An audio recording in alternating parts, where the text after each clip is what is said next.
Good morning, everyone. If I could ask you to please take your seats, we would like to get started in a few moments. Thank you.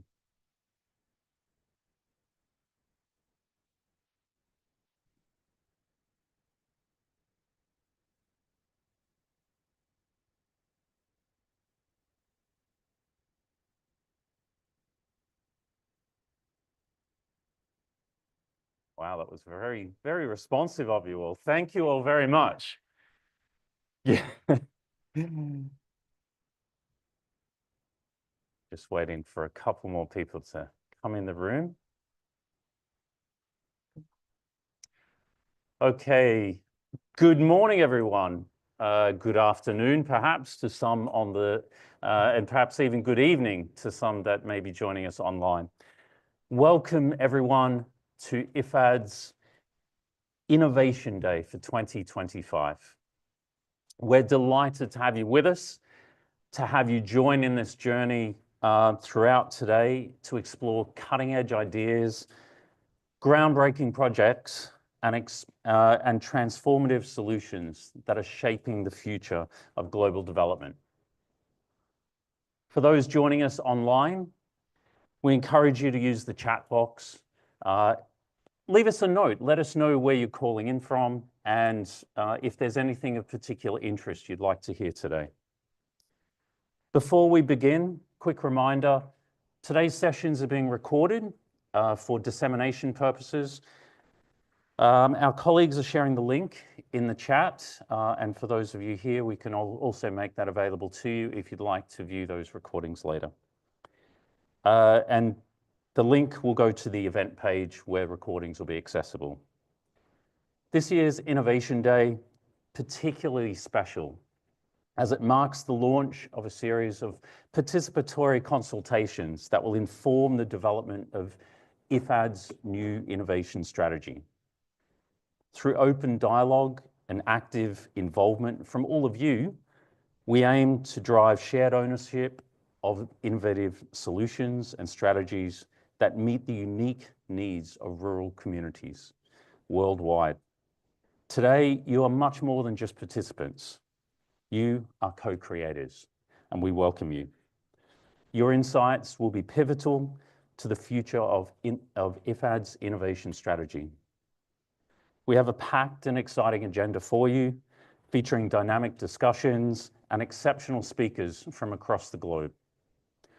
I'll be your guide for today, introducing each session and keeping us on track as much as possible, along with several timekeepers. So as we go through the sessions, there'll be perhaps some calls for and some timekeeping marks to try and move us along.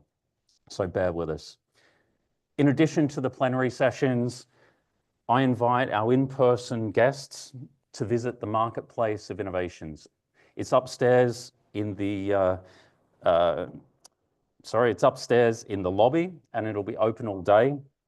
And it's an interactive exhibition showcasing breakthrough solutions transforming rural communities. Don't miss the chance to explore forward-thinking solutions ready to scale up and shape the future of rural development. For our online participants, the link to these projects is also being shared in the chat. Now, without further ado, let's dive into inspiring journey of innovation and collaboration. It's now my pleasure to invite Ms. Carola Alvarez, the Managing Director of IFAD's Office of Development Effectiveness, to deliver the opening address. Ms. Alvarez, the floor is yours.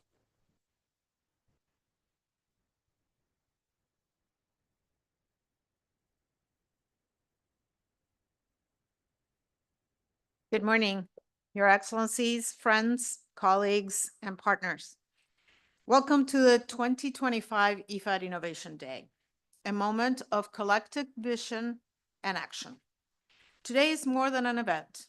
It marks the official launch of our global, collaborative, participatory consultation process to co-create IFAD's new innovation strategy, transforming rural lives. A strategy we hope will be grounded in community needs, built through collaboration, and committed to delivering transformative results. At IFAD, we see innovation not as an end in itself, but as a powerful enabler of prosperity, resilience, and equity. We know that the most impactful, thank you, innovations are locally led, human-centered, and co-created with the rural communities we serve. This belief is backed by experience and evidence. According to our corporate level evaluation on innovation, projects with strong innovation components perform better in terms of relevance and rural poverty impact. Yet, the same evaluation also highlights gaps. Only 20% of innovations were scaled, and less than 30% had dedicated financing and uptake and learning. That is why, in our new strategy, we must close this gap by enabling conditions to mainstream innovation across the portfolio, from design to implementation and delivery. We have begun taking steps in this direction. In the coming weeks, we will launch a flagship knowledge product, Improving Innovation, synthesizing practices from 40 expert contributors and over 180 sources. It highlights how on-farm experimentation and community-driven development can deliver climate justice, inclusion, and long-term resilience. We're also demonstrating innovation where it matters most, in fragile and underserved areas. In the Sahel, our Water for Peace initiative with Réseau Bilital Marobe combines water governance, digital monitoring, and social dialogue to reduce farmer-herder conflict.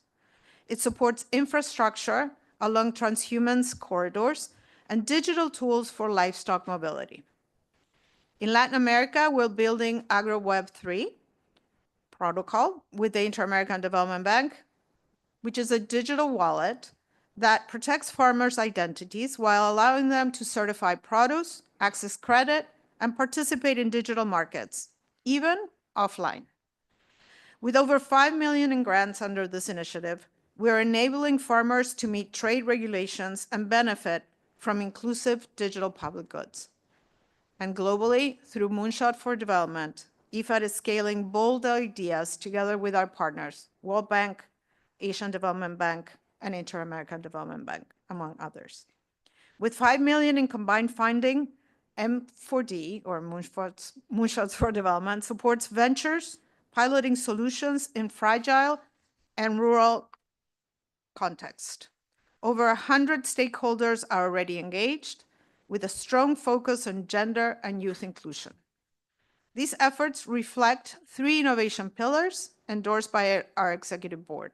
First, technology and digital transformation. Second, social empowerment. And finally, climate resilience. Today, Innovation Day showcases tested solutions from IFAD Global Portfolio. I warmly invite you to visit our marketplace and tomorrow join our strategy consultations.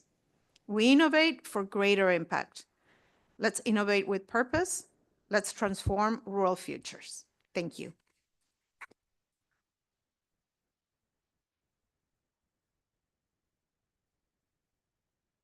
Thank you very much, Ms. Alvarez. As you've heard, we have a lot in front of us, and the remarks from Ms. Alvarez showcase that today promises to be an enriching and very insightful dialogue. And like I said, I really want to encourage you to participate.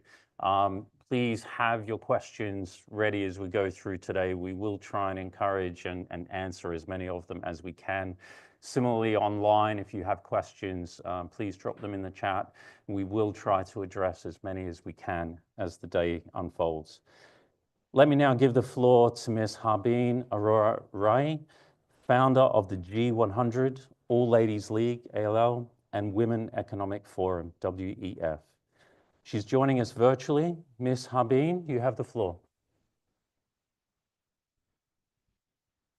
No? We small technical issue with getting her ready, so bear with us. As I said, there is a We do have questions. We do have the opportunity for questions today. We would like those to be brought into the chat. And for those of you online, entering it in the chat will give us a chance to try and bring that forward if possible.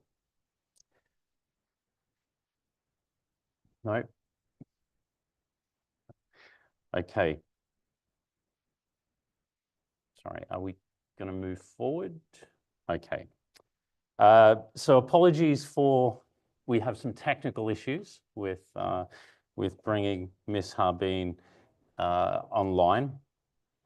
So we're going to move forward. And as I mentioned earlier, we want you to actively participate in the discussions throughout today. But before we wrap up this plenary session, we're going to invite you to bring in your thoughts. And this is for you, for those of you in the room, as much as those joining. You'll see on the screen around us, there's a barcode. And what we're doing is asking you to a series of questions throughout the day. And we'd like to get your input, largely in terms of a single word to certain questions. So here's the challenge. We want you to express your idea in just one word, specifically around what do you believe is most essential for crafting an effective innovation strategy. So if you can help us out by contributing a single word that will feed into our talented people around the room, and this will help inform the discussion today, but obviously it will go into helping to fuel what we have in store around creating the innovation strategy for IFAD. Many other questions to come throughout the day, so I will bring them to your attention as we do it. So your input is invaluable, so please do contribute, and we'll share the results with you at the end of today as well. So that concludes the opening of the IFAD Innovation Day. We have an upcoming discussion shortly around data-driven innovation for sustainable development, and this will be hosted by Finland. We'll be back shortly. In the meantime, don't forget to scan that QR code. I see that many of you in the room are already doing it, so it'd be fantastic. We will be back in just a few moments with Finland to start us off with the first session, okay?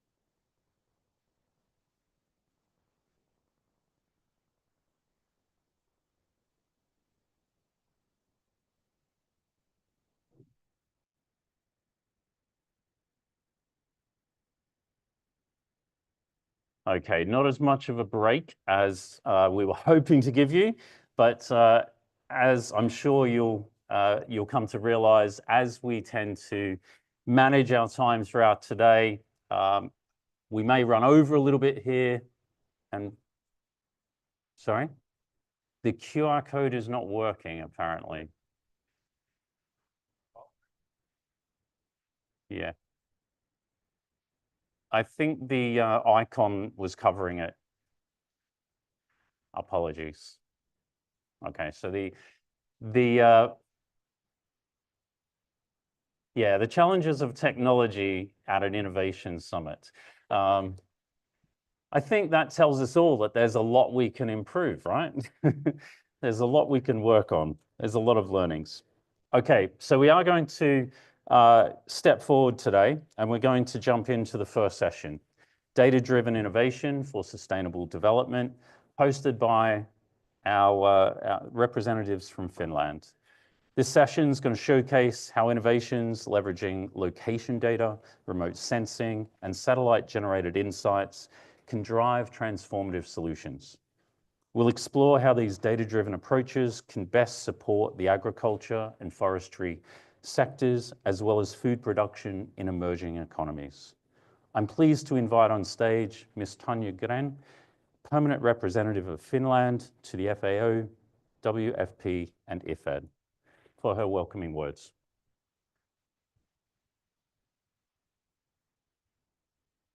Thank you very much and good morning, Excellencies, distinguished participants. It is my great honor to welcome you to this first dialogue of the IFAD Innovation Day today. We are pleased to host this important and topical session. Innovation and digital development are long-term priorities for Finland, and we are excited to engage with IFAD on this priority sector. Finland continues collaboration with IFAD on every Innovation Day from its first edition from the beginning, shows our steadfast support to IFAD's innovation work. Let me briefly now introduce our agenda of our session.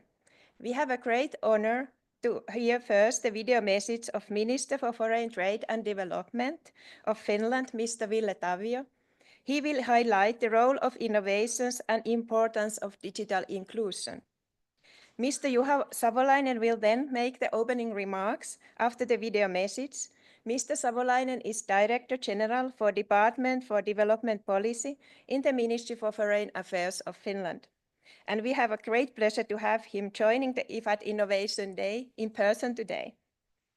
And after the opening remarks of Mr. Savolainen, we will hear a panel discussion on data-driven innovation for sustainable development, focusing on Earth observation and remote sensing technologies. The panel discussion will be moderated by Mrs. Hanna-Riikka Laurén, who works as a commercial counselor in the Embassy of Finland in Rome. And she will introduce our distinguished panelists in a short while. But without any further ado, I would like to ask to show the video message of Minister for Foreign Trade and Development, Mr. Ville Tavio, please. Thank you very much.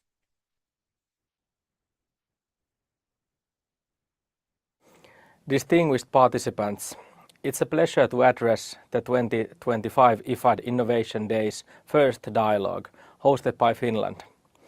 This year, the varied program will serve as starting point for IFAD's new innovation strategy consultations.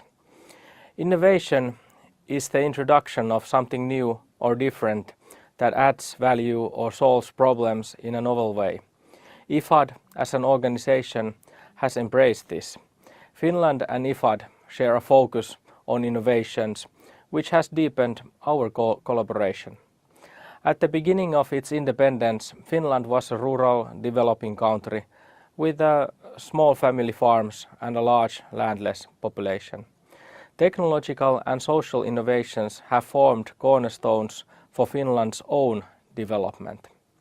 Innovations can make a huge difference to the lives of rural people and unlock new ways to reach sustainable development goals. More precisely, digitalization and new technologies play a crucial role as enablers of the SDGs. Finland aims to bridge the digital divide and advance digital inclusion through secure and reliable digital infrastructure and services. We also promote digital public administration, digital skills and innovation across various sectors. Finland supports the sustainable, inclusive and safe digital transformation of developing countries. We underline the importance of enabling environment and policies that promote innovation and private investments, safeguard the cyberspace and enable the use of data for common good. It is important to remember that digitalization also brings solutions that benefit women and girls in rural areas in several ways, as well as people with disabilities. When it comes to understanding the needs and challenges of the smallholder farmers and communities, IFAD has a very relevant position. Finland highly values this. This is demonstrated, for example, by our significant investment commitment into IFAD's ARCAFIM finance mechanism. The mechanism is expected to improve the living conditions of 1.5 million people in East Africa and to create 15,000 new jobs in the private sector with a special focus on women and young people. Agriculture across the world is suffering from underinvestment, and the program aims to respond to this shortfall too. Bringing together public and private sectors, UN agencies and international financial institutions is crucial. This is needed to support innovation and tackle barriers that exist in access to finance, expertise, technology and partnerships. With these words, I want to thank IFAD for organizing this timely event. I encourage everyone to harness the expertise of different partners and stakeholders and to participate actively in today's discussions. Thank you.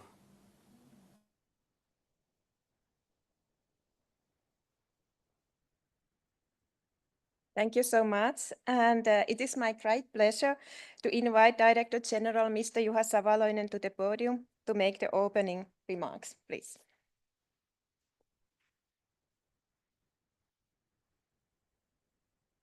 Dear participants, it's really an honor to give these opening remarks on IFAD's Innovation Day this year in this first dialogue hosted by Finland.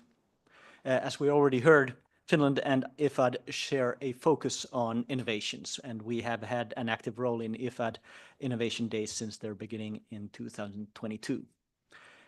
Today's first expert panel will explore how data systems and digital tools can enhance economic inclusion and environmental sustainability to the benefit of rural communities. As we know, IFAD can play a key role in transforming agriculture through digitalization. For example, by bringing data in the hands of farmers, developing digital platforms and services to improve value chains, and providing access to markets and digital payments. Better use of digital solutions and data can also supercharge efforts to counter climate risks and agriculture and help farmers adapt to the impacts of climate change. I would like to commend IFAD's work in using data to strengthen climate monitoring and early warning systems, increase resource management, predict yields, build resilience, and improve access to markets. Here really is an area where IFAD, together with partners, can make a significant impact on agriculture and food systems in developing countries. This is done in strong multi-stakeholder partnership with private sector, academia, other IFIs, and UN organizations. In the panel discussion, we will soon showcase solutions co-created with our development partners with the help of Finnish expertise from both private sector and research institutions. In rural development, a major question is to ensure that innovations serve the needs of SMEs and smallholders. This requires their strong involvement in practical innovation as in the development of the entire agricultural innovation systems. Also addressing current digital connectivity gaps, particularly in rural, remote, and underserved areas, is essential for reaping the benefits of digital innovation and data in the agricultural sector. I end my remarks by recalling that a year and a half ago, the Committee on World Food Security approved unanimously voluntary guidelines on gender equality and women's and girls' empowerment in the context of food security and nutrition. These important guidelines urge all actors to increase girls' and women's access to affordable, accessible, context-specific, safe and secure digital connectivity, reaching out to rural areas and remote areas with the aim of closing the digital gender gap. It is also critical that innovations bring solutions which benefit people with disabilities. With this, I hand over to our moderator, Hanna-Riikka Laurén.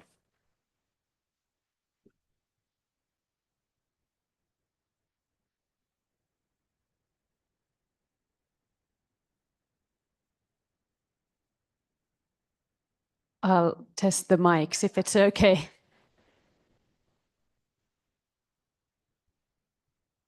This should work, does it? Yes, superb. Okay, so good morning, everybody. Muy buenos días. I'd like to have my panelists on the stage, please. We'll have Mr. Samuel Yashenev, if I know how to pronounce it, the alternate permanent representative of the government of Ethiopia to the UN agencies in Rome. I hope that went well. Please. And then we have Mr. Alain Minget from Argonaut, forestry expert, please.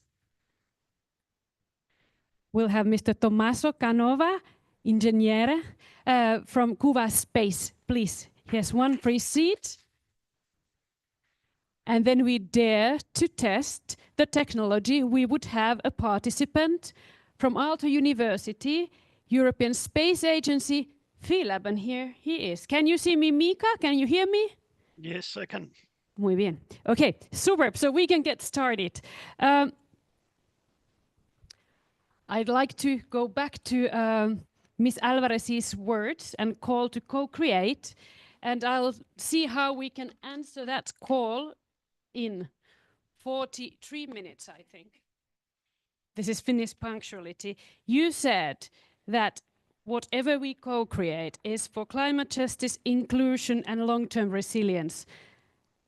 We had put on our panel that this is data-driven, but what I heard and experienced this morning, even if everything is data-driven, we need the human guidance. So we try to humanly guide you through technology of how we answer these questions. We have two technologies that we hold dear and that we are quite good at in Finland, and why we have the European Space Agency Philab expert with us. It's satellite technology and remote sensing. So remote Earth observation, as you might know it. Through these technologies, with the guidance of forestry expert and crop expert, if I may say so, we try to see what we could do, but we can all imagine what we could do, but we will also talk about what we or what the Ethiopians are doing as we speak. So for land rights and for remotely observing planet Earth, as we all know it, we can contribute to sustainable development, meaning economic, environmental and social sustainability. And we will first maybe hear of what has happened and is happening in Ethiopia in a project called REILA. And would you, Samuel, tell me what does this acronym stands for? Why did you start this project and what has it contributed to the well-being of Ethiopian rural areas? Please. Thank you.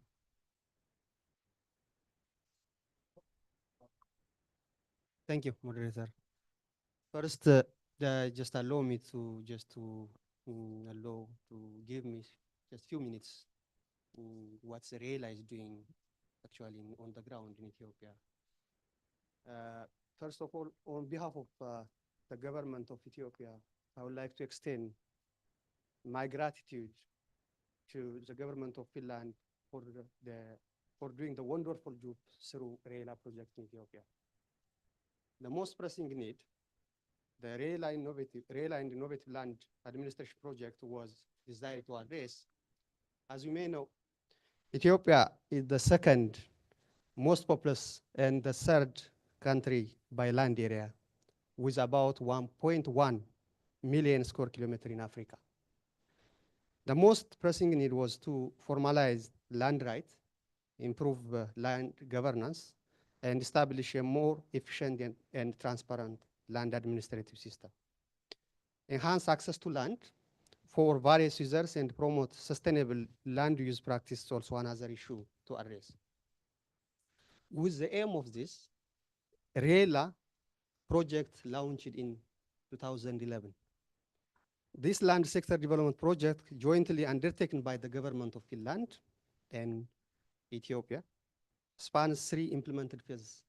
Phase 1 from 2011 to 2016, phase 2 from 2017 to 2024, and we're now in phase 3 from 2024 to 2088. The project has provided major support to all level land administrations, all the duty barriers to deliver transparent public land related services to all rural Ethiopian citizens and their community in a systemic way.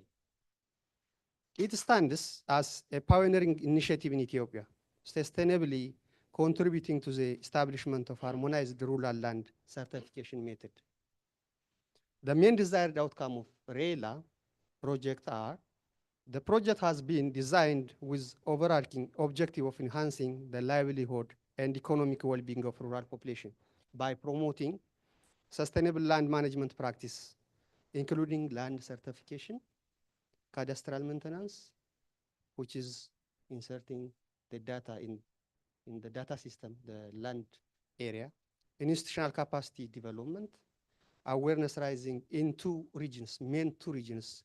One of the region is the second largest region in Ethiopia, and covering about 15 districts now. The project also aims to contribute to the development of an improved, equitable, what Her Excellency and His Excellency and IFAD mentioned earlier, equitable and transparent land administration system across Ethiopia.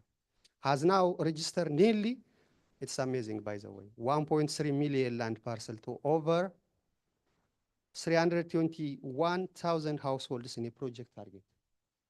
Really, we're appreciating what's Finland doing now on the ground in Ethiopia. We are very happy for that. The support resulted in the certification of over 30 million parcels, of which over 27 million parcels are registered by the government, Ethiopia, which is supported by Finland government also. RELA, I think it's, I pronounce it very well, RELA, not RELA. RELA has promoted a solid gender equity and social inclusion strategy as part of land certification, which has resulted in 80% of land certificated being issued in the name of women, either as a co-title with their partners or in their own respect. This sets a benchmark for African continent, for which the African Union set a target of 30% by 2025. Rural Land Administration and Youth-led Executive Officer, with the support from RELA and other partners, have created, of course, we are now supporting by IFAD and World Bank and other development partners also, created an environment where land users have the perception of feeling safe with regard to their rights over land. The specific circumstances that data system need to be adopted are: RELA has tested, validated, and harmonized through the country fit for purpose methodology to certify rural land in cost-effective way, from $4 to $8 per parcel. It has achieved a spatial coverage of 30 million parcels, which is unique in Africa. RELA has developed a digital rural cadastre also. We call it the National Rural Land Information System. That is currently used throughout Ethiopia. As I mentioned, we are using actively in two regions. As I mentioned, one of the region is the second largest region in Africa. The region, we call it Amhara region, and Benishangul Gumuz region.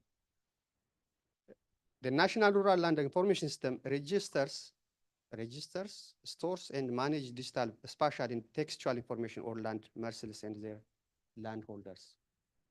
There are now instrumental in registering the almost 3 million transactions so far to keep a cadastre updated.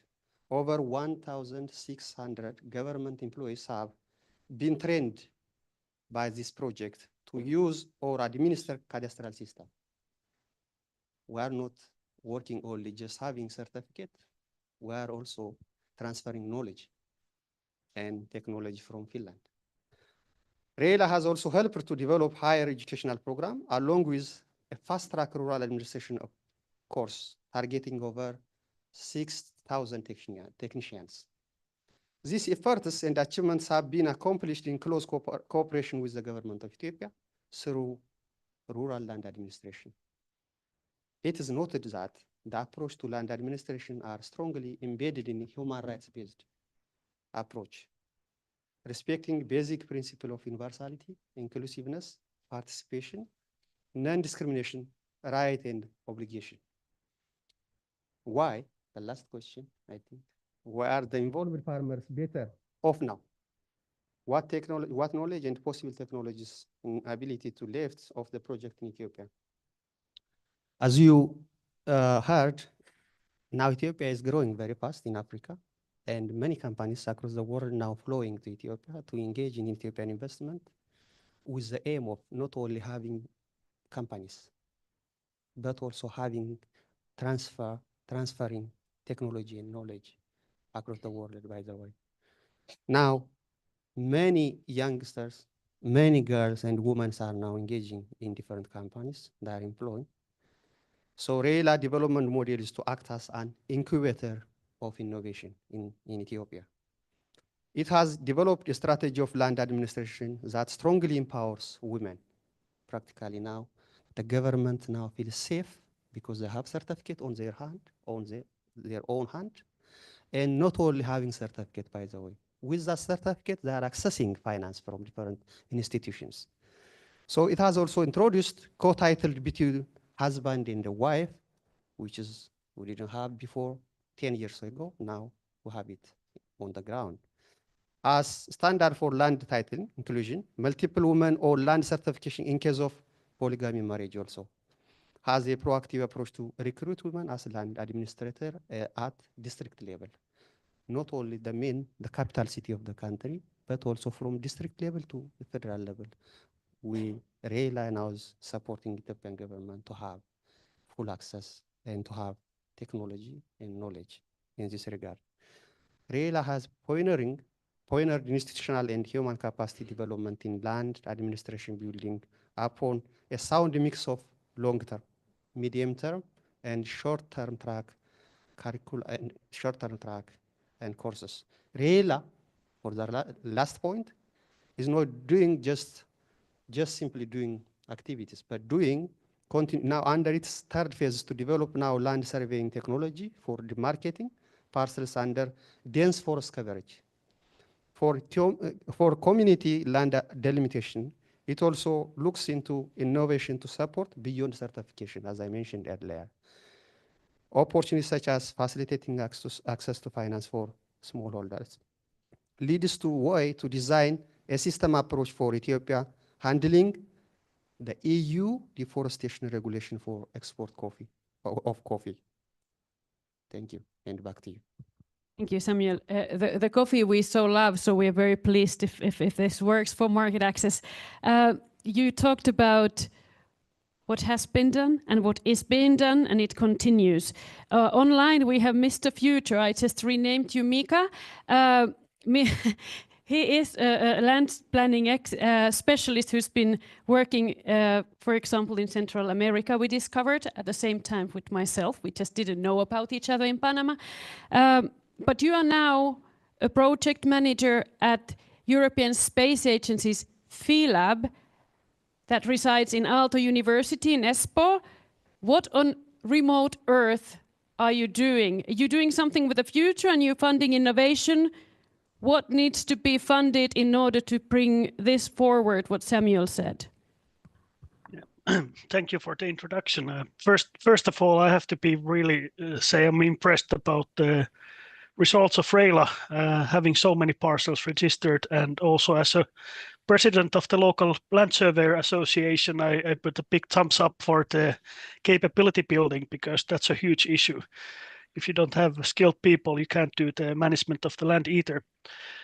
But related to the ESA and PhilLab activities in Finland, we're focusing on financing new innovations in the geospatial industry with a special focus on space technologies, which means remote sensing, satellite positioning, location services, location-based innovations, and also the analytics part. And I think this is an area where there's still a lot of room to build. There's a lot of new innovative companies, and how to get those innovations on field. In Finland, we have had good examples, for example, applying technology and APIs for this kind of crowdsourced information. And I think in actually one of the fastest growing technologies at the moment in crowdsourcing is actually based in Africa. It was originally developed for a project, how to get rural information, real information from the real people on site, how to collect videos, how to locate where they are and what is happening actually. And this is a field we are focusing. We have a bit over 10 million euro project at the moment, 6 years time span. And we're hoping to also innovate and help innovations to commercial size. So we're helping researchers to find new commercial applications for their latest innovations. And we're also supporting, for example, startups and businesses to engage in more advanced technologies. So we're kind of trying to boost both sides of those and work in the between.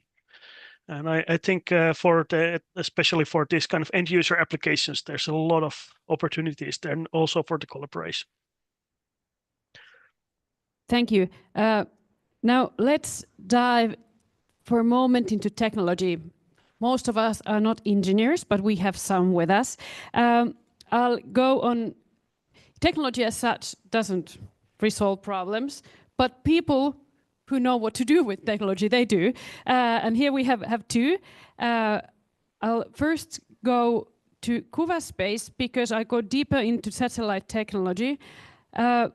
Tommaso, hyperspectric cameras on satellites, what do they do and how are they relevant for planet Earth?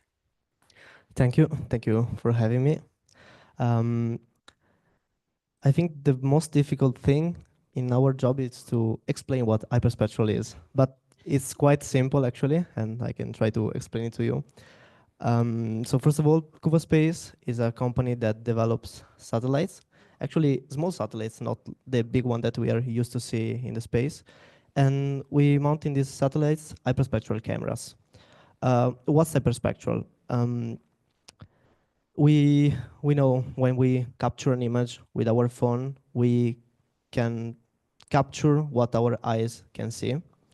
With hyperspectral, you can capture what your eyes cannot see. Our eyes are sensible just to a small portion of the emitted light, and with hyperspectral, we can see frequencies of the light that our eyes cannot see. In this way, especially when we capture, for instance, when we talk about agriculture, a crop, we can understand pixel by pixel, based on what we are observing, the real nature of what we are observing. For instance, we can see if a crop is stressed, the presence in water of blue kelp, for instance, because we see the real physical meaning of the image that we are capturing.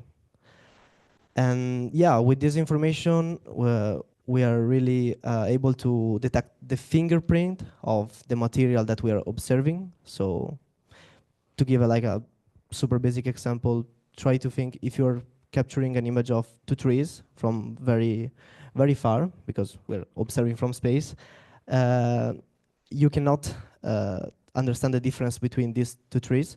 But with hyperspectral, you can understand the species of the trees or of the plants because they have a unique fingerprint, which can see just with this technology.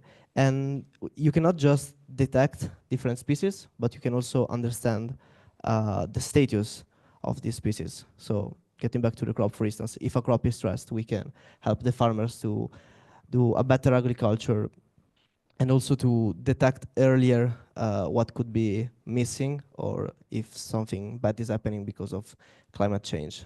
So this is, in a nutshell, what hyperspectral is about. Okay, for one moment more, we'll stay in technology. Alan, data systems. Everyone talks about data, data this and data that. But there is data systems that you can use for the benefit of forests and that you have used in geographically very diverse places. Zambia, Ethiopia, Finland, that have very little in common. So what can data systems do for forestry? Yeah, thanks. First, thank you to have us here and to have invited us here. It's a very pleasure. And in Urbanart, we are a company that have been working in many countries in all the continents where we can find forest, basically for 30 years. And we have been implementing technologies over the time. And what we are very specialization and my supporting word for the interprets that are behind you. is a LiDAR technology, so it's coming from light detection and ranging. So this data is, if in simple words, when you are opening your phone or your computer or looking on Google Maps, for example, you see an image. It's a reflectance of the light that you get, so from satellite for imagery and so on, and you have an information in 2 dimensions. You can see something. And with a LiDAR technology, it's an active sensor that is sending pulses toward an object, a bit like when you have a pointer that you make a presentation. You're sending some light somewhere. And with this sensor, you get a reflectance. When the light pulse will hit some object, it will come back to the sensor. And when you are flying, for example, with an airplane over some area, it's sending all the time pulses. And by measuring the difference of time of reflectance between 2 objects, you can define the height of some object. So you will have a 3-dimensional information that is crucial in forest, that you get the height of the trees, for example. You can see if a tree is you have young stands, young forest, if you have higher trees and so on, so you get more information of the volume, on the timber that you can use, or the carbon that gets stored, and so on. You get also information on the under canopy that you cannot see with other remote sensing information. And that, for example, you get information on what is growing under the trees, under the canopy, and then inform you again about carbon, for example, but we use that, for example, in the fire risk management. So it has multiple use, and LiDAR is not new. It's from the 60s, but the time that the sensor was 50 kilos and you need engineers around in the plane and so on. But nowadays, the LiDARs you have in UAV, LiDAR sensor, and now they are coming also in your smartphone. So very soon you can go to the forest, the community, the smallholders that have planted some small plantation can soon go to the forest, take data, and with the back end, so making tools to use this data, we can tell them how much trees they have, what they can do, how to implement, for example, a forest management plan to get better revenue, for example, for the forest or for the conservation purposes and so on. So it's a lot of information, and in the future, I think that's we have been using every kind of remote sensing data. We are very happy to have hyperspectral data. I think in the future, especially with the boom that we have in the AI nowadays, is a data fusion. So mixing a lot of different data together to have new values, new information that we can bring to the people. Maybe last thing also, about that's what is very important about the data and the information. What is crucial for me is also when we speak about working in a new country, bringing innovation, it's the capacity building is very going hand to hand with the innovation. You cannot go with only just the innovation. We need that the innovations, not for the sake of innovation, we need that the innovations stay in the countries that are absorbed by the local authorities, the local stakeholders. And for example, we have been involved in the REILA project to provide some consultancies, and then since that we have me continuing to work with the SSGI, that's the geospatial agency in Ethiopia, for example, and answering together to tenders and trying to develop together also and capacity they have very good capacity existing, but then bringing something new together and reinforce the existing capacity and transfer the technology to Ethiopia, for example, to SSGI, of what we can do and make things together. Super. Now let's leave technology on the side for a while and come back to sustainability. I'd first like to dive into environmental sustainability. Finns, we are a land of forests. It used to be our biggest industry, our biggest export sector. It can still be, but people have, I think, find more value in forests. We go to the forest when we're sad, we go to the forest when we're happy, and we just simply like to hide in our forests. And also our clean lakes. So for us, it has more value than economic value, and we'll talk about economic sustainability as well. But going into the ecological sustainability, Mika, European Space Agency develops and funds civil use of satellites, and a lot that has to do with combating climate change and the extreme weathers, for example, it brings about. What sort of technologies can still be developed and adapted, satellite-based, what you do in order to tackle this huge issue we have at hand? I think there was one of these new technologies, the hyperspectral is a good example of that. Having multiple color channels instead of the ones we see, that's definitely going to tell us more about the condition of the environment.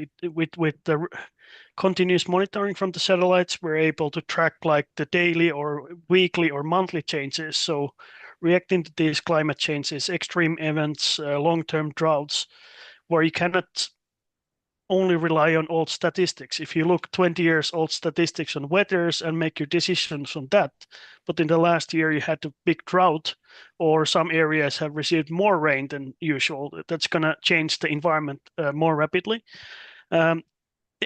European Space Agency and also EUSPA, the EU space program, they both have activities where they monitor, for example, the climate conditions. They monitor the weather events, so these can have human factors as well. So, for example, early warning of risk of flooding.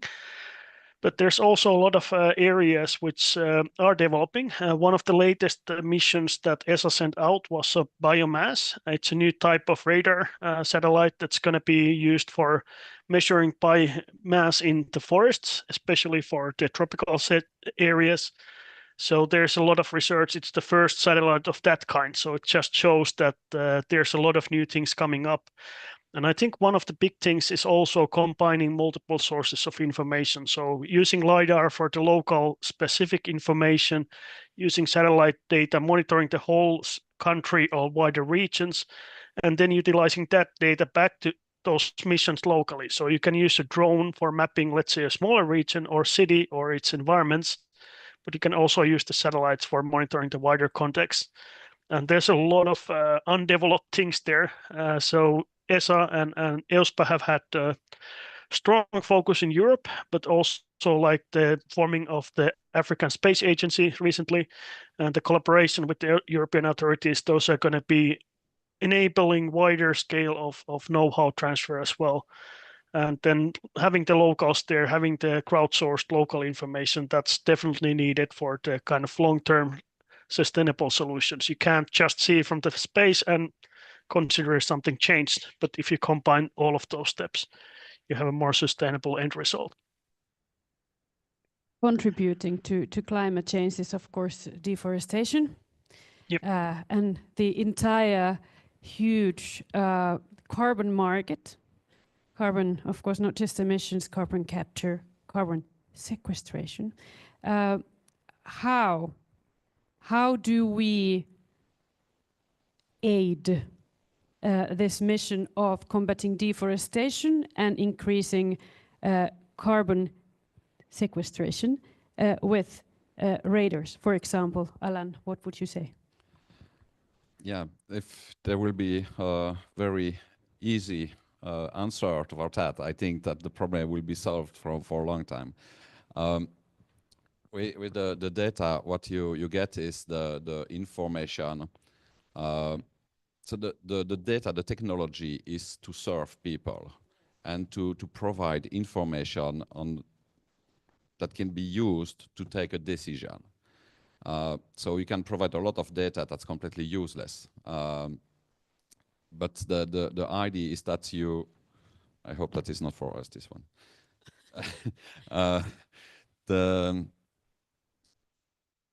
With the data, the remote sensing data, you can get information of the rate of deforestation, for example. You can get many information of what is the extent of the forest and what compared to the edge of the forest is, if the forest is getting degraded, and then getting information on the carbon sequestration.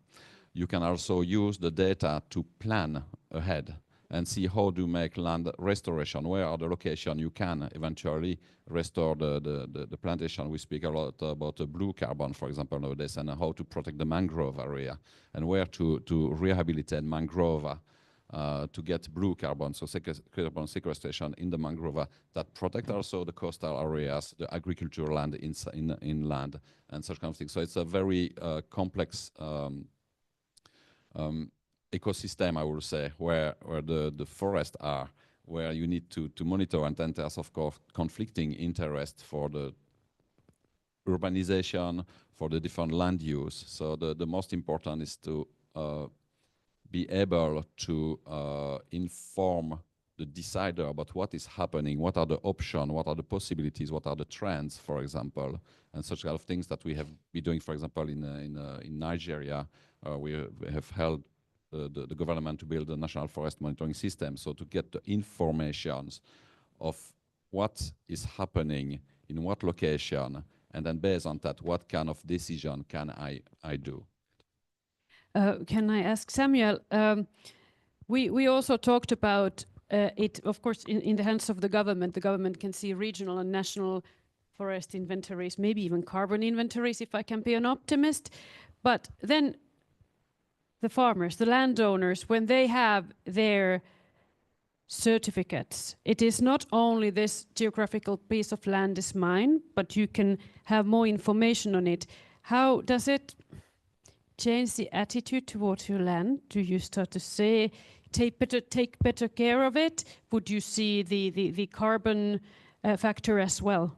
How would access to your own land data enhance your environmental awareness? What do you say? Thank you. First, let me mention a few things. Now, as you know, the East Africa, Horn of Africa now is affecting by drought. So combating this drought, now the government of Ethiopia are doing many things, a lot of things in Ethiopia. Now for the last 5 or 6 years, now we are planting about more than 50 billion trees. And even not only the government, the farmers now doing the same thing what the government is doing. But still the government has a challenge for having data. So we are looking forward to expand this data system, and we are looking forward to cooperate what my colleagues are doing, said earlier. So to come to your point, now as I mentioned earlier, the farmers now feels more responsible because they have certificate on their hand. So they protect their land very well. They are planting trees around their land. So they are very responsible because, before 8 years, the government even didn't feel that land is for them. Because nowadays, they feel that their land is for them, not only for them, for their children also. So with their certificate, they will do more assistance from different partners. So that's why they are now doing so many things on their land, and they feel responsible on the ground. Thank you. Now, last question on climate. Agricultural activity can have different impact on climate. So monitoring agricultural activity, helping the farmers themselves to monitor it, the regional governments, what sort of positive impact could that have on climate? Thank you for the question. Before answering this, I forgot to say that actually we are collaborating with ISA in the Copernicus contributing mission, and we have some pilots going on with them, especially in Namibia and in Argentina especially for land degradation. And for agriculture, because of climate change, quite straightforward, things are changing so rapidly. And with our technology, we can give insights almost in real time. Indeed, we are not just capturing data, but I work in the data analytics team, so I'm pretty biased on this.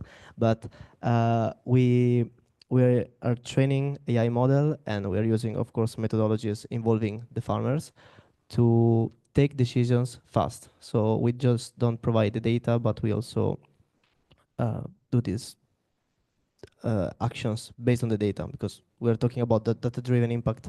And I think that especially with the farmers, we can help them taking the right decision because of what they're really seeing on the data, on the crop, based on the spectral information of the crop. So for instance, I guess we can use better, we can have a better management of water and pesticides, and we can also detect if there are some changes in the environment that we are observing without having to be on situ, but just observing it from Earth.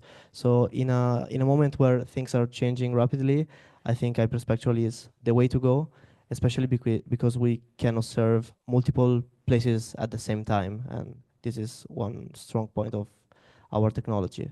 And on the other end, let me bring you an example of aquaculture that is in the sector we are working on it. You know that seaweed farming is a business run mainly by women. In Kenya, it should be 75% of women that are working in seaweed farming, and in Tanzania is 80%. And you know, seaweed can absorb carbon dioxide, and in this way we can help doing a proper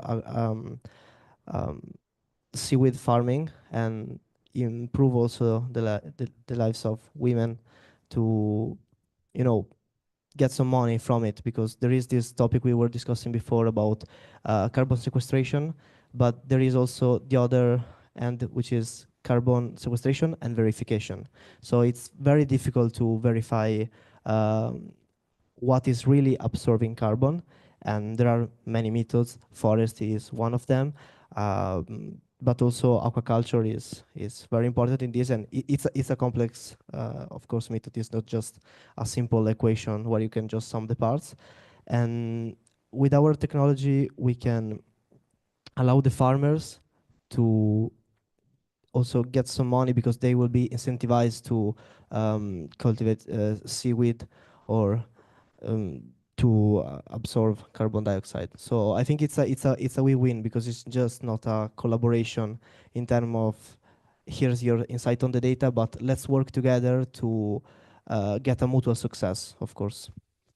I see you already went towards the economic and social sustainability, which I think is, you know, I'm a commercial counselor, for God's sake. We will talk about money. We even thought whether we name the panel Data Systems for Prosperity, but then we thought, you know, there's prosperity, there's so much more into it that's going to sustainability, because economic sustainability is definitely a big part of it. And it is oftentimes, and rightly so, the motivating part of getting things moving. My last word maybe on environmental sustainability, where we don't go deep into, but which would, I think, merit a whole panel. Climate change and climate issues, rightly so, have dominated the agenda. There's now another hot potato that should have been there for a long time, and that is biodiversity. The COP result, the developing consensus, if I may say so optimistically, on biodiversity. What a human eye can't see before it's too late, satellites can see. And I think there will be, in the future, many reasons for predicting, foreseeing, monitoring biodiversity, and maybe also for market access purposes. So that is a whole topic where we could go into, but let's now go into economic sustainability and social sustainability as well, inclusion. I will start from Samuel, because I do remember you worked for the Ministry of Finance.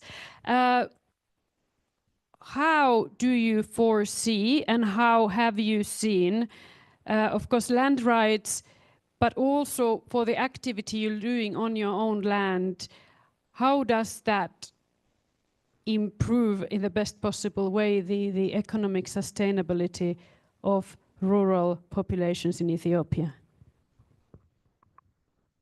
Thank you. Let me correct you. I'm not the Ministry of Finance. I used to work in the Ministry of Foreign Affairs. So to tell the truth, I don't have detailed information about finance and economics. And of course, my background is political science, I'm not economics. So I'm not from the economic sector. But now the government, as I mentioned earlier, now thanks to RELA, doing many things across my country, now registering thousands of householders and smallholders, not only householders, smallholders and women and other girls also.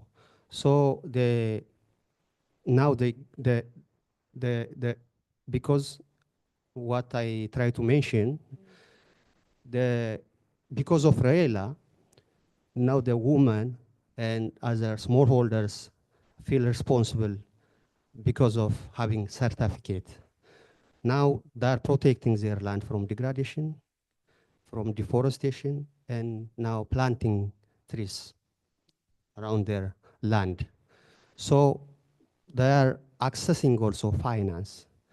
So because of this activity, now the economy of the smallholders now is growing because their land is now productive because of protection, because of protecting from degradation and drought. When you plant trees, of course you combat drought, definitely. So because of the RELA and other financial institution supports, the economy of smallholders and farmers now growing. As you may heard, the economy of Ethiopia now is growing. Before a year, the GDP, the per capita income was below 1,000, now almost approaching 1,000, the per capita income. So because of RELA, the economic sustainability now is existing in our country because they are protecting, as I told you, protecting their lands, and their land is, productivity of their land is now increasing. They might, plant different variety of plantation or weeds or as they want, but the productivity is increasing. Because of this activity, the economic level of the farmer and the smallholders now is increasing. That's why on the ground going on in Ethiopia and the government is doing in collaboration with RELA. That's why we are telling you that RELA is very important for our country to support them to having economic sustainability in the country, in Ethiopia. So that's why we are doing closely with IFAD and other institutions.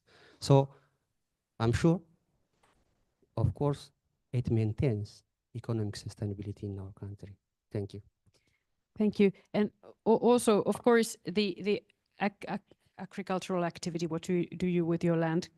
If you can sell the product of your land globally, increases economic prosperity, but also the knowledge transfer and technology transfer, all knowing to manage the data systems and the technology.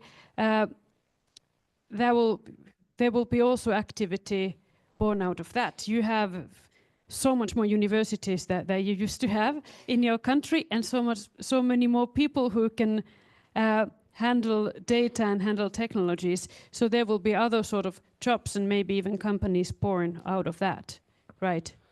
Yes, of course.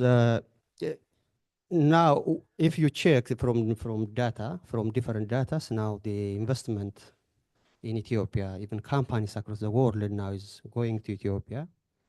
Now we are inviting companies, not only for the sake of just inviting, for the sake of transferring technology and knowledge, as I mentioned. So because of these companies going to Ethiopia in different time, they are recruiting youngsters from universities Of course, before a year, before when I was in university, which means about 17 years ago, the university in Ethiopia was only 7 universities. Now it's growing more than 50 universities, which is managed by the government.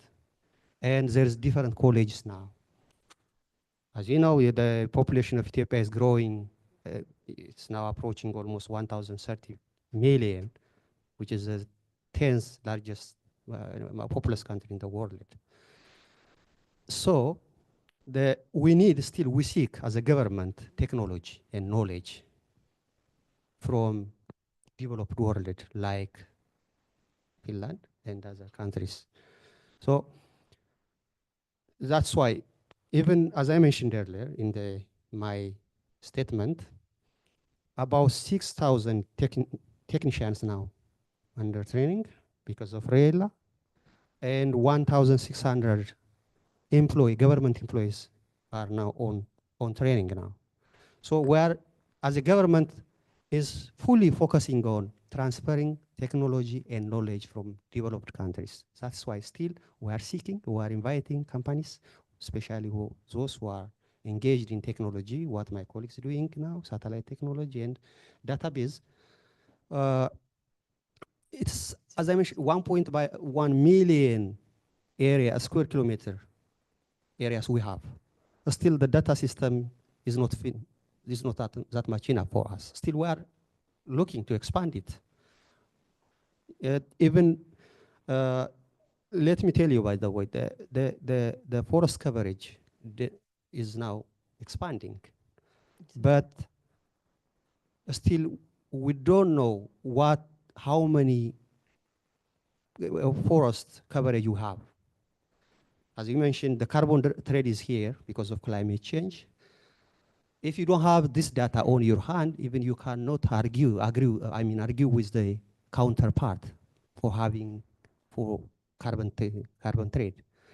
So still, let me repeat, still we are looking, even we are encouraging RELA still to do more in the country. Thank you.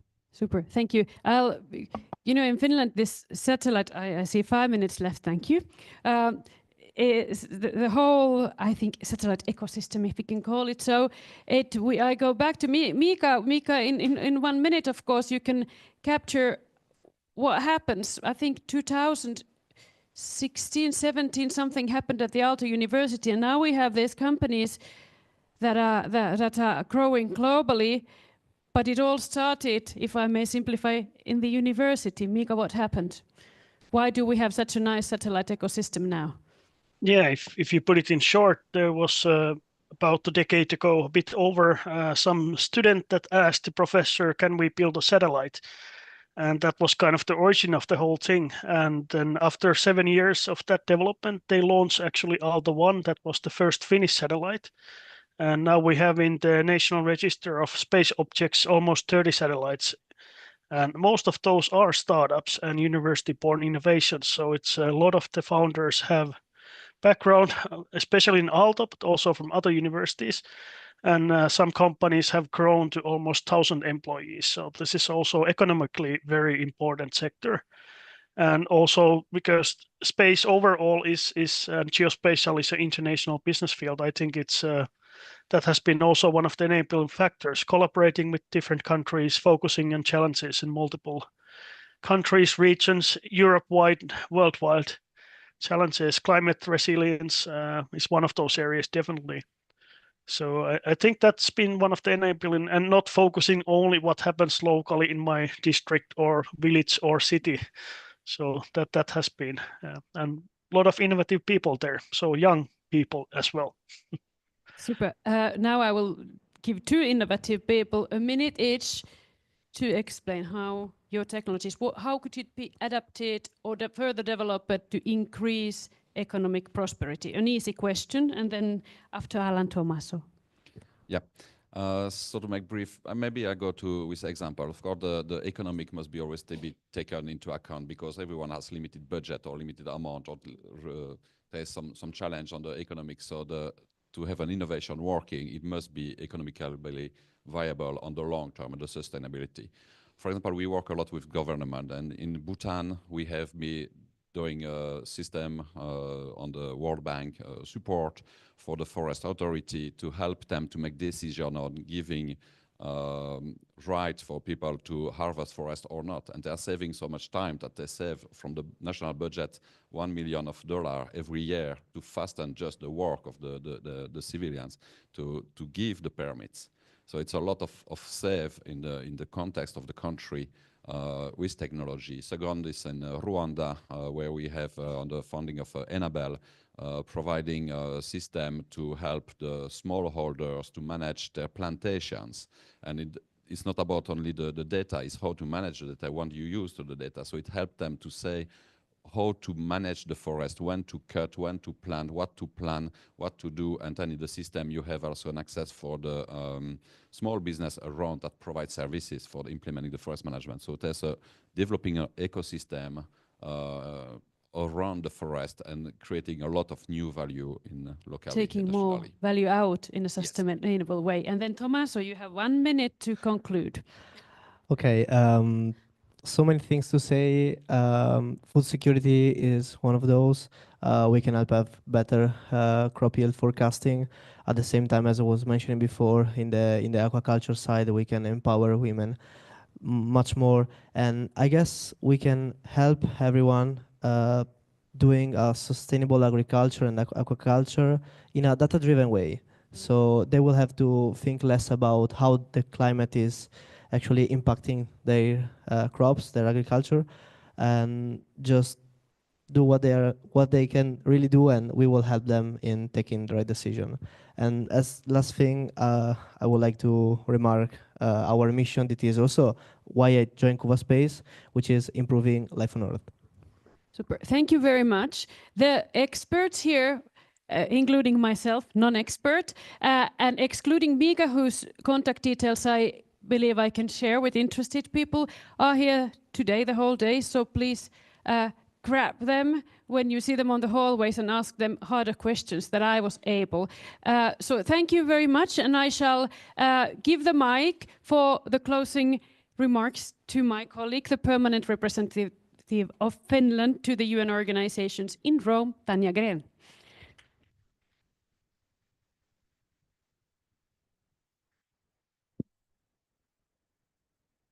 Thank you very much. And I would like to express my heartfelt thanks to our excellent panelists who have joined us today, both here at the IFAD headquarters and online.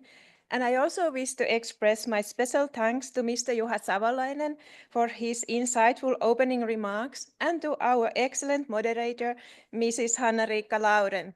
Let's give them another big round of applause.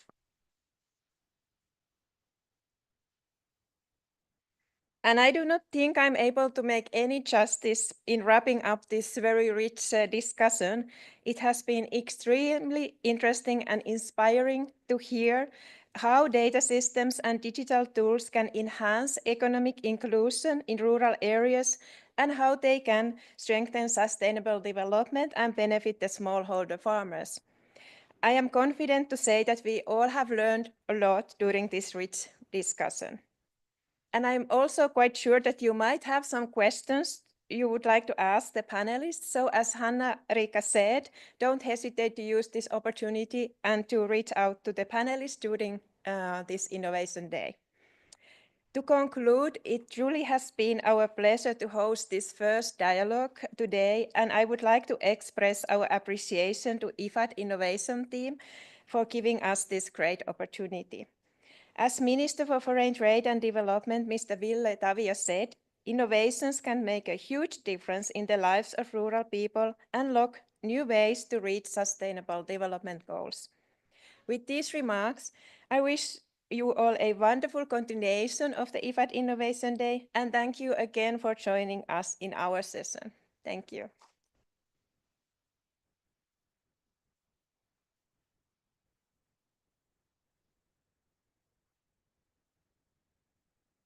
Okay, thank you very much to the whole team from both Finland, but also the invited guests who participated in that insightful conversation up here, and I hope it raised some really exciting questions. It certainly got me thinking as an ex-technologist about the possibilities that exist between satellites and about technology, but also how that can help at the grassroots of sustainable development. At this point, as you know, innovation is something you need to have agility at the center of what you do. So what we're going to do is press the rewind a little bit. We're going to go back to the keynote speaker that we had technical issues earlier. And at this point, I'm going to introduce Ms. Harbeen Arora Rai, founder of the G100, All Ladies League, and Women Economic Forum. She's joining us virtually, and touch wood, we have no technical issues now, so I will pass on to Ms. Harbeen. You have the floor.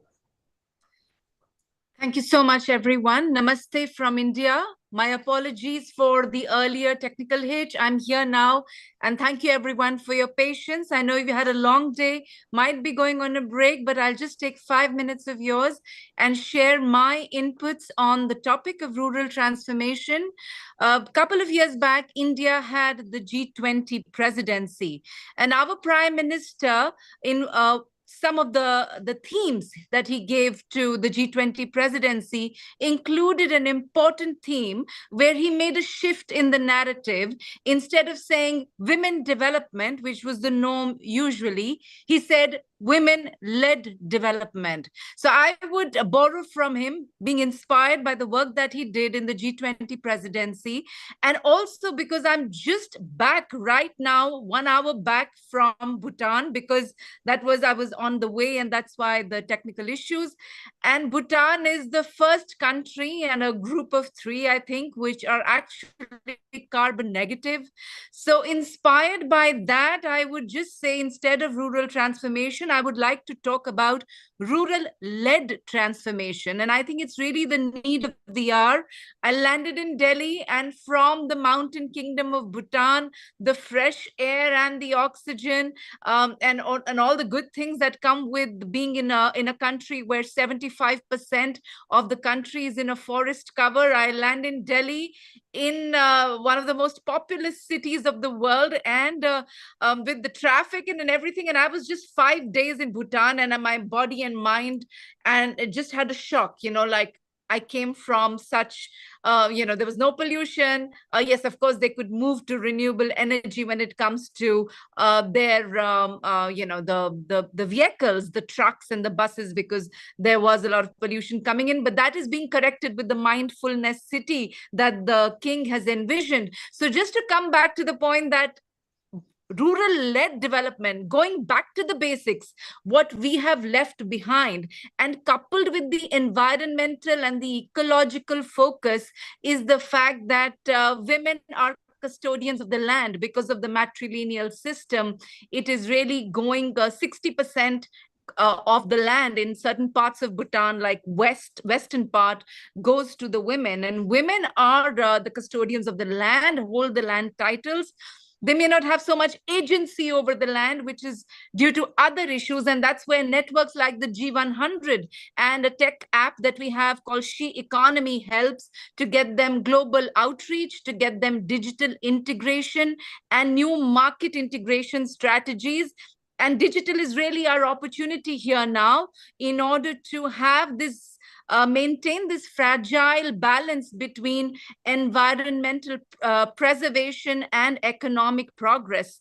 And in the mindfulness city, that's what they're trying to do, is create economic integration, but put out this model of Bhutan of gross national happiness, the cultural values, the mindfulness, it's a Buddhist, inspired by Buddhist principles and values, and the environmental preservation with the rivers and everything flowing. So I think I'm really looking to what that concept will come to, but I think the ideas are all here in the world. It is the will to do, getting our act together, and that's what the G100 did. It's a global solidarity for bridging the gaps in gender equality on 100 different metrics, and we have 100 countries. Everybody gets 100 new people into it, and it's a beautiful model of galvanizing 1 million gender champions, women and men, and closing the gaps, be it in education, be it in economic integration, be it in health, be it in all kinds of things,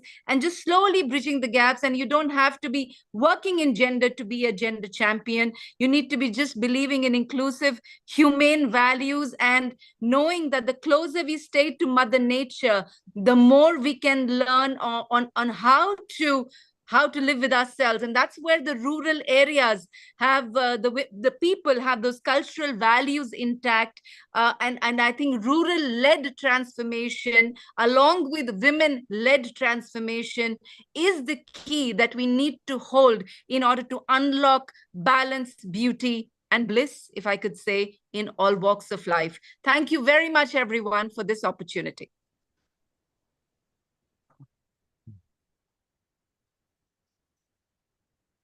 Thank you very much to Ms. Harbin. Heartfelt thanks and very inspiring remarks and thoughts there on giving us a lot to reflect on as we continue through today. I am glad that we got that technical issue sorted out and Ms. Harbin was able to address you.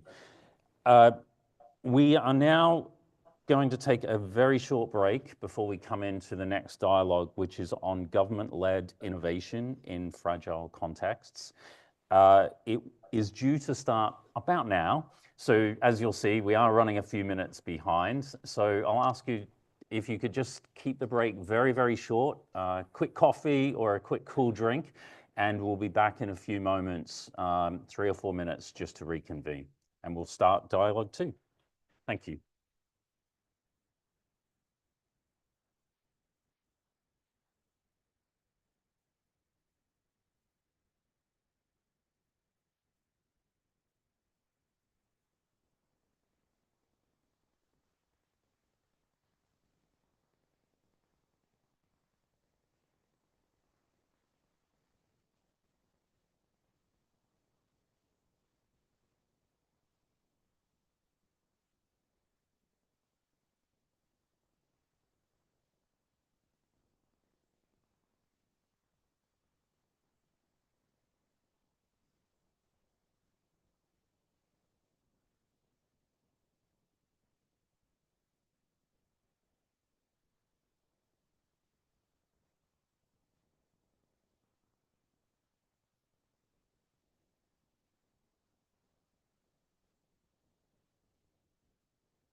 If you can please come in and take your seats, we will get underway imminently. One moment. When I start, which mic should I use? Either one, just pick it up. Is it ready to go? Yeah.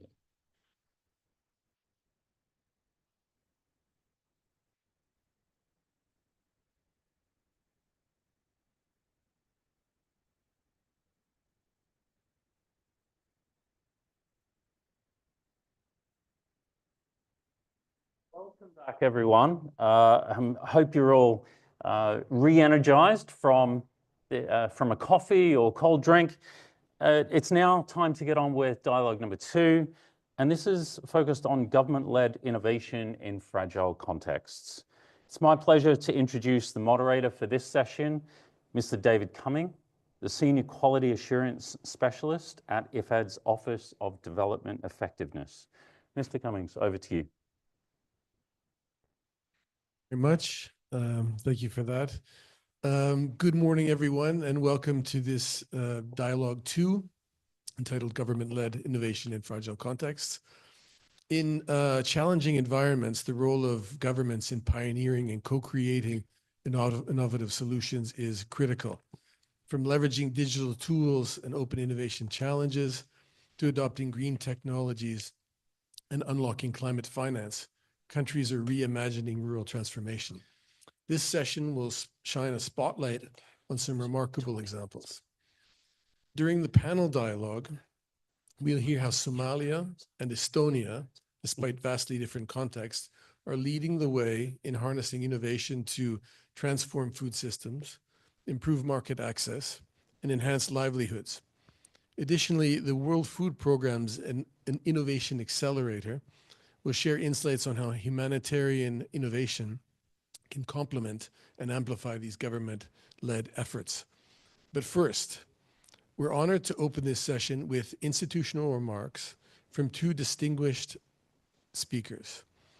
We have with us today Dr. Yaya Oladaran, Minister, Permanent Representative of the Federal Republic of Nigeria to the United Nations Food and Agriculture Agencies here in Rome. We also have with us His Excellency Asad Abdirasak Mohammed, State Minister, Ministry of Agriculture and Irrigation of the Federal Government of Somalia. Following their remarks, we'll transition to a dynamic panel discussion featuring 3 expert speakers who will delve deeper into real-world examples and the transformative potential of government-led innovations. We have with us Mr. Mohammed Muhyiddin, Director, Center for Innovation and Agripreneurship Development, or CIAD, and Ms. Annie Raya, Program Manager for Green Innovation and International Climate Cooperation at the Estonian Environmental Investment Center. Joining us online will be Ms. Hila Cohen, Deputy Head of the World Food Programme Innovation Accelerator. We will then conclude the session with closing remarks from IFAD's Country Director for Sudan, Djibouti, and Somalia, Ms. Rasha Omar. Let's begin this vital conversation about innovation's power to drive resilience and inclusive development, even in the most fragile of contexts. Dr. Oladaran, I give you the floor.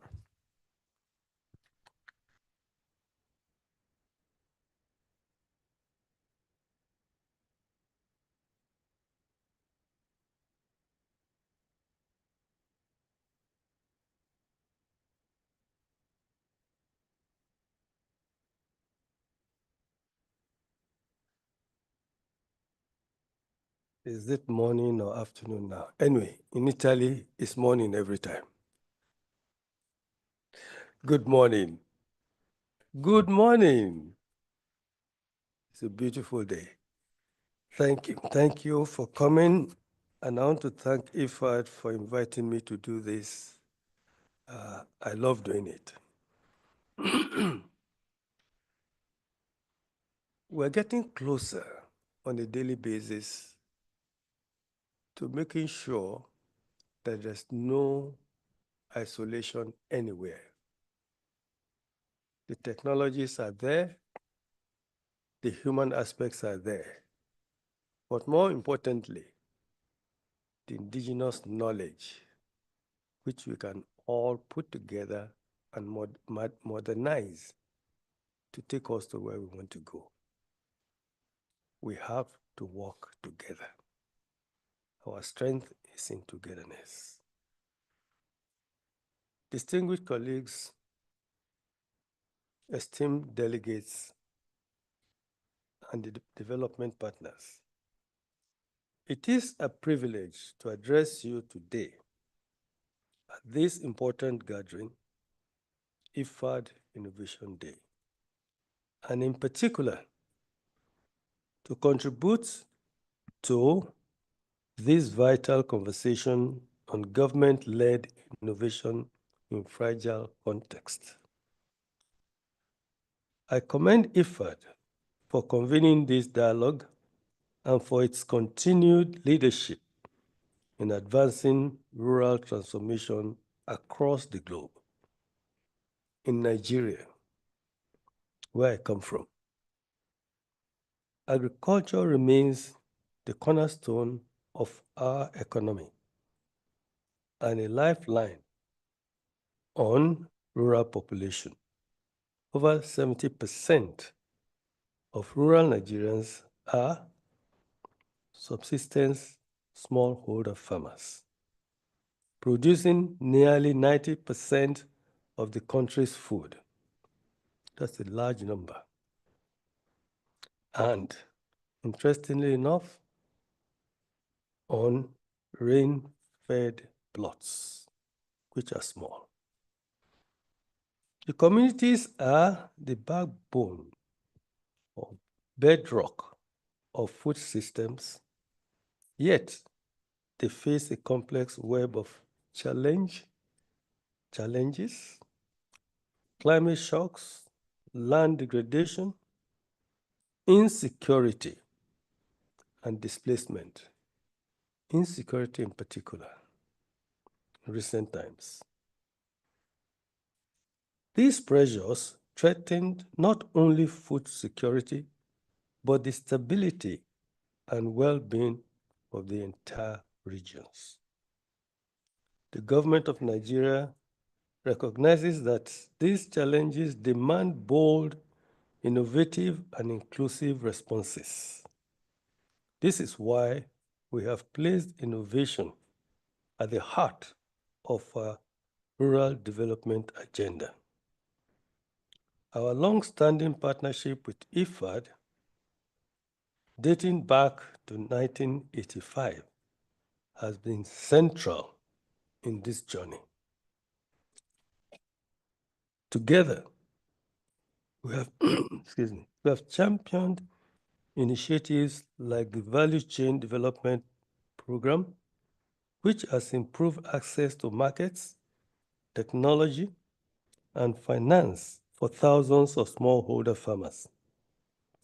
And through the special agro-industrial processing zones, we are catalyzing rural economics, mobilizing private investment, creating jobs for women and men, and especially youth.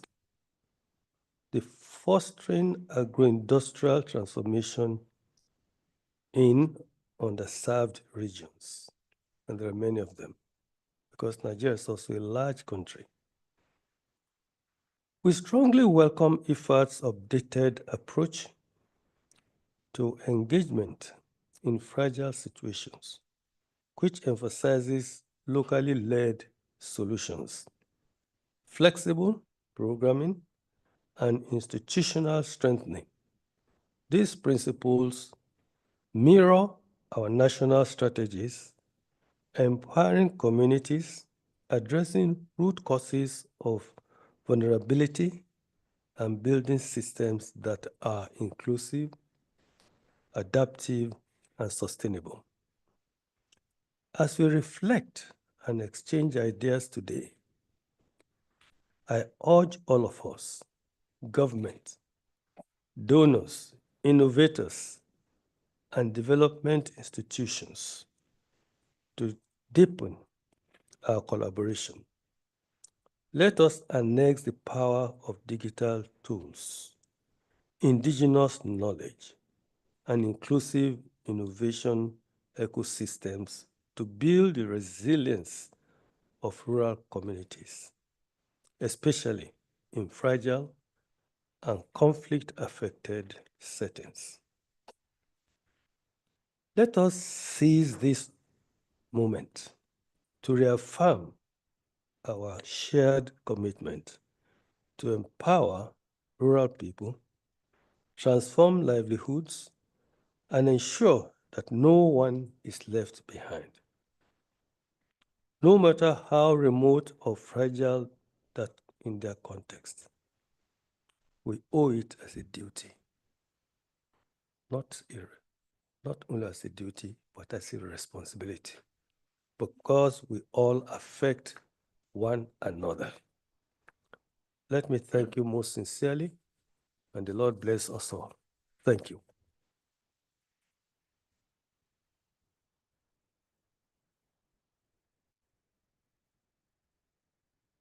For those words, Dr. Lanaran. It is now my pleasure to invite to the stage His Excellency Asad Abdirasak Mohammed, State Minister for the Ministry of Agriculture and Irrigation for the Federal Government of Somalia.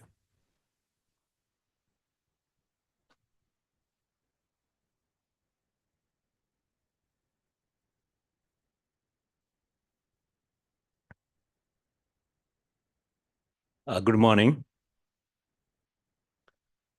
When I come to this hall this morning, I felt that the innovation starts here. This looks like a university technology labs. So instead of having big offices with big desks, I commend IFAD for the innovation and the new direction, really. This hall tells us all that. Ladies and gentlemen, esteemed colleagues, and distinguished guests, it's an honor to participate in this important dialogue on government-led innovation in fragile contexts, with special emphasis on Somalia. In Somalia, where fragile climate shocks and conflict intersect, innovation is not merely about technology, it's about reimagining how government institutions can lead inclusive and resilient development. Despite complex challenges, Somalia is demonstrating that government leadership, when rooted in community needs and aligned with visionary partners, can drive transformative change. Somalia's journey has been marked by resilience and determination, even in the face of adversity. As we confront pressing challenges such as food security, climate change, and socioeconomic instability, the role of government-led innovation becomes increasingly critical. Our government remains committed to fostering solutions that not only meet immediate needs, but also build a foundation for long-term stability and sustainable growth. A key initiative in this endeavor is the Center for Innovation and Agropreneur Development. This acronym is CIAD, C-I-A-D. This government-led center is dedicated to empower entrepreneurs to tackle the challenge facing Somali agriculture. By serving as a hub for innovation, the center connects the government, private sector, and local communities, fostering collaboration to drive meaningful change. The center aims to encourage innovation, support aspiring agropreneurs, and address critical challenges such as access to markets and climate resilience. Through training programs, networking opportunities, and innovation challenges, the center is poised to transform the agricultural landscape in Somalia, empowering local entrepreneurs to develop sustainable solutions.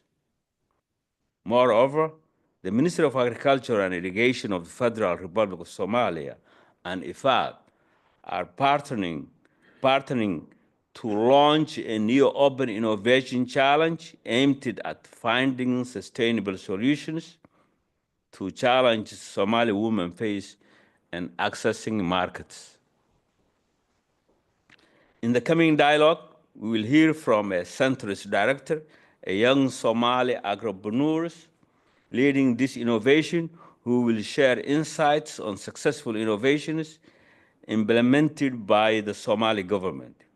We'll explore how these efforts have harnessed local knowledge and community engagement to drive progress in agriculture, education, and infrastructure. Let us engage in meaningful discussions that highlight the importance of collaboration and the sharing of the best practices. Together, we can identify strategies that empower our communities and strengthen resilience in every fragile country. We believe what works in Somalia can fit any fragile context. We have a booth at the marketplace, and we are ready to share our experience and receive ideas for improvement. Thank you for your participation, and I look forward to our enriching discussions. Thanks.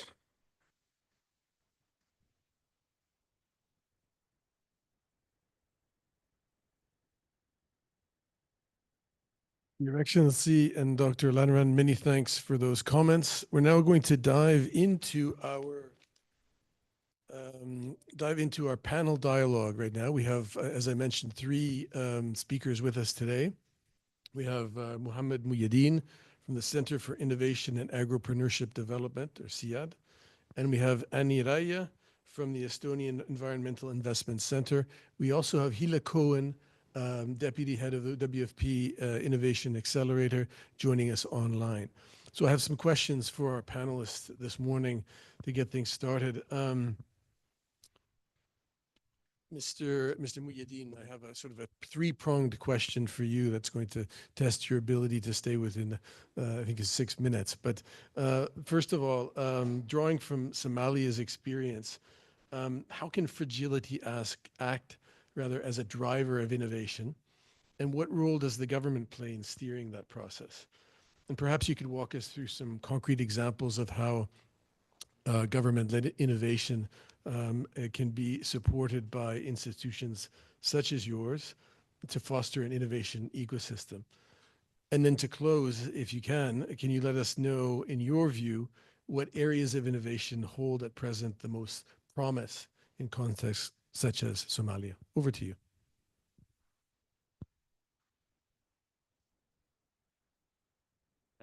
Good morning, everyone. And first of all, I'm honored and glad to be here. Now, before I dive into the discussion on the fragility and the innovation, something that we need to be clear about. When we talk about fragility, it brings about the negative side of the impact that have happened over the time in a certain area. And when we talk about innovation, we're talking about bringing new things, coming up with solutions. So we see it as an enabler. Fragility is an enabler for innovation. We have a saying that in hardship, we find solutions or findings. So Somalia went through one of the hardest hardships, from conflicts, civil unrest, and government collapses. But in those times, we found the most innovative solutions, some which even benefited the rest of the region. A good example of is that Somalia is now one of the cashless countries in the world, completely utilizing mobile money. And that was developed and perfected during the most fertile time of the country. That shows that when there is a fragility, when there is a challenge, then people are forced or inspired to come up with solutions. Now, the current context, the biggest challenge is the climate issue. Somalia, if not the first, is considered one of the most impacted countries in the world in terms of climate, with regular droughts, regular floodings, and that allows elsewhere, especially international partners, innovation hubs in the country and in the region as well, to figure out and come up with solutions that could address that. Now, a good example is the work that we're doing with IFAD and IFAD Innovation. Over the last year, we've been designing and crowdsourcing solutions that would work in Somalia as a pilot, but could be used elsewhere where there are common challenges similar to climate. The first innovation challenge that we're going to launch, hopefully right after this event, is the innovation challenge on women's access to market.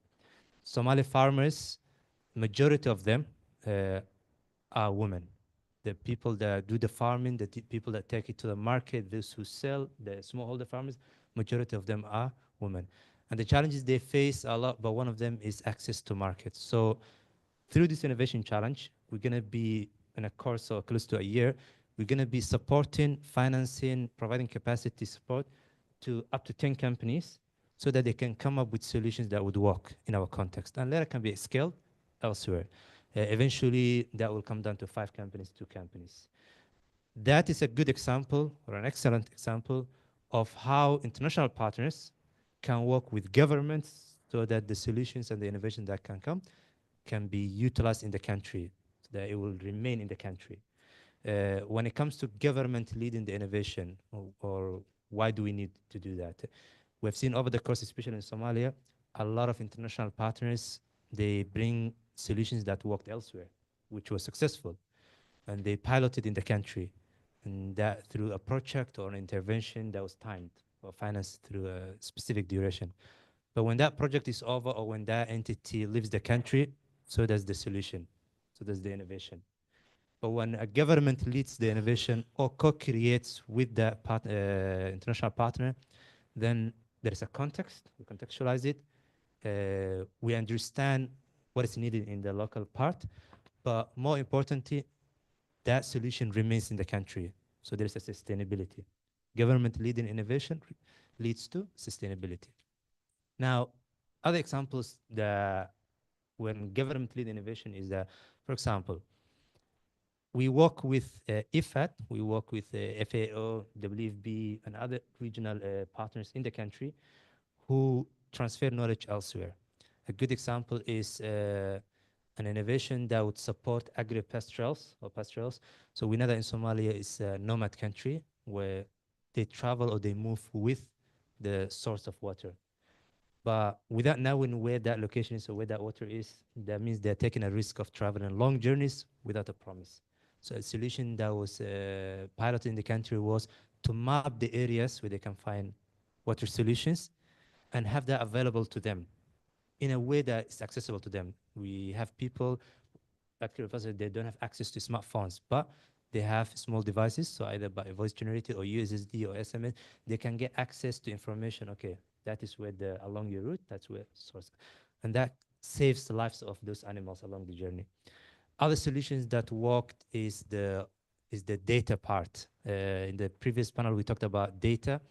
Somalia is a prime country when it comes to testing solutions.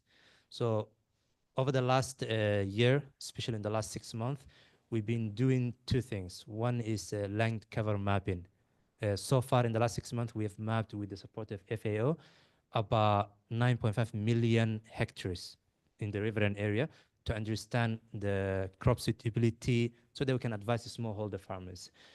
Also, we've done soil testing so that at least we can advise what to plant, when to plant, and what not. And that speaks to innovations that work. Now, in closing, I know that I have a minute left, but this would have been an event on its own. What can international partners or companies or innovators can do in Somalia? Where are the promising areas? I would say the first one is digitalization or digital solutions. There is a need for traceability. I know that we have Estonia, which is, I would consider the holy grail for digitalization in the world. Digital traceability for agriculture is very important, and that's something the country lacks. But that's also something that through the agro web with an IFAD Innovation that we hope to tackle. Land registration through blockchain That is something that is much needed and would solve a lot of conflict that are based on land rights and ownership, but would also increase the land ownership or secure the land ownership of women. We have piloted tests in Africa, for example, in Rwanda, where land ownership of farmers are tied to the either marriage or at least a certain percentage. So that's something important. Now, in closing, when a government leads innovation or when they co-create, one is that the context or the reality of that country is applied on that. So that solution works in that country, but it can be scaled elsewhere. It lives or it stays in that country, so there is a sustainability, and it's a ground test. That doesn't mean that governments don't have to come up with solutions on their own, and that is where CIAD, His Excellency spoke about that, the Center for Innovation and Entrepreneurship. The role of the center is to mobilize all these partners, government, international partners, innovators, private sectors, so that we can, on a policy level, on an intervention level, we can put that all together. Thank you. Over to you. Okay, Mr. Muhyiddin.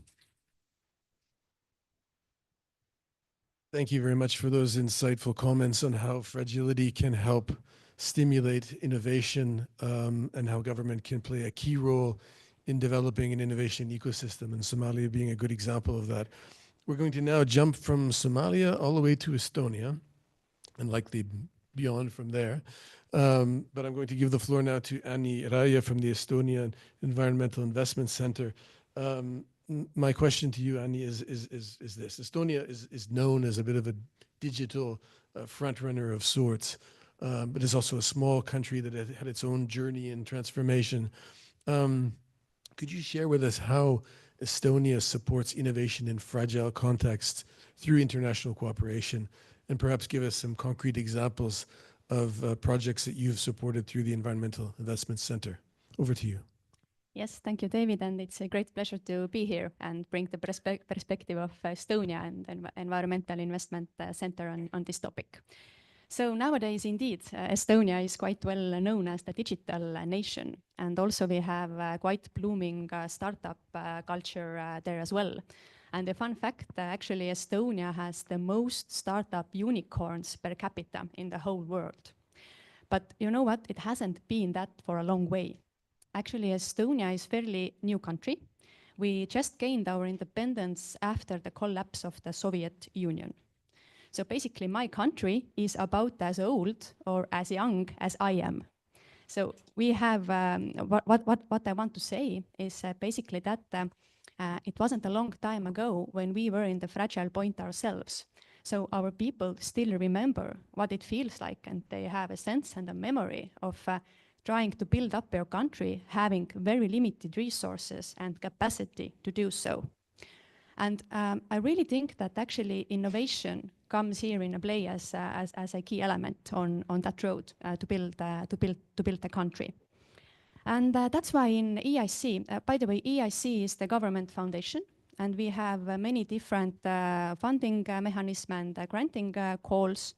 And one of them is aimed for Estonian climate smart and clean tech companies to go and introduce and also foster innovative solutions in low and middle income countries.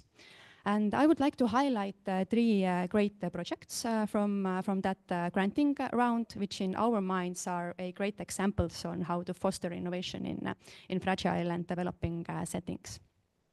And we will go on a little bit of a world tour. So the first stop will be in Kenya, in Nairobi. And from there we can find the small startup called Space Trip. And Space Trip have developed this solar-powered autonomous irrigation system for sewage water. And it is built inside of the shipping container. So it is very easily moved around and very easily set up. And also you can use it in rural areas or in small-scale farms, for example. And what Space Trip did, they just did not only put up their solution there in Nairobi, but also the project was accompanied by the awareness raising campaign and also capacity building training for the local actors. So actually the local specialists on the site now know how to use this system, how to manage it, and even how to repair it. And that's the thing what also Mohammed brought out. When we are going with our one-off innovative solutions to those countries, and we are doing the pilot project, and then we will pull out, of course, they will not go on.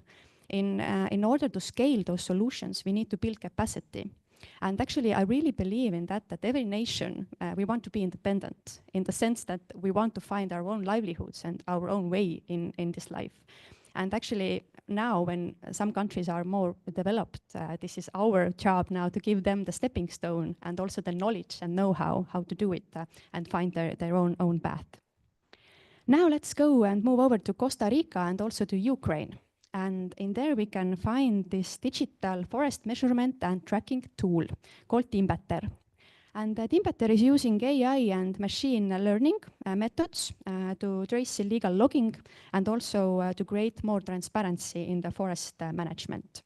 And as this is a digital tool, it also grants a great accessibility for this very traditional sector as forestry for women and also vulnerable groups.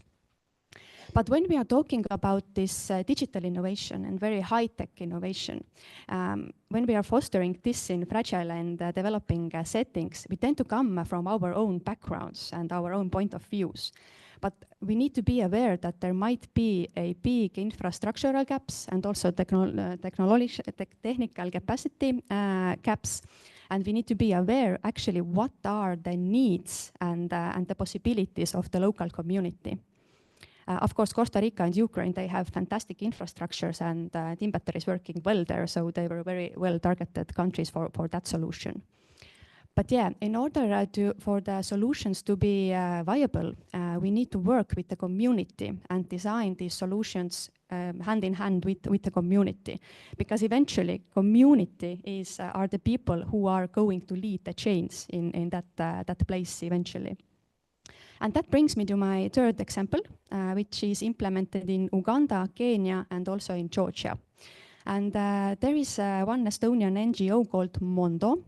And actually at first, when Mondo came to us with their project proposal, our experts in EIC, they were looking at the proposal and they were like, I don't know, there is not much green innovation in there in this design.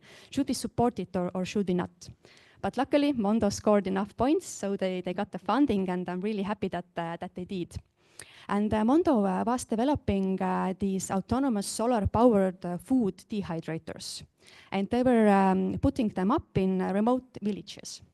And this was a genius solution because it did not only give new business opportunities for local farmers, but and also strengthened food security, but also it opened up the entrepreneurial ventures for women-led businesses. And again, Mondo did not just only put up their machines there in those remote villages, but they also set up a network for entrepreneurial women. And this network is actually going on still today. So the women from the piloting group, they are now mentoring the newcomers. And so the network will live on.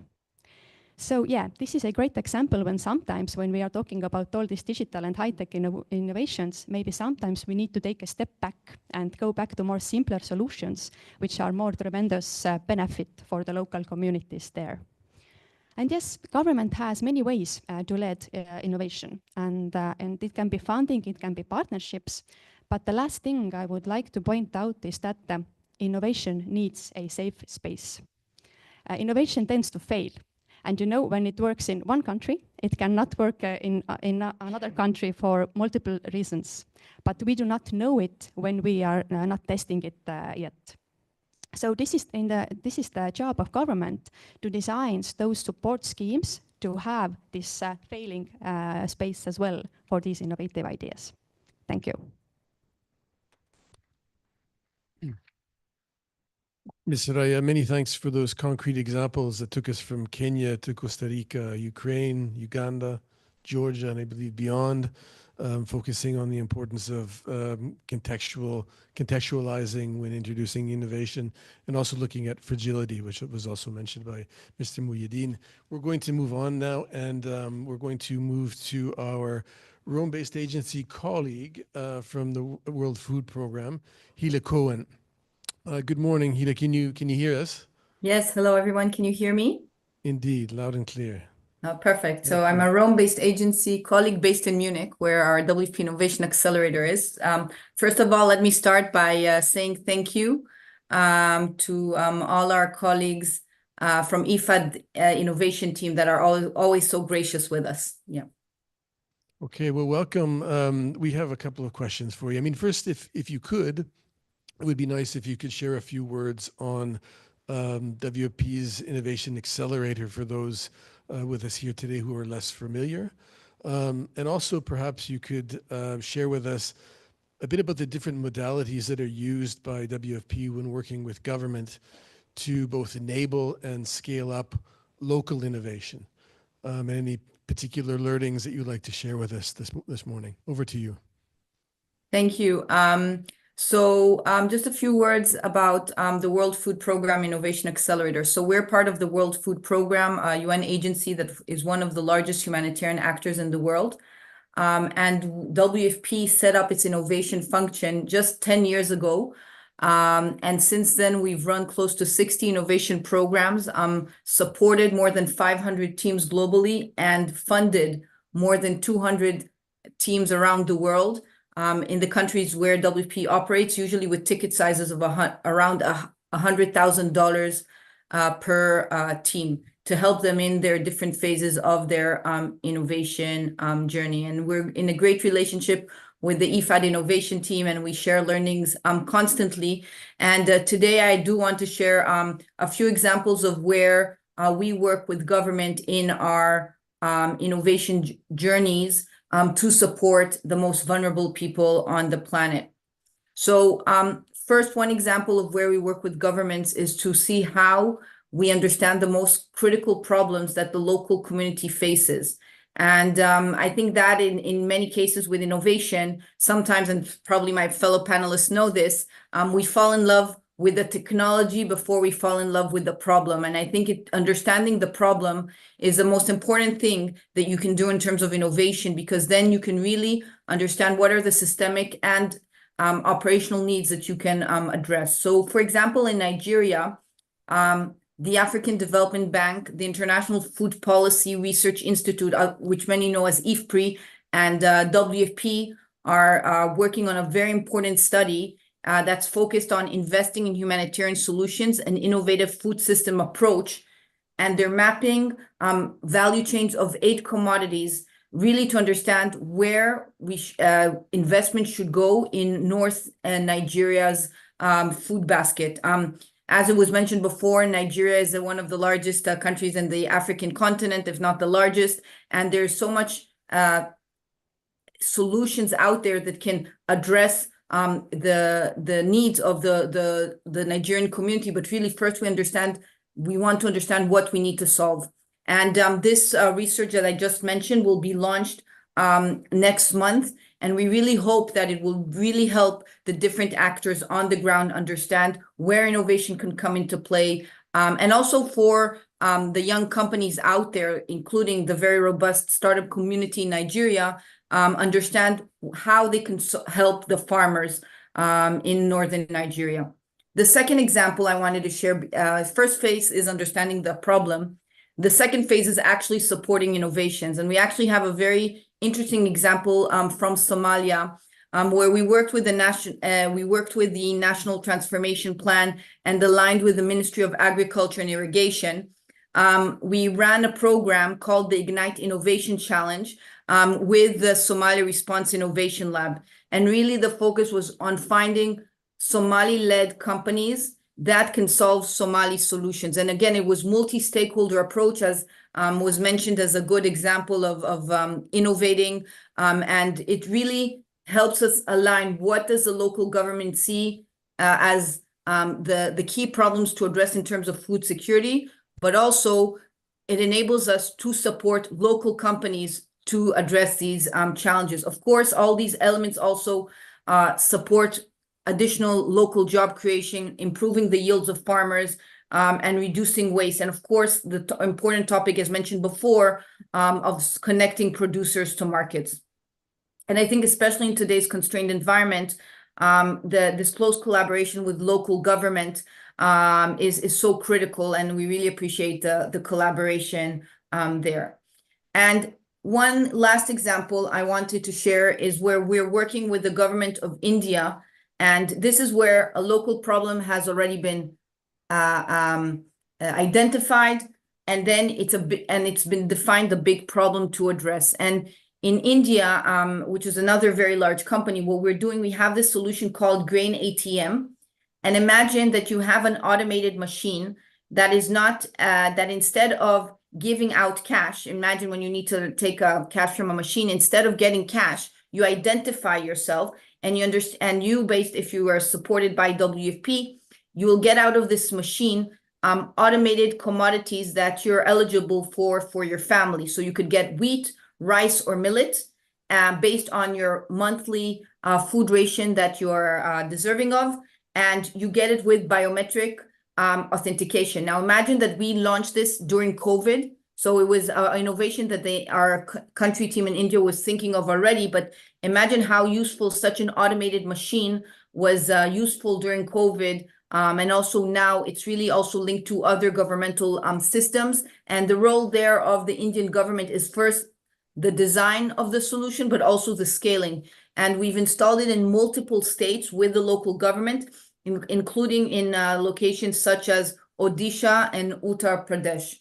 And so these are just three, I just wanted to show 3 examples of the importance of different stakeholders working with government in different phases of the innovation journey. And I think as other speakers before me mentioned, I think if I can, in closing, mention what our learnings as the WFP Innovation Accelerator and the global teams that we support is first to really understand the needs of the community, because I think you really need to understand what are the realities on the ground, what is the potential, where are the gaps. And then I think also, as we're all here working on innovation, and many times we're working with young companies such as startups, I think each of the actors in the room also need to understand what can we do to create an enabling environment for startups to succeed and in order to support those in need and to help generate a strong local economy. Thank you, everyone.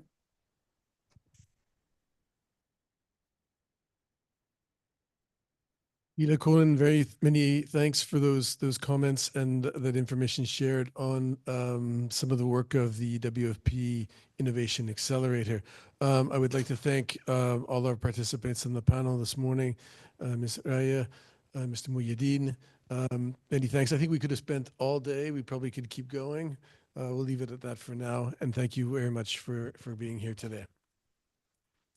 Now, for our closing, we have some closing remarks now from Ms. Rasha Omar, who is IFAD's country director for Somalia, Djibouti, and Sudan. Rasha, are you there with us? Yes, I am, David. Yes. I pass over to you for the closing remarks, Rasha. Over to you. Thank you. Thank you very much, David. And I join you also in congratulating and thanking all the speakers for the very good interventions, and also thanking you for the excellent moderation. I'd like to start my closing remarks by basically saying that we've had the privilege of hearing from the representatives of Nigeria, Somalia, Estonia, and our sister agency, the World Food Programme, about their innovative approaches and the solutions that have demonstrated the power of collaboration and the importance of addressing the unique challenges faced by the rural poor in fragile contexts.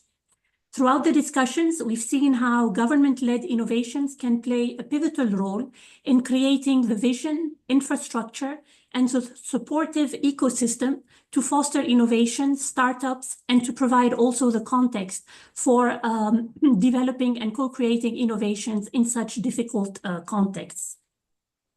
From the development of solar-powered irrigation and value addition technologies to the use of digital technologies in agriculture, these innovations are paving the way for sustainable agricultural systems that can withstand the adversities of conflict, environmental degradation, and socioeconomic instability.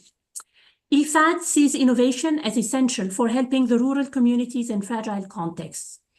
And in IFAD's approach to innovation, we believe that innovations must be context-specific, something that the speakers really stressed, inclusive and sustainable, especially when institutions are weak and risks are high. We promote 3 types of innovations. We spoke quite a lot now in this session about the digital tools for advisory services, market access, financial inclusion, traceability. But there are also the community-based innovations that basically develop solutions that build social cohesion and reduce conflict risks. And finally, there are also the financial innovations like the insurance schemes and the microfinance that are tailored to operate in very fragile contexts. The examples we heard today from our partner governments underscore the relevance of IFAD approach.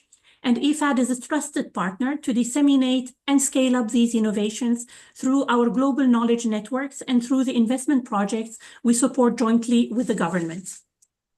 We also work with the governments to create an innovation-friendly environment and translate the government innovation agenda into an actionable plan.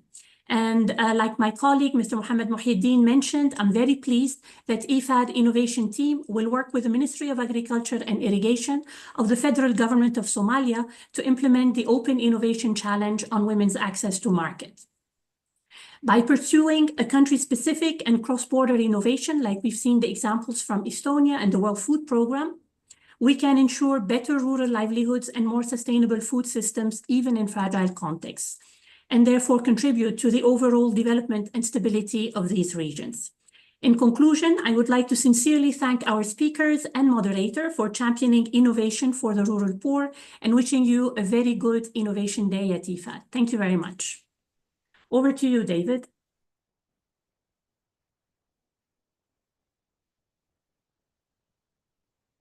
Asha, and thank you to David as well, and to our esteemed guests that were providing a very insightful discussion there. We'd like to hear, while our next panelists arrive on stage, we want to hear from you again. So we're going to bring up another barcode. Each one of these barcodes is slightly different. So, and what we will do is bring up all of the barcodes so you can respond to each of the questions just prior to lunchtime.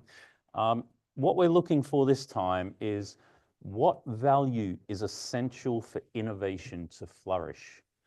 So we'll leave that up just for a few moments. So once again, what value is essential for innovation to flourish? Please share your thoughts in just one word. And whilst you're doing that, let me introduce the next panel that's up here for dialogue number 3. Empowering rural communities through innovation. As we move into more practical use cases, this session will bring about light, inspiring examples of how innovation is making a real difference in rural communities. Let's discover how targeted solutions are overcoming challenges faced by marginalized groups. I'm now pleased to pass the floor to the moderator of this session, Ms. Ashley Ann Davidson, Regional Specialist for IFAD's West and Central African Division. Over to you. Let's do it. Just to make sure it's on. Okay, great. Thanks so much for having me here today. As you said, I'm Ashley Davidson, and I just want to welcome you all to the third dialogue of today, which is empowering rural communities through innovation. So to give you a little bit of context, this session will focus on how innovation can be a powerful tool to foster economic inclusion and equity for rural communities, and in particular for marginalized groups like women, youth, and Indigenous persons. As we know, people in rural areas often have unique challenges and contexts, as well as the people within the rural communities. By seeking opportunities and addressing the barriers faced by them and the marginalized groups within them, we are able to improve livelihoods and communities, but also build stronger and more resilient food systems. Today, we're going to explore the case studies with the Agricultural Research for Development, or the AR4D initiative, and some case studies in Bangladesh and Cambodia. These examples will show how targeted innovations in agriculture and rural development are making real impact on the ground. So with that, I'm going to introduce our three wonderful speakers, our ladies up here. So we have Ms. Mashiat Chowdhury, who is the country program analyst for Bangladesh in IFAD, who is joining us from Bangladesh today. We have Ms. Esha Singh at the end, who is the global technical specialist for ICD4D in agriculture, and she's joining us from Cairo today. And we have Ms. Mariode Even, who's our senior technical specialist for biodiversity here at IFAD, who's joining us from Rome. Each of them will share a unique perspective on how inclusive innovation can really drive meaningful change. So with that, I'd like to move it straight into the panel, and we're going to begin our interventions today with Mariode. So Mariode, to you, please. Yes, thank you very much, Ashley. Perfect, thank you. So as a regional agronomist for IFAD in Asia before, you had initiated collaborations with the AR4D, or the Agricultural Research for Development, on reviewing approaches that can help generate agronomic innovations better targeted for communities and vulnerable people that we serve. Can you share what prompted you to initiate this work and what you have learned along the way? Thanks. Thank you very much. As you said, I initiated this work when I was a regional agronomist in APR in Asia. And as such, my goal was to see how, you can bring agronomic innovation, farming systems that are really tailored to the people we serve, that can bring sustainable increased income, reduce poverty, and so on. The previous sessions have all highlighted the importance of context. I mean, for agriculture, that's a given. You don't need the same innovations in a desert, in a tropical area. And if you are dealing with mountains, you will even have different innovations in different very small place. So that's a given. And that's a very important still finding. But what I will dwell now today with the panel is to address the diversity within these communities. Because sometimes we forget that. So communities have different overall context and challenges, agroecology. But farmers behind that, and within that, women, youth, indigenous people, but also poorest, have different challenges. And sometimes we forget to recognize it. And I've often seen it, like we do participatory research and development and so forth, but we don't really reflect from the point of view of the farmers we are trying to target. And I'll bring some experience, like from 20 years ago when I started as an agronomist. And I was working on with lowland rice farmers, smallholder farmers, to try to foster the improved productivity and sustain a classic rice intensification system at the time, 20 years ago. And I was after the project, and I realized, I was really living with the farmers and trying to understand what was going on, that they were not adopting anymore what was there, because we had failed to consider that even in these small areas, some farmers' main constraints was labor, and you were proposing a very labor-intensive system. So if the farmers adopted it, they may have to reduce groundnuts, they may have to reduce other livelihoods, and they will lose income. Others, we were trying to promote youth, but we were forgetting that youth was depending on the farmers' head of households to be able to engage in farming. So anyway, it prompted me since the start to really reflect and consider the diversity of farmers. So all my careers has been triggered on reflecting a bit more on that. And now it has come even worse and more important because climate is changing in an accelerated manner, and farmers have to really dwell not only with erratic rainfall like they've always had, but even changing erratic rainfall or worse events, and environmental degradations is also changing the conditions in which they're setting. So this is even more important. So I gathered different like-minded experts that have been working on trying to target better this kind of climate adaptation, agroecological transitions from WOCAT, the Sustainable Network on Sustainable Land Management that you may know, Farmer Field School, the FAO platform. Actually, I also work with WFP at the time on the climate advisory, and On-Farm Experiment Network, which is also a network promoting real on-farm experiments. And we interviewed different experts, we reviewed hundreds of papers and different cases of how IFAD also is doing and different partners is doing. And we realized that the main pillar is indeed empowering the communities, but also within that, the farmers themselves to innovate and discover what works best for them. So at community, but also at local, like we've heard before. And the second, so that one is something we've been doing in IFAD. We can do better, but we've been doing a lot of that. But the second challenge is how we build it at scale. because that is knowledge intensive and so on. So that were the two things we've tried to reflect on, how we improve this process, and second, how we can ensure they are scalable, because we need to outreach people. And we worked, that's why we came across with the IFAD, the research unit, because they were doing a number of also research grants and trying to bring innovations and facing the same kind of challenges. So we put our heads together to review case from different IFAD investment also, but also from research. And here are some of the key findings that we found on the inclusion part. First, learn to differentiate.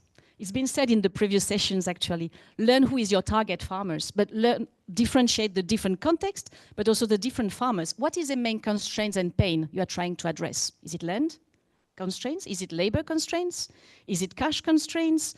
Do they have some, I mean, you have to consider both at the farm, but also at, more landscape level. So that's a very important one, and to consider this diversity within the village, like doing better targeting survey, like in Nepal, Asha, they were doing household survey to better understand the constraints of the women.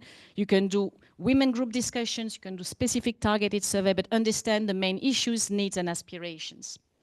Second, be truly participatory. Sometimes we say participatory and we just invite different random farmers, but you have to really be participatory. See who you involve to really represent the diversity of these farmers and involve them in actual process and evaluation on their criteria, their things. For instance, I mean, the indigenous people team has been working with different partners on reviewing what are the main criteria for innovations in indigenous people system. And actually you realize that their priority criteria may not be the same as others. Apart from just yield, they focus on biodiversity, on nutrition diversity, on customary. So you really need to consider what are the local priorities and the institutional context. Third is how you blend local knowledge, which is very relevant, but how you blend it with science and other options. So we need to both document what is existing, but we also need to enrich. And now with digital innovations, it's even easier how you can blend different options and provide different options to the farmers. And that's what we've been working, like for instance, eCraft on options by context, WOCAT provide different types of options. So identify your context, try to bring different innovations. And then the most important is empower the farmers to experiment and test themselves. There are some data in Bangladesh, for instance, that showed that between a collective demonstration and enabling the farmers to self-demonstrate, to test a small part of their field, contagion rate was 3 to 5 times higher, and then adoption rate 30% higher after a couple of years. So you really need to build this capacity through digital diaries, farmers' assessment, how they can really record, understand the context, and see what works best for them, and pilot innovations and build. And so that's a bit the main lessons on the element. I think I'm maybe out of time, so I'll say the rest for the next. Thank you so much. Mariod. Perfect. No, thanks a lot. I think it was really interesting, some of the points you made. I think we have really urgent challenges, and that can lead to trying to find urgent solutions. But you said some really important steps that we need to have time for, which is having participatory approaches and having time to test. And that really helps to have the steps of coming through adoption and eventually scalability. So thanks a lot for that. So today we're gonna pass to Esha. So Esha, could you please talk about the Challenge Fund under the Sambat project? How was it, what is it? How was it designed and implemented in Cambodia? And what progress has been made? And finally, how has inclusion, particularly with women, youth, and rural innovators, how has this been addressed through the design and implementation process? I hope you can hear me. Thank you so much, Ashley, and thank you, Mariod, for setting the scene for all this. So my previous speaker talked about the context of innovation, but more than the context, we also need to know the need and the how to do the innovation. So challenge funds are not new, accelerator funds are not new. You heard in the previous session as well, both from Somalia as well as from Estonia, about challenge funds. But we need to dig deeper. The how, the context. So I think behind and everywhere, you can probably see the screens. The challenge fund that I'm going to talk about was actually under the Sambat project. So this is an IFAD funded project, and it's in Cambodia. And the context of this project was that this particular project focused a lot on infrastructure, skills, and enterprise. And this was in the context that there were other projects that were actually trying to solve other problems, things like working with community institutions, working on productivity, and the like. So this kind of fit it's like a jigsaw puzzle that fit in to the context of Cambodia, and trying to bring in enterprise development, especially digital enterprise development within the context of Cambodia, to solve diversity of problems that the smallholders farmers faced.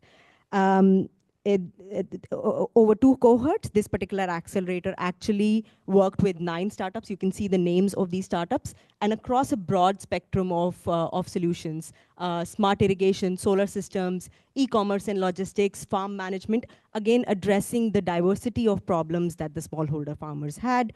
The accelerator had 16-week structured curriculum. So what it did was, from the application phase, shortlisting applications, then putting them through a 6 months pre-accelerator program, ensuring that the participants understand the needs of the smallholder farmers, refine their minimum viable product, refine their problem statement further, and then are actually selected for the funding.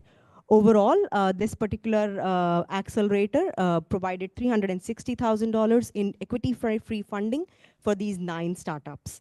And what eventually this accelerator also helped them validate the minimum viable product, encourage legal registration and market entry. So through demo days, they also connected these startups to actual private sector so that they can enhance their capabilities. This, not only this, under the accelerator program, there was actually a digital literacy and outreach campaign as well with the smallholder farmers and the communities, so that the startups can understand, of course, the needs of the communities, but also be connected to the same smallholder farmers. And through this digital literacy campaign, there were about 9,000 users that were onboarded for all the 9 startups. I think now we need to talk a little bit about inclusion and equity. So where does that come in, and how does that come in? Through targeted advertising and campaigning, the idea was also to bring in a lot of different diversity of applicants, and to attract women applicants and youth applicants. I think there are diverse strategies that need to be applied. So the outreach has to be through multiple media channels and the like. And I think also one thing that I want to highlight is a particular story that I heard when I went there and actually met the startup founders. One of them highlighted that she was running a fast food restaurant with her parents, and the problem statement actually came from there. So she felt that for them to bring in pickles, jams, jellies, that was a sourcing problem. And they realized that farmers actually sell them at dirt cheap prices, or rural processors actually sell them at dirt cheap prices. And there's the missing middle. So she wanted to work on that particular problem to actually address the logistics of this particular supply chain. And that's where their idea came in. So it's not just about inclusion, I guess, is not just about just getting women and youth in numbers, but also understanding that, how is this actually addressing the core problem at the end. So this was one of the problem statements.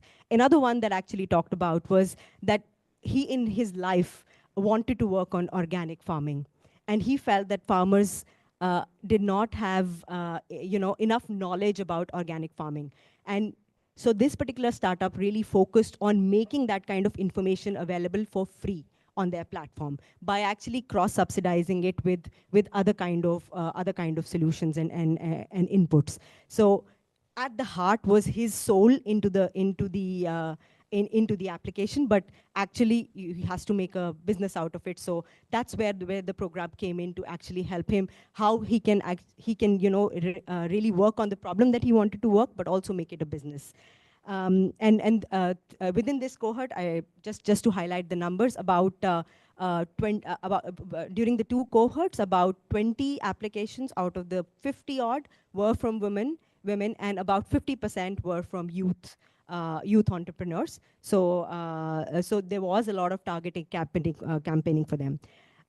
Just in terms of lessons, I'll be very quick on this one because I know I have very limited time. I think one of the main lessons that emerged out of this application is that there needs to be flexibility of all the kind of innovation and challenge funds in terms of grants use, because there's a diversity of needs of startups. It could be hardware, it could be software. There also needs to be very clear and crisp administrative processes when you are actually administering an innovation challenge. And last but not the least, I think all the startups really, really need how to market how to market further, and connections with investors and private sector. Over. Thank you. Thanks so much, Asha. So first of all, I just wanted to say I think it's really a good example from picking up where Mariod had left off when we talked about having local knowledge to the solutions. I think what you did is you showed a really interesting example of how someone had a problem that's existing. So by having this consultation and these different ways of incentives, you were able to identify the real problem that was there and already have the solutions. And this was a way to make sure that it was addressing. So moving quickly on, I wanted to go over to Mashiat. Your team has seen how making silage more accessible in rural Bangladesh has turned a simple idea into a real change. Can you explain a bit about this? And can you share, in your view, what are the key ingredients that turn a simple idea into a truly scalable and community-driven innovation? How do we also make sure that women, youth, and marginalized farmers are not left behind in that process? Thanks, Ashley. Let me start by thanking the organizers for giving us this platform, bringing us all together for this very important dialogue. It's an honor to speak here on rural innovation along with my fellow panelists, a topic that is very close to the heart of IFAD's mandate. Innovation is often associated with something that is very high-tech or disruptive, but from my experience in Bangladesh, innovation is often also very, some meaningful innovations are often also very deeply local and community driven. I'll take the example of silage that you mentioned, Ashley, for example. It's an innovation which on the surface is very simple. It's basically preserved green fodder made out of maize, which is high in nutrients and is often used by farmers during particularly lean seasons when there's food shortage and the pasture is not that favorable. So the idea may not sound revolutionary, but the impact it has on rural community is actually quite profound. For context, I'll just tell you that Bangladesh is a country with over 160 million people, of which about 70% live in rural areas. And from the rural population, about 74% of the households in the rural population of Bangladesh are actually generating income from livestock. So historically, livestock farmers in Bangladesh have faced chronic shortages of supply in terms of like feed, and particularly during lean seasons that I mentioned, which affected their productivity, their income, and their growth. And particularly when we talk about these marginalized groups like women and landless farmers, the barriers are even more because they don't have access to, say, access to the land, they don't have access to finance, they don't have access to credit, access to decision-making spaces altogether. So we tried to address this challenge through one of our projects, IFAD financed and co-financed by the Embassy of Denmark, called Rural Micro Enterprise Transformation Project, RMTP in short. And this project was implemented by one of our national partners, PKSF. We addressed this challenge using what I would call an ecosystem approach. Yes, we focused on the production of silage, but most importantly, we built the systems around it that made the adoption more viable, more scalable, and also more inclusive. We established, under this project, we established around 178 silage production plants across the country run by local entrepreneurs. These are not big entrepreneurs, these are local entrepreneurs based in different districts of Bangladesh, and many of them are young people. And these 178 production plants are producing over 8,000 metric ton of silage per month after this intervention. But the real innovation wasn't really the product. I would say it was what we built around the product, around silage. So to make this intervention more successful, we kind of established 500 new fodder markets, over 450 feed sub-dealers, the ones that actually provide the feed to the farmers. and also established about over 600 demonstration plots to help capacitate the farmers and increase their awareness. We also organized farmer field days, engaging nearly 25,000 participants, half of which were women. So to answer your question, I'd highlight 3 ingredients that turned a simple idea of silage into something truly transformational. Firstly is focusing on systems thinking. You know, we didn't just introduce silage as a product itself, but we've built a whole system around it, starting from systems around the value chain, starting from the input to production to distribution to the end user there. You kind of have to find incentives for actors along the whole value chain to see how this whole idea can be transformative and also scalable. Secondly, inclusive design. I would say from the outset, what we focused on under this project is, when we talk of inclusive design, we tried to focus on access. That includes access to raw materials, access to finance, access to information, and also access to basically voices as well, like hearing from the marginalized community. So inclusive design was absolutely essential. And by embedding inclusion at every level, we try to include people in all, starting from enterprise ownership to market participation. And finally, the third ingredient that I'd like to focus on is building partnerships. Something so transformative cannot happen in actually silo. A single actor can't implement such an initiative that leads to such huge impact. You need a pool of actors working together on this. So the transformation that we witnessed were not driven by one single actor, not by IFAD only, not by our lead implementing agencies, but also their partner organizations like the partnering NGOs, a lot of private sector who are there supporting in terms of input, agriculture mechanization. There are private sectors involved in that. The farmers, of course, the smallholder farmers there, the rural micro enterprises. So a partnership, building right partnerships is absolutely essential for something like this to be so transformational, and which also kind of helps de-risk investments and build trusts along the supply chain. And the outcome actually speaks for itself. For this particular intervention, the farmers actually ended up seeing an income increase of about 28%, and the livestock productivity also has increased by 23%.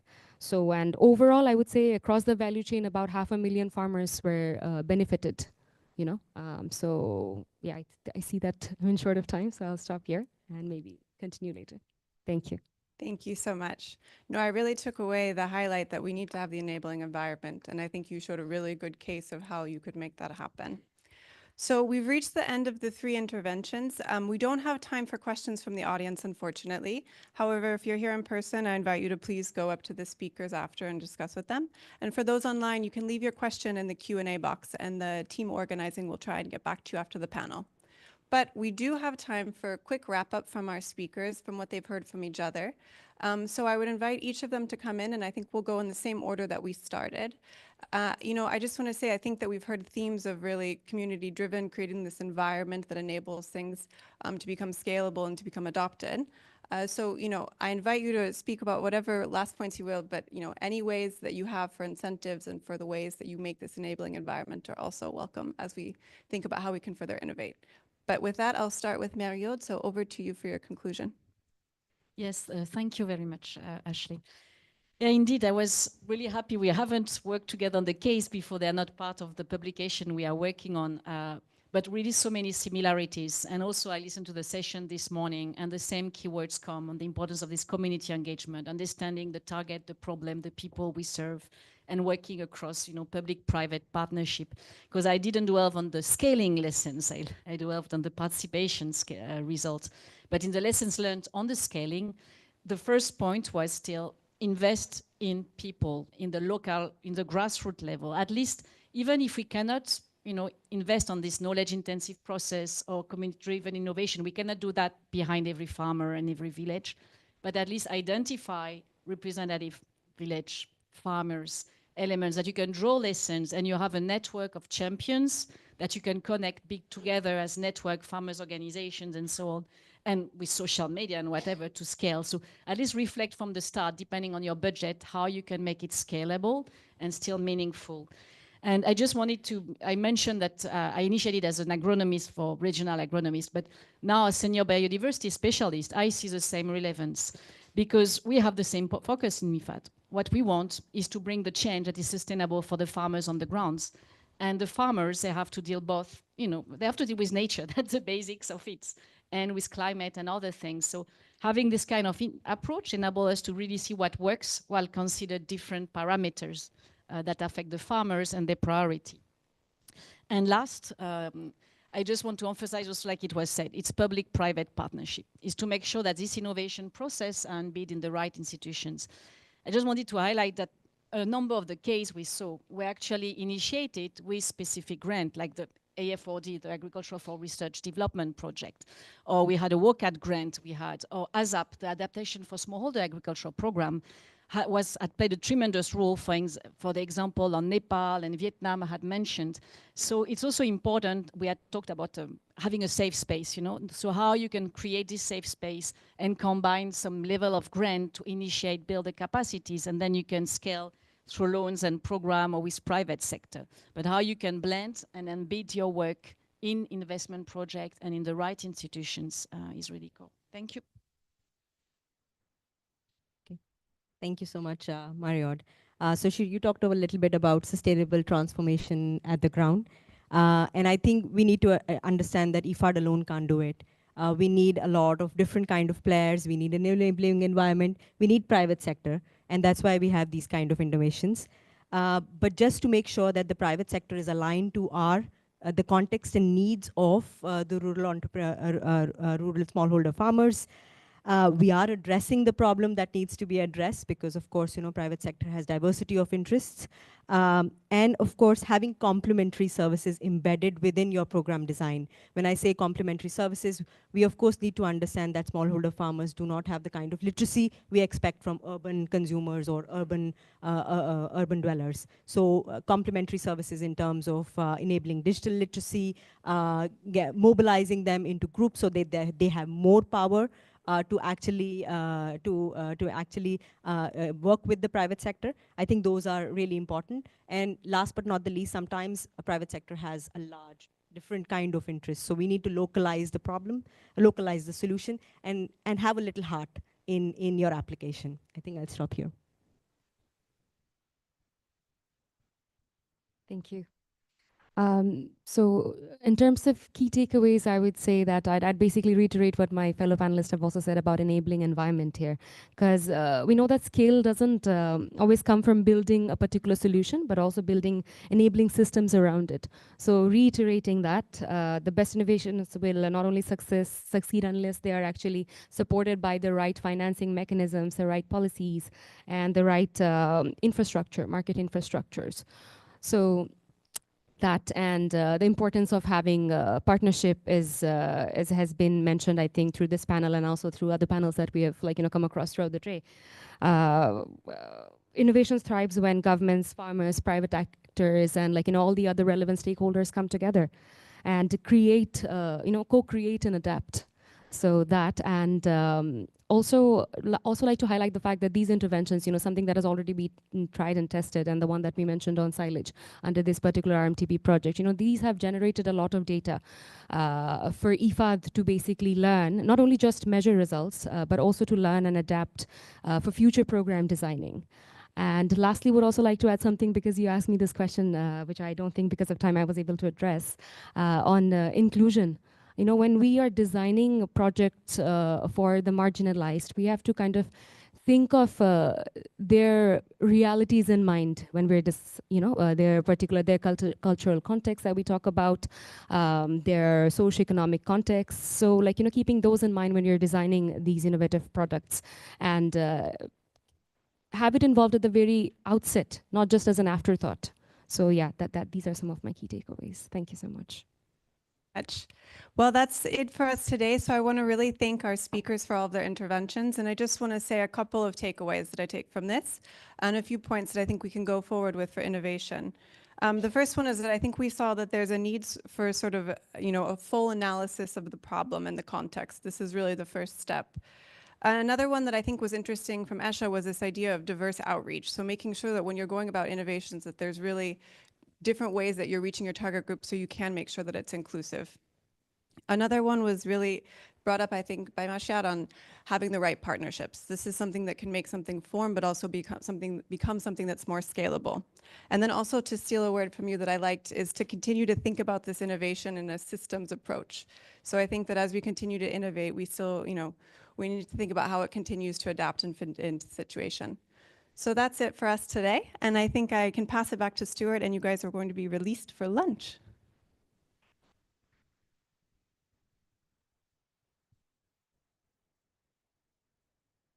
Thank you very much to all of our discussionists. That was incredibly insightful. So how are we feeling? Is that it, really? Come on, how are we feeling? All right, we've had half a day. So we're now halfway through the day, and although we're going to go for lunch, and it's very typical that people sort of maybe have a long lunch and feel a bit tired after lunch, we're not going to let that happen, are we? We're going to come back, be reinvigorated. So this lunch is an opportunity for those of you attending in person to network, to interact with some of your colleagues and also some of the speakers from today. It'd be great to have you exchange some of those ideas and maybe pick up some of the questions that you've perhaps not had the chance to express so far.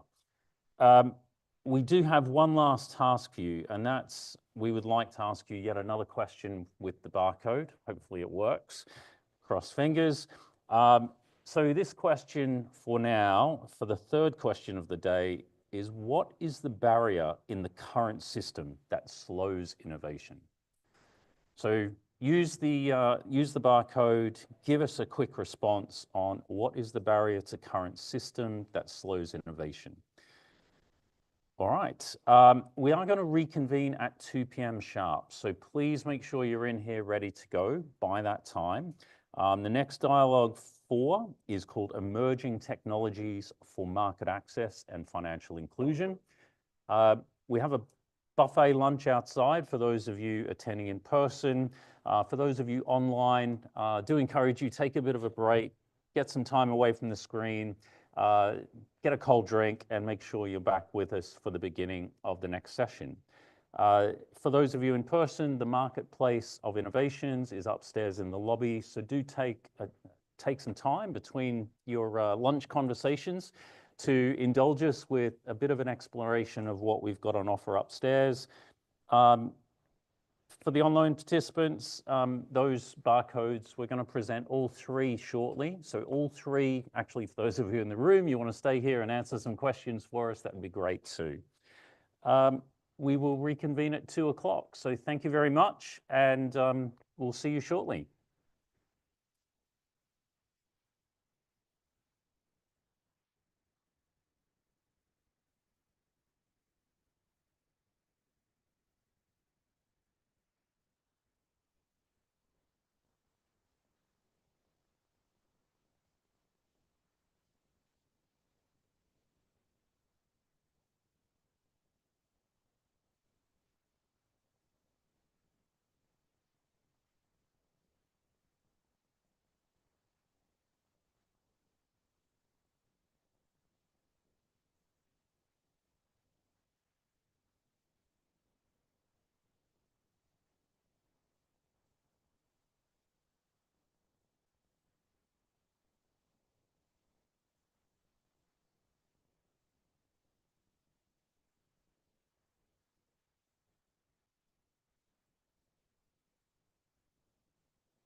Can you hear us?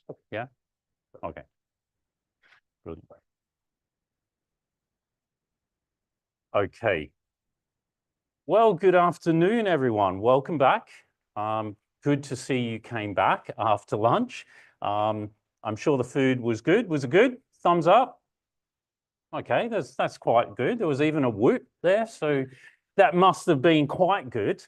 Have we got enough energy to get started this afternoon, or do I need to draw on my usual facilitator powers and do an energizer, get everyone up?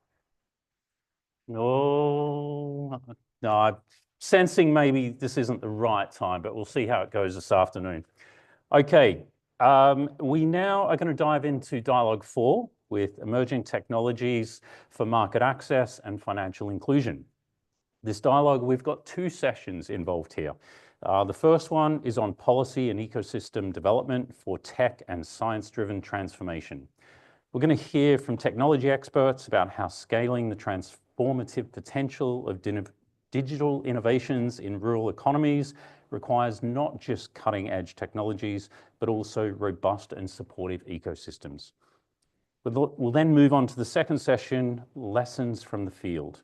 We'll explore real-world examples and insights from IFAD-funded projects that are leveraging emerging technologies to enhance rural market access, financial inclusion, and sustainable agriculture. Now, without further ado, let me welcome the discussant for the first session, Gladys Morales, IFAD's Global Head of Innovation. Over to you, Gladys. Thank you so much, Stuart, and thank you to everyone for being here, and I hope that you enjoyed your lunch and the break. So as Stuart was saying, we're going to dive into ecosystems, policymaking, and how technology can support all of these efforts, but it's not the end itself. But the development of these ecosystems is what we are going to be looking at. So everybody that you're going to see in the panel today has a role in some of the initiatives that we're running. And I wanted to start the panel by some opening remarks by Sandra Rowe, CEO of the Global Blockchain Business Council. And Sandra has a key role here, and the reason why we wanted her in this panel is that Sandra's GBBC has a big influence in how we understand regulatory frameworks, but also how governments can understand these technologies and make the connections necessary so that they are implemented in the, for the best uses, and that we ensure that they can be adopted and they are accessible to those communities that are most vulnerable. So Sandra, over to you, please. First of all, can everyone hear me? Are we good? All right, that's always a good start. Gladys, entire IFAD team, thank you so much for the opportunity. This is my first time in the headquarters. Very cool to be here, not only in Rome, but to be at the IFAD headquarters. So as Gladys mentioned, GBBC is working towards a number of different efforts to help support governments, regulators, central bankers, who don't do the emerging tech part day in and day out every day like we do. Think of GBBC as a Swiss-based, Geneva-based nonprofit that is a cross between a think tank meets a business council. So that means we do a lot of collaborative research. We have a deep understanding of blockchain technology into IoT, if it's supply chain, AI, if it's into certain topics that we cover, to anything you can imagine adjacent to blockchain. And we have a number of initiatives which are on the screen if you're able to see them across our given GBBC entities, and they all serve a different purpose. The one I'm going to probably talk about the most is our Global Standards Mapping Initiative, because here's the thing. We're a pragmatic group, and we do things based on questions that get asked, problems that are brought up, and we look to solve for them. And one of the problems that came up, or questions that came up quite a bit ago, let me see if I can get it to move forward. There's only 2 buttons, so I can't mess this up too badly, but apparently it's not going forward. The GSMI Global Standards Mapping Initiative was really around how do we know what is going on around the world when this is actually a decentralized set of technologies being done by, if well, lots of different people on the ground. Well, 5 years ago, We got together with the World Economic Forum, and then forward, we worked with many, many other partners, several hundred actually around the world. It is the largest open source, open access, crowd sourced. I guess you could say it's crowdfunded as well. Our members have paid for this research, fully available to anyone in the world. Today, we now have hundreds of thousands of different pieces of information in different categories. I've listed some of them here, but the most important part where Gladys asked me to focus on were a couple key areas that are very important to us. One is digital identity. We have an entire working group looking at how do we make sure that our personal data, if we're going to create a world where that digital data is going from one place to another, is actually secure.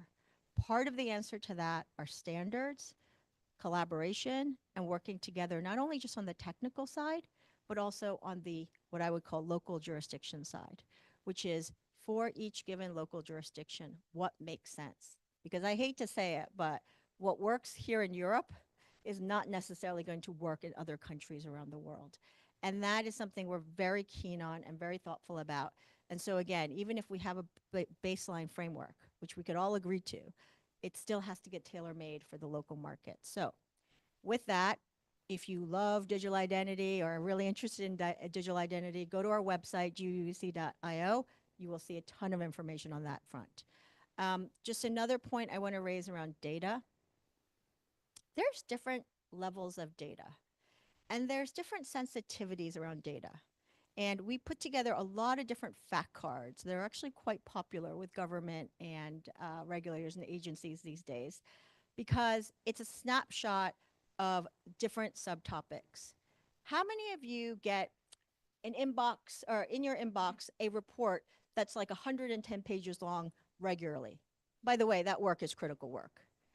How many of you actually read those 110-page reports on a timely basis? Very smart, Gladys. Excellent use of AI. So if you're not doing that, please do that. It's a good start.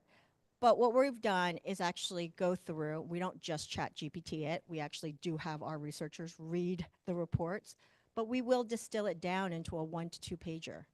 And that has helped a lot of our very busy executives, but also our government agencies to look at, okay, I care about stablecoin. I care about the green economy, what's the latest? And they can pull a number of different stats. The one we just did, just so you're all aware, is on supply chains. Why? Because the supply chain markets are going through some serious dislocation right now.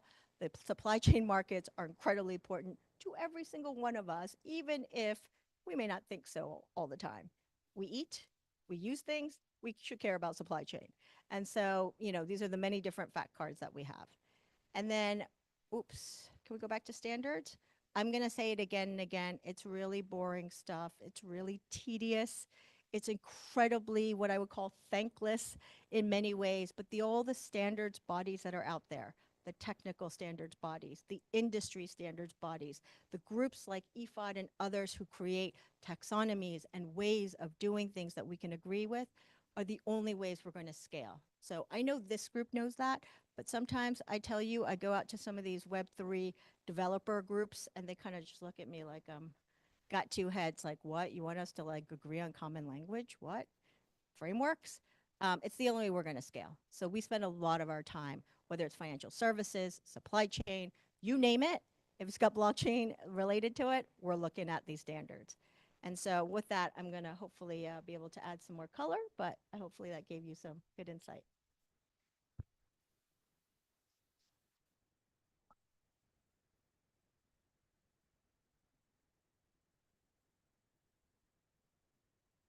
Thank you so much. Okay. So Sandra, you've been talking about digital identities and cybersecurity, but also I would like to connect it to the opportunities that we have with artificial intelligence. And last year, when we were together in Davos, we were talking about rebuilding trust. And I think that that's part of the great work that GBBC has been doing with partners and with blockchain technologies. blockchain does offer an opportunity to rebuild that trust and, and make sure that we work not only in the space of digital identities, but also in the space of certifications so that we can bring that trust back and make sure in the case of small scale farmers that their digital identity and their data are secure, right? So I just want to check with our production that Mara is online. Okay, perfect. So Mara, if you can hold on 1 second, because now that we're talking about digital identities, I want to go to Andrea, because Andrea, we have been working on digital identities, and I want you to dive deeper into what that means for small scale farmers. So you tell us what CIMIT is doing, this new proposal that we are working on together, and how that links to IFAD's and IDB's AgroWeb3. Thank you. Yeah, thank you, Gladys, and thank you for this opportunity to share our story with this audience. So yeah, actually we have, our story starts 12 years ago when we started talking about what are our agreements, right? What is the data that we really want to collect? What is the data that farmers need? What is the data that governments need, right? And when we talk about field data, that means visiting the fields. So that is something, right? So we needed to agree on that. And what we did was basically go with some local partners in Mexico, understand, agree, had a lot of long conversations about what is the basic data that we want to collect. And then we came up with this digital system to collect data.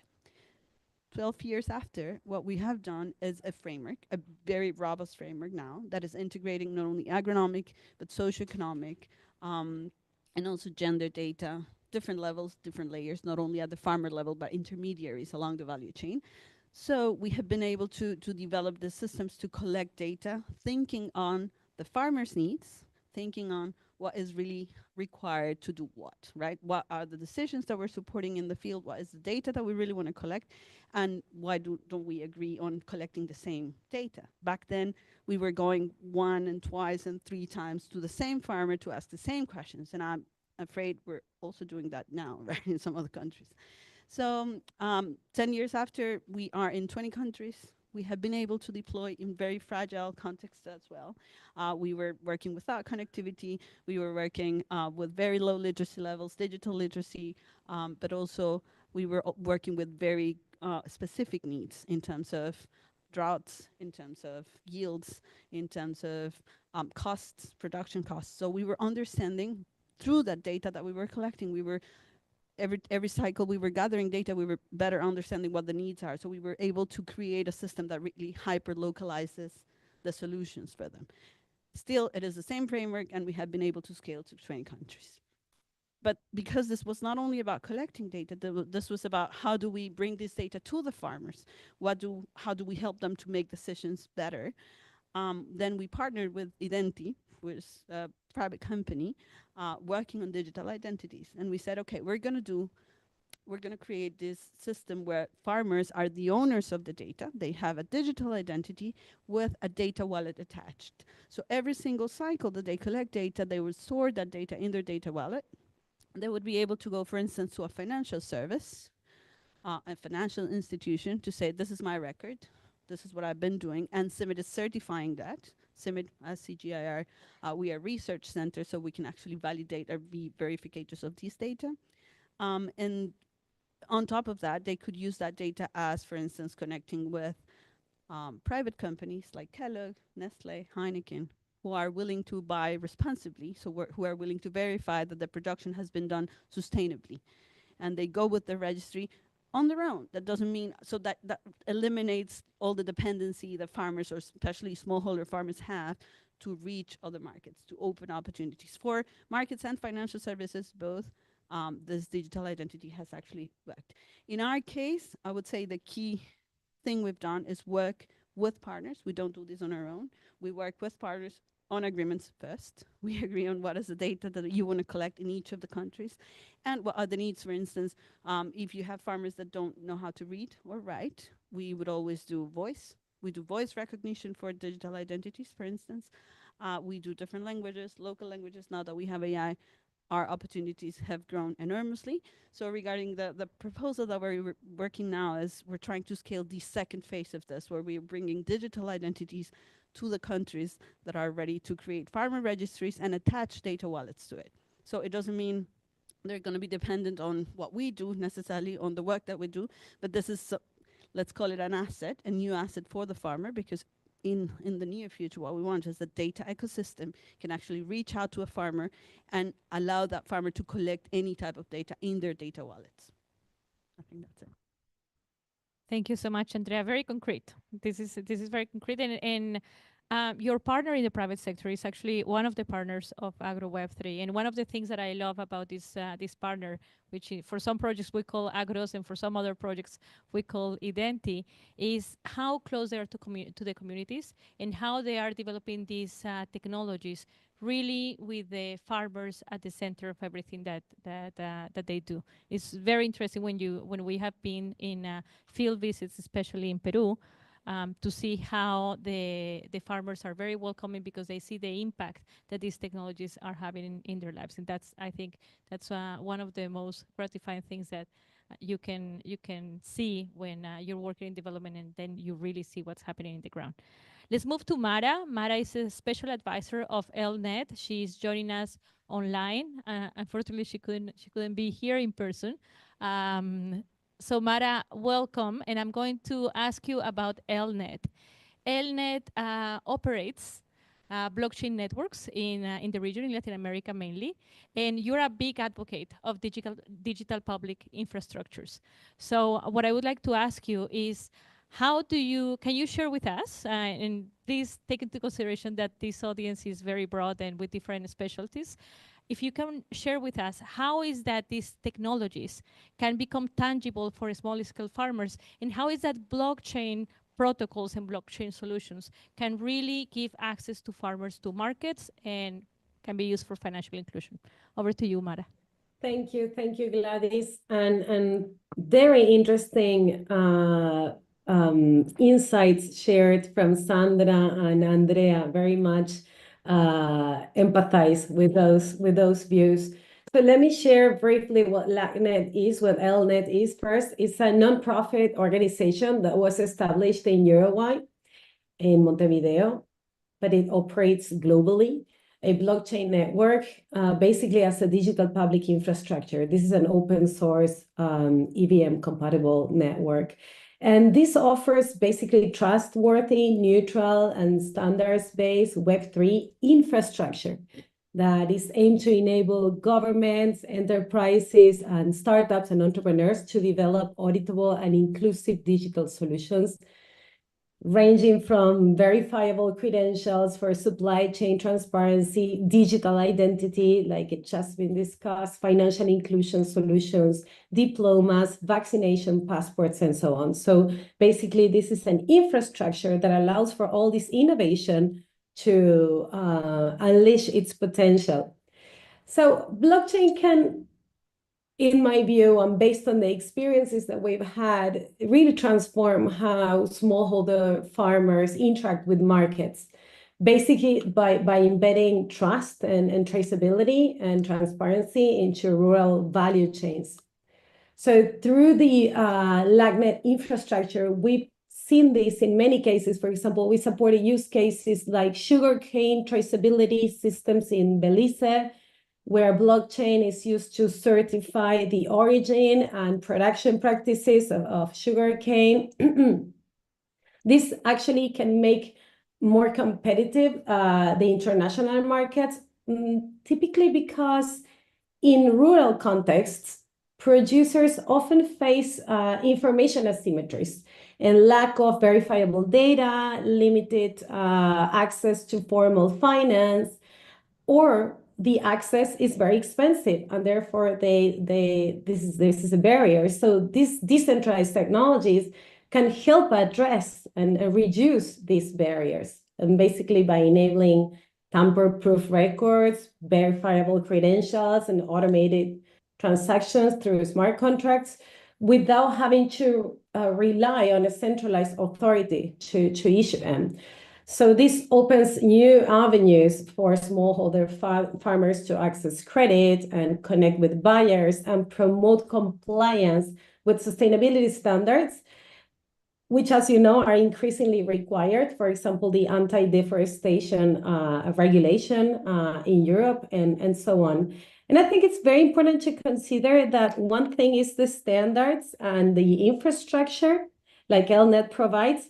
And other, which kind of like fills in as important gap, is the very specific solutions created by local entrepreneurs that are very knowledgeable of the specific needs that can cater to those audiences, to those users. And these two things together are actually what can solve these problems. One wouldn't work without the other one, let's say. Thank you so much, Mara. I would like to ask a question to the audience because sometimes these concepts are very, ethereal, and I would like to see how we can bring that back to earth in the application. How many of you use AI on a regular basis, and how many of you know what deepfake is? Are you concerned about your digital identity being stolen or your face or voice being used for purposes that you don't agree with, or to stole your own bank account and your money? Are you concerned about that? Okay. So, and all of you make decisions on a regular basis authorizing the use of our data, and most of us don't even read the terms and conditions of every time we sign, okay?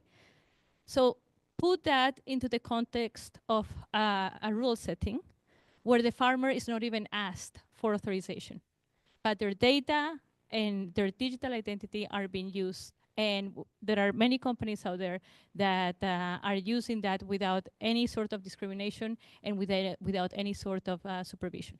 So just to bring what Sandra, what Andrea, and what Mara just shared with us, we're working to stop that, and we're working to protect the digital identity and the data of farmers a priori. The UN has tried really hard to protect that data with regulation, with data policy, but we all know that taking those people to court is really, really hard to implement. So a priori, that's what we're working and what we're doing with technologies. I'm going to go now to Chris. And Chris, the European Space Agency, Chris is the coordinator of the Global Development Assistance Fund, which is one of our main partners in several of the initiatives that we have here in IFAD.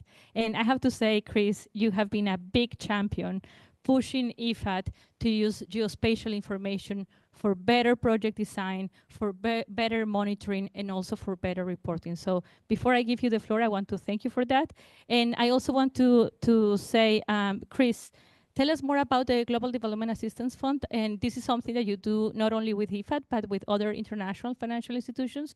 So if you could share with us a little bit about that, the work that we are starting now under the Global Environment Facility Grant, and of course, what do you see in the future? How can we scale up what you're already doing?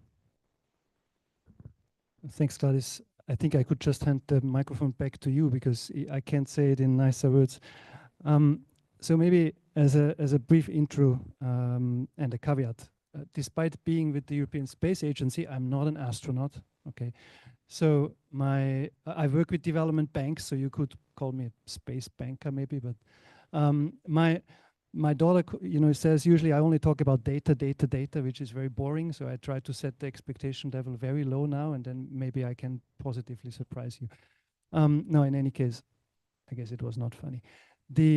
What we do as the European Space Agency in the work with development banks is really something that has for a long time not been at the core of what a space agency does, right? It has been considered also inside the agency as the tail end of what we do, right? We develop satellites, we launch rockets, we do these kind of things. Obviously, we do also applications, but like really going down to the end users, to the farmers, is something that has not been, let's say, at the core business, right? That is really, I would say, changing a little bit. I'm not saying that we do less R&D, but we do more. We consider more these uptake potential opportunities and the demands and requirements from the end users And for us, the international financial institutions like IFAD and the development banks we work with are really a key channel to, for sustainability in the long term, because we also work directly with end users in the countries on a bilateral basis, but the scaling, the operationalization that we can, address and that we can access through the IFIs is really quite something quite unique. So I would actually pass back to thank you to Gladys, who is really a champion here to make that work. So as we are in the Innovation Day, I would also like to say, I mean, we work on disruptive innovation. We have heard AI, blockchain. I mean, we now have satellites that are powered by AI chips on board of the satellites, so they kind of decide themselves what they collect and downlink. But this is really not so relevant for the crowd here. I often say that innovation does not always have to come in terms of a new disruptive technology, which is something we do too, but often it's much more effective to use and apply a technology that has been proven, that's quite standard, in a context where it just hasn't been used yet. And frankly speaking, development cooperation is still such a context where satellite Earth observation is often seen as rocket science. So we try to really, address this and be a facilitator in between. And I think this takes a lot of time. We have been working on this now for 15 plus years. And we'll hopefully keep doing it for the next 15 plus years. And there is a lot of progress that if you look from year by year thing, you may not see it, but there's a lot of impact that's been generated. So maybe just to highlight what we do, what is our goal when we work with development banks, is really the mainstreaming of the use of satellite Earth observation in development operations. With mainstreaming, I'm not talking about that every project should use it and should highlight that they do satellite observations in their reports, but actually the ideal case would be if nobody even mentions it anymore, because it's so normal, right? Like I often say in the World Bank, for example, in every project you use household surveys. Nobody talks about the household survey, right? So why don't you in every project equally use satellite data? Nobody should even talk about it. But still people run around and say, oh, I used satellite data in this report. I don't really need to see that. I would actually not like to hear it and it being done. So that's the goal. To bridge the gap now to the blockchain thing, and so we have also been working aside the development banks with the big funds, the climate and environment funds. So there's the Global Environment Facility, but also the Green Climate Fund, the Climate Investment Fund, Adaptation Fund, etc.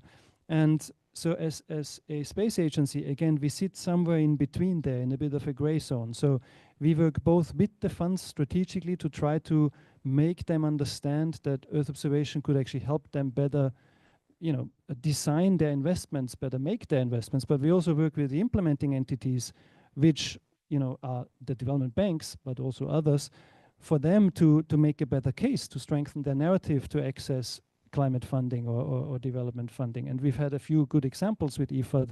You mentioned the GEF funding that was now approved, but there was also previously a proposal to the Green Climate Fund soliciting co-financing, where again, Earth observation managed to kind of strengthen the narrative. So I guess this is really a path where we can roll out on an operational basis these kind of services. And I will not go in detail in a specific example, because I guess we have Sharon online who can do that. So we, as a space agency, we actually work a lot through what we call the value-adding service industry. So we actually try to demonstrate services for the banks and the funds and entities like IFAD to then complement that and scale it, operationalize it. So it's not our mandate to roll this out on an operational basis, but to help the entities do that, right? So we often de-risk investments at the beginning where the banks or the funds are not yet ready. So we use our funding to demonstrate the impact and then have it scaled. And one of these examples is what we do together in that GEF grant, where we use some of our resources in the GDA program, and Sharon from GAF is actually one of the implementing entities who pushes this forward. I could continue talking, but I guess I stop here now and we can continue in the discussion. Thank you so much, Chris. So that brings us to Sharon Gomez. She is the head of Solutions for Sustainable Development and Climate Change Unit at the GAF AG. And it is with GAF AG that we are working on this under this Global Environment Facility grant, co-financed by the European Space Agency. Sharon, I would like to ask you specifically to give us the example that Chris was fishing for. How can we use these satellite-based technologies for more effective and inclusive decision-making for development, please? Okay, can you hear me okay? Yeah. Thank you, Gladys, for the question. Thanks also to IFAD for inviting me to join this interesting session and the plenary. I'm working with a geospatial company called GAF, based in Germany, and we've been active for 40 years in the application of Earth observation or satellite data for development cooperation. And exactly, just to lead on to what Chris Albrecht has said from European Space Agency and what Gladys has referred to, I wanted to give one or two examples of how Earth observation can support rural development. And in one particular case, I just wanted to raise that European Space Agency has been supporting since 2006 the use of Earth observation or satellite data for deforestation monitoring in tropical countries, supporting GAF to support countries with the technology. So in case many people don't know, deforestation is considered to contribute to 20% of greenhouse gas emissions.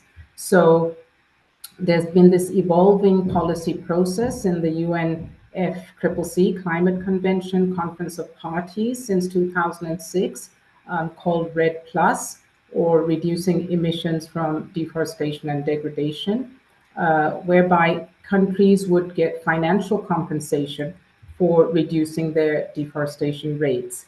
So with the support of ESA and using the ESA freely available Sentinel satellite data, we've been supporting countries with setting up their national forest monitoring systems and their emission reporting for REDD+, especially Congo Basin, Southern Africa, and more recently in South America. The policy process, I'm happy to say, since it was initiated in 2006, is now firmly embedded in the Paris Agreement. So it's a clear example of how Earth observation technologies can support the Global South with policy implementation, not only at international level, but at national level.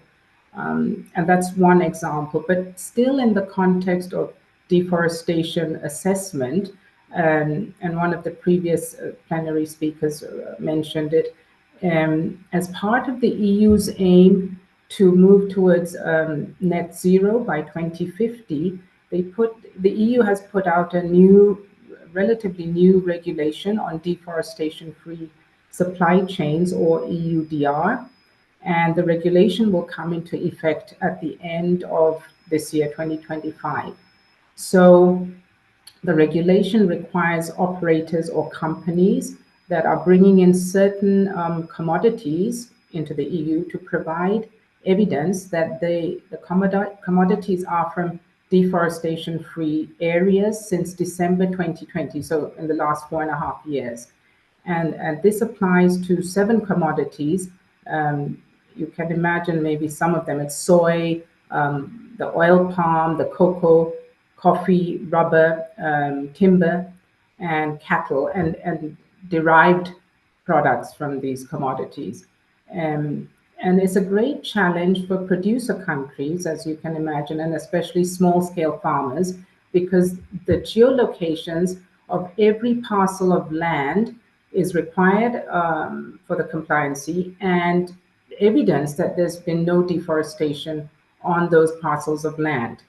So the use of Earth observation for assessing deforestation to be compliant with EUDR would greatly facilitate the countries to get an understanding of high risk and low risk areas for these commodities, and especially in terms of the compliancy.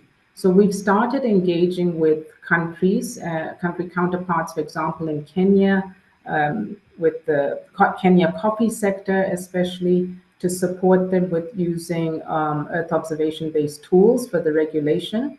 And this will be done via the IFAD partnership that Chris and Gladys have mentioned, and also hoping to work with the blockchain technologies mentioned earlier. And also countries like Uganda in the coffee sector and in South America. So we're really looking forward to supporting the countries. As mentioned earlier, there's a huge challenge, and not only from the farmers, but from the government side, need that support. So thank you for that, Gladys. To Sharon for the explanation. I think that's the best summary of our grand design document. So thank you, Sharon, for explaining it so clearly. Can you imagine all of these technologies? I don't know if how many of you are familiar with the discussion around the new EU deforestation regulation, but one thing that is present in every single fora is how even for big companies, having access to this level of technology and having access to the certifications is a problem for many of them. So this work that we're doing together is really important so that we can really make this possible and accessible to small scale farmers. I would like to ask if we have any time for questions. 1 minute. Okay, well, 1 minute is very short. So let me give the floor to the audience very quickly, and let me take a question if there are any questions from here in the floor. If not, then can I ask our panelists to give us one word for which you think that we can really accomplish this, and what is key in this scaling of these solutions? Let's start with you, Andrea. One word. Local partnerships. Collaboration. Standards. Market fit. Sharon, one word. Okay, collaboration, I would say as well. Okay. Mara? Market fit. Oh, yeah, that's a great one. Thank you so much. But we heard partnerships and collaboration a lot, right? So fundamental, and we cannot highlight enough the value of standards and the quality of data. So that's also key. Thank you so much, everyone, for being here and for listening to us, and thank you to our panelists. And Mara, Sharon, to you at home, thank you for joining. Thank you so much. Bye. Thank you. Bye.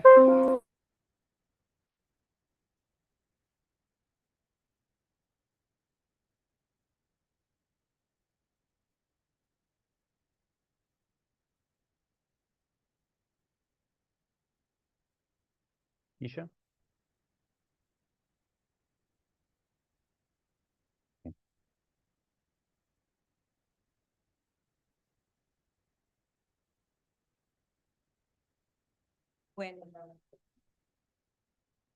Hello and good afternoon, everyone. I hope everyone is still surviving and alive. Okay, I would like to welcome you all to the session 2 of this Dialogue 4, which is about emerging technologies for market access and financial inclusion. We have 3 wonderful speakers here with us who are going to showcase diversity of innovations from their different portfolios. So we have, and the critical challenges they address, as well as the impact of innovations on rural communities. We have with us Ms. Caroline Mowengera, Country Director for Eritrea, who will be talking about how to transform marine waste into high-impact organic fertilizer. We have Moses Abukari. He's the Regional Program Manager, East and Southern Africa Division for IFAD, and he'll be talking about setting up Silicon Savannah in Kenya. And we also have Ms. Fernanda Thomas Sarocha, Country Director for Pakistan, and she'll be talking about digital innovations in the Pakistan portfolio. So without much ado, we're going to straight go into questions. So my first question is for you, Caroline. Eritrea, as we know, has been facing critical challenges related to food security, soil fertility, and access to agriculture inputs, especially in the wake of global crises like the war in Ukraine. Can you describe how these challenges shaped Eritrea's liquid fertilizer initiative? Okay. Okay, thank you so much. And I think today is a very good opportunity for me. I don't think I was challenging somebody over the break whether they've heard about Eritrea. So it's a good opportunity to share what's happening in the country. I know a lot of you have heard about the challenges. It's a country that has been in war for over 50 years. It's a country that has faced a lot of sanctions. It's a country that also is facing a crisis from droughts that have recurrent, soil degradation, all those challenges that you hear in agriculture. And IFAD has been there for 30 years. So when the Ukraine crisis came about in 2022, then we had a compounded weight of the challenges because the country is highly dependent on inputs. And so there was a crisis because we could not import inputs that are required for agriculture. So in essence, you're saying we are losing the power to feed the population. And in addition to that, there was a constraint in terms of access to foreign currency. So what the country did, and what I wanted to talk to you about today, as a very good example of what's happening in some of the small countries that we support that are in fragile situations, is that they took a bold response and said, how do we eliminate our dependence on inputs? And they're doing that across various commodities. But in particular, what I'm talking about today is how they are turning to their independence to inputs, organic and synthetic fertilizers and imports for fertilizers. So the country has a large coastline along the Red Sea, and there is a lot of decaying seaweed, as well as there's also fish waste from the fisheries industry.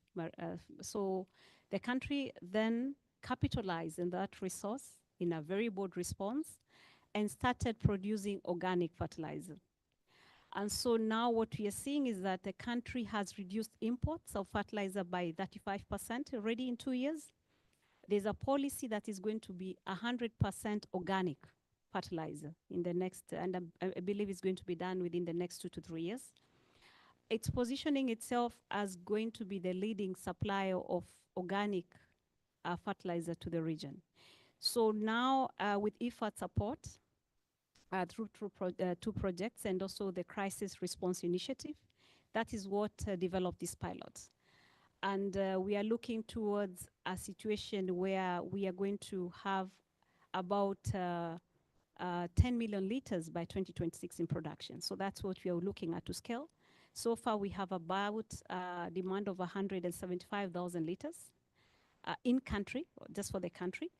The plant at pilot was producing 10,000 liters. So this is an example of how you can turn waste into wealth and how you can turn challenge into an opportunity, and specifically using local innovation and local solutions. And so that's what we are working towards, and it's been a very, very fascinating story and a very, very fascinating journey. And I'll speak more about the plans we have for scaling this. Thank you so much, Caroline. So what came from a crisis response initiative became a multidimensional initiative. I think that's very interesting to know. Moving on to Ms. Fernanda. Can you please share the main highlights of the innovations from Pakistan? What were the challenges you faced, and how did you identify potential solutions, and what were the main drivers of change? Yeah, thank you, Isha, and good afternoon to all. It's a pleasure to come from Pakistan to this event. I think we heard in different sessions today that innovation starts with the people. So at IFAD, what we try to do is design solutions that are simple, inclusive, and grounded in the lived experience of the rural poor. And Pakistan is no exception to that.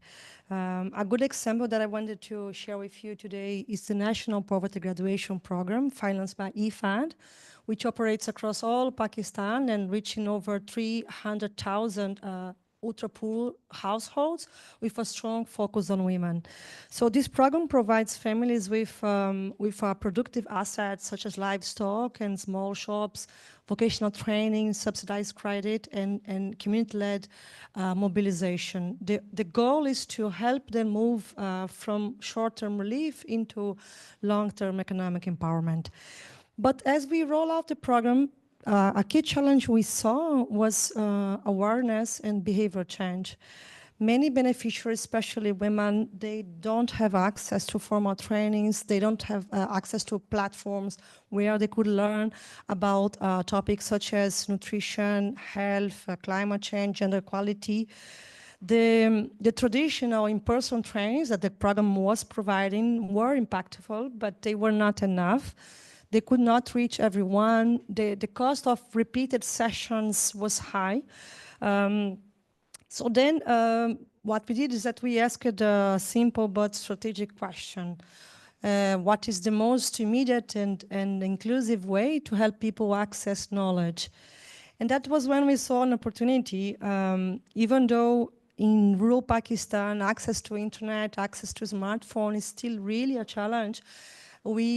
Most of the households, over 90% of the households in the program, they did have access to a basic mobile phone. And even though beneficiaries, especially women, they cannot read leaflet because of low literacy, or they could not attend a formal training many times because of restricted mobility, they could answer a phone call.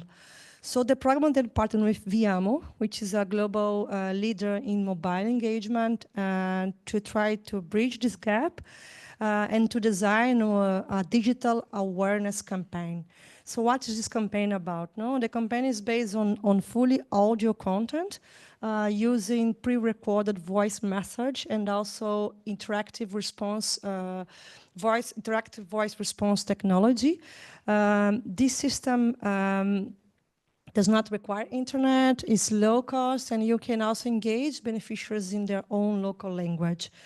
So then we started with a digital baseline survey. Mostly respondents were women because we wanted to get their feedback to be able to then design the message. At the end, we designed 20 pre-recorded voice messages in 2 local languages in topics such as I said, nutrition, water safety, climate change, gender equality. The campaign is now, the content is simple, relevant, and easy to act on, and each message is about 30 seconds. So the campaign has been rolled out in phase. Our expectations to reach over 25,000 families with several weekly calls. And it's also supported by a real-time dashboard so that we can track engagement, who picked up the phone, how long did he did it last, and where the response was strongest. And at the end, we're going to also have a digital inline survey to track change in behavioral and knowledge. Just to finalize, you asked me about, can I finalize or no? You asked me about challenges. No, I think one key challenge was to ensure women had direct participation, especially given the gender digital divide in Pakistan. The campaign adopted some measures. The first one was the time of the day to send a message. Even though most households only have one mobile phone and men mostly use it, we do know that women are going to use it at a certain time of the day. The second one was to develop the message so that if a man pick up the phone, they can share with the woman for their to And third and final was sensitization. Now we know that women are more likely to pick up the phone if they know who is calling. So then to proceed the campaign, there was a huge sensitization process as well. I stop here. Thank you.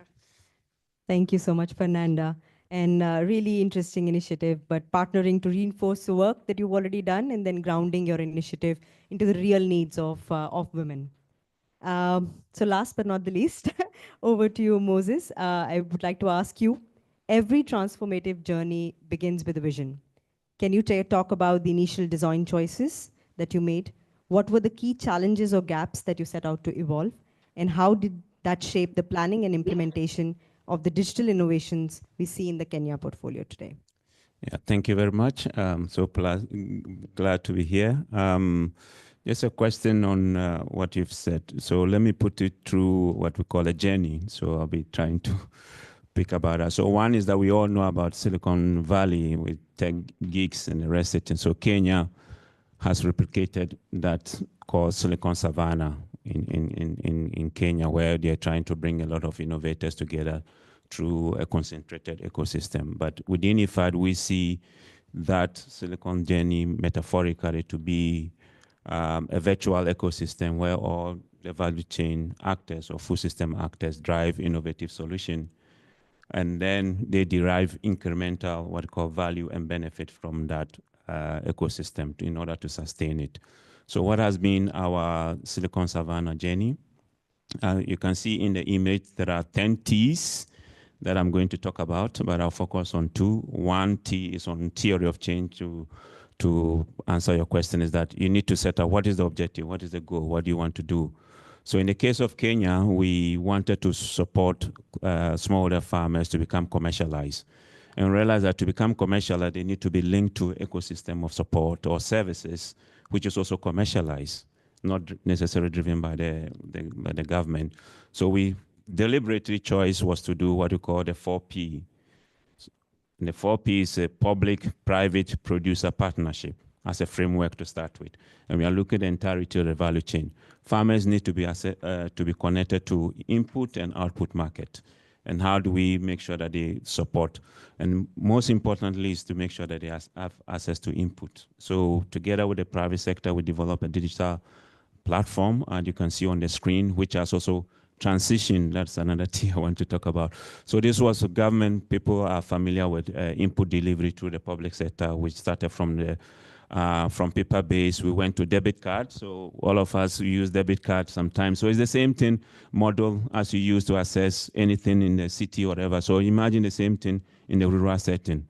You go, farmer go to an agro dealer, and then they're able to assess input. Where this input, the debit card, as it is ring fence. So we have 6 wallets, which is customized because of the program. And we have a wallet on what we call crop insurance. We have conservation agriculture. We have savings because we wanted to ensure them they have financial inclusion.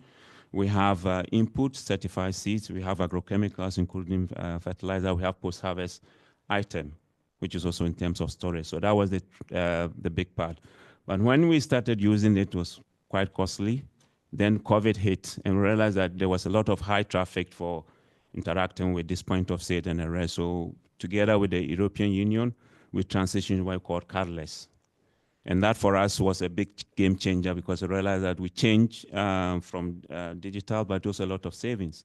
We went to the mobile, and through the mobile, people can also access through USSB, as you can see in the image. So rural areas, they can still assume the same functionality of opportunities.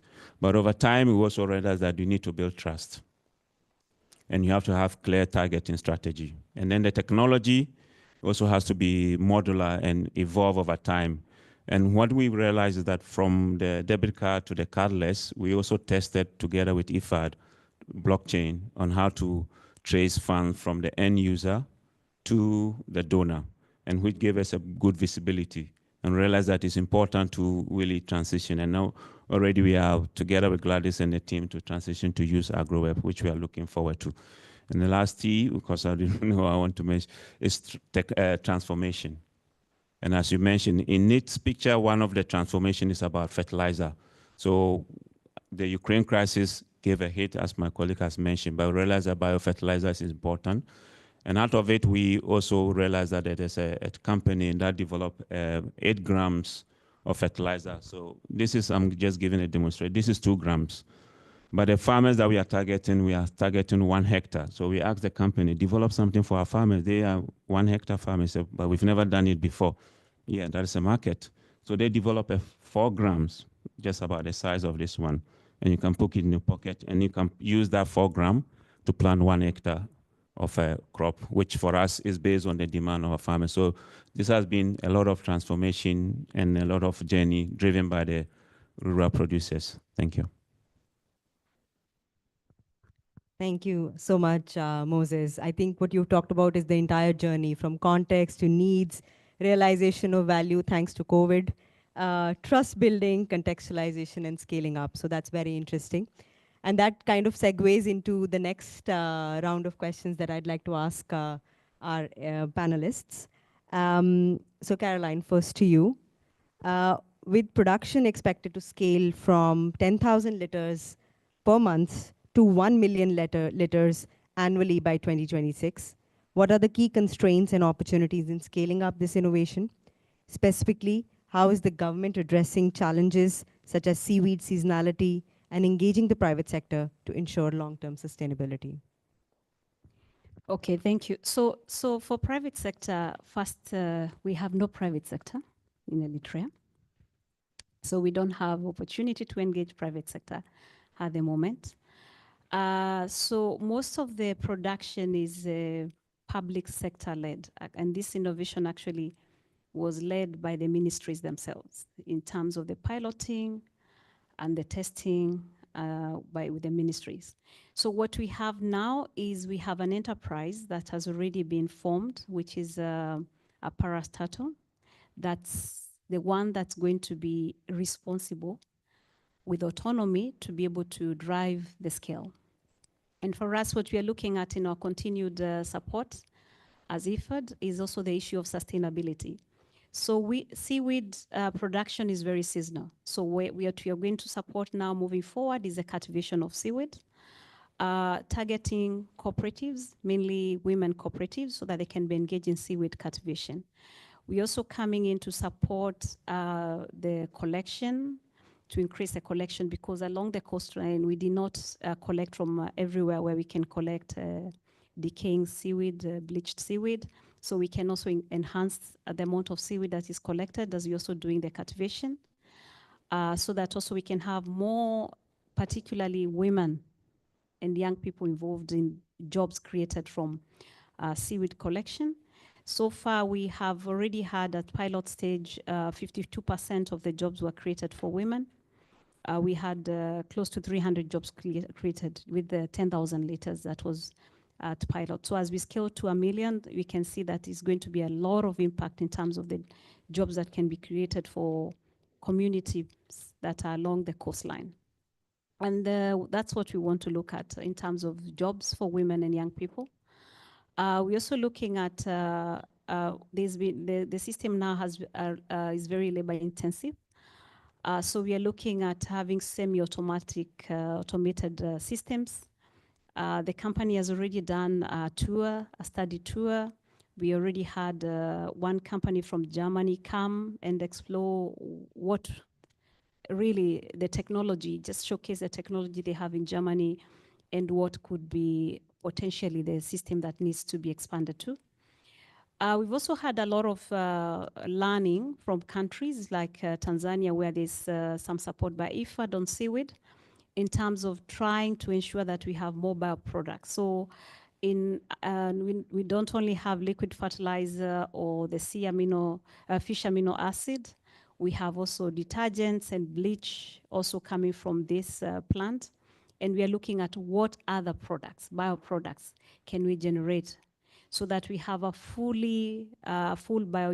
circular economy created from this marine industry. So that's what we are looking at. And so we continue to support the country in those initiatives. And especially for us at IFAD, I think we are looking at scaling climate smart innovations and ensuring that the quality jobs are created for young people in particular and women, and looking at a lot of issues. So we are looking at the socioeconomic aspects, environmental aspects, and making sure those are considerations as we go to scale. So it's exciting to see the journey we've taken for 2 years and to see the impacts that we've seen. Especially we have on average 27% increase in yields. So for us, that also is really ensuring that we can have food security. Actually, the government is looking at ensuring that it aligns to the food system priorities, where there's food security and you have nutritious food for all. So this is also linked to not just the biofertilizer being used, but what crops are we selecting in the goal of making sure we have nutritious food available for the population. Thank you so much, Caroline. I think that's very interesting. A lot of economic empowerment for youth, for women, as well as the communities by scaling up grounded innovations.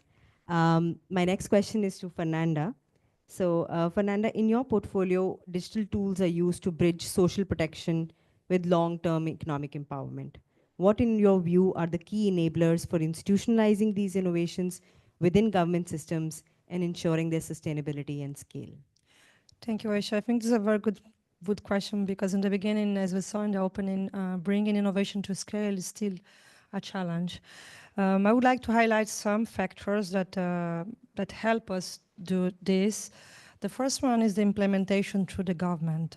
At IFAD, our projects we implement are implemented by the government. In this particular case I was sharing before, our counterpart is the Minister of Poverty Alleviation, Social Safety. And we rely on the country's social protection database. They have a cash transfer program called BISP, Benazir Income Support Program, and then they have a unified socioeconomic database. So the target population of IFAD financing program are the same BISP beneficiaries. And working through this policy framework gives us leverage to achieve scale and sustainability. This then leads me to the second factor I'd like to highlight, which is policy alignment and integration into public systems. So our poverty graduation model, which we have been supporting the government and consolidated through many years in Pakistan, it's fully embedded, fully integrated in the social protection policy framework. So we don't run it in parallel. The third element is IFAD's capacity, comparative advantage, like say, was this jargon, to pilot innovations, to generate evidence and to bring it to scale.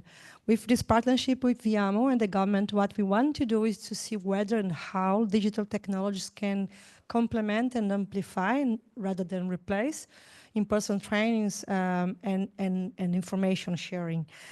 The fourth factor, which is very important, is a strong monitoring, evaluation, and learning component. Working with the digital technology has the advantage that we can generate a lot of data, insights that then we can use for this continuous learning and iteration phase process for the next cycle. Also, we can easily generate evidence and show the results, which is very important if you want government buy-in. Then, of course, the low cost of the technology. As I said, in this case, it was very important to be able to reach the target population at scale. And finally, what IFAD always do is to strengthen the capacity of our institutional partners so that they can sustain the innovation well beyond the life of any single project.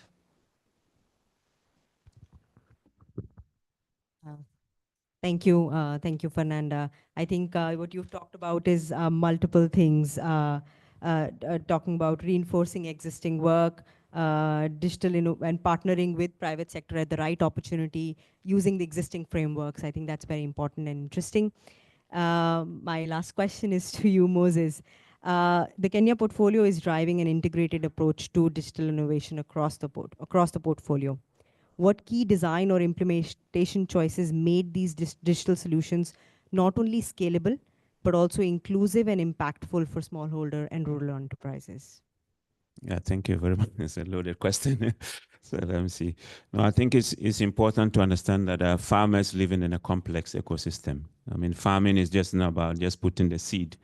It's about decision making. It's about research and how to feed into it. So what we understood is that looking at the entire value chain, or the food system, as we call it, who are the key actors, and based on their comparative advantage, who can do what. But we also amenable in terms of the changing context that we have. In Kenya, they have, during the COVID, they also had a fall armyworm prior to that, to COVID, and then during COVID, desert locust. And then we have to find a way to work together in the country. And then we also work with the research center, CP, to deploy a technology, what we call the biological push-pull technology, biological way to control the fall armyworm. But also opportunity came that even the desert locust can be harvested as animal feed. So you try to understand what opportunity can you seize during any crisis that emerges over time.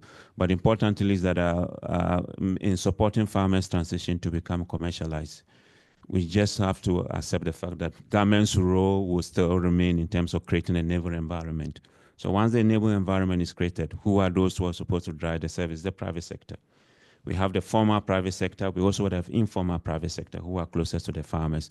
In one of the areas that we did was that we tried to find access to extension service advisory. We realized relying on the public sector, the ratio between extension officer to farmer was higher. So we integrated what we call private extension officer, which reduces the ratio significantly.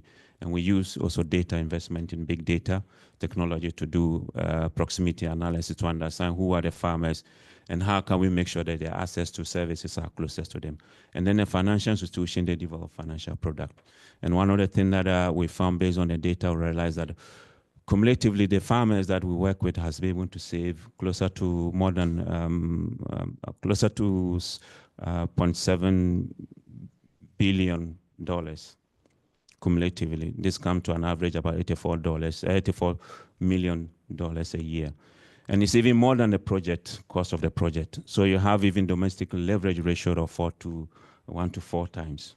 So for us is that when you have an integrated system that helps you to take decision and invest in big data, which we are also glad we thank the government, which came on board and realized is scalable. And the government has developed for the first time in Africa a farmer registry.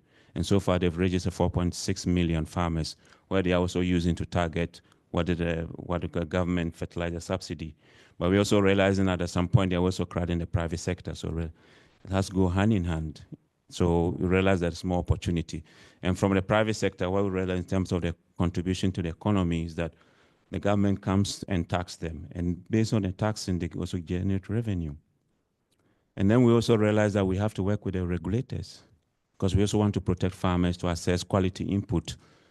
And through this structured platform, what we anticipated before, even during the COVID, was to ban glyphosate-based chemicals, which for us was easier. That if an agro-dealer if you want to be part of this platform, we make sure that we don't have any input. And a few weeks ago, the government came on board and has banned 20 pesticides.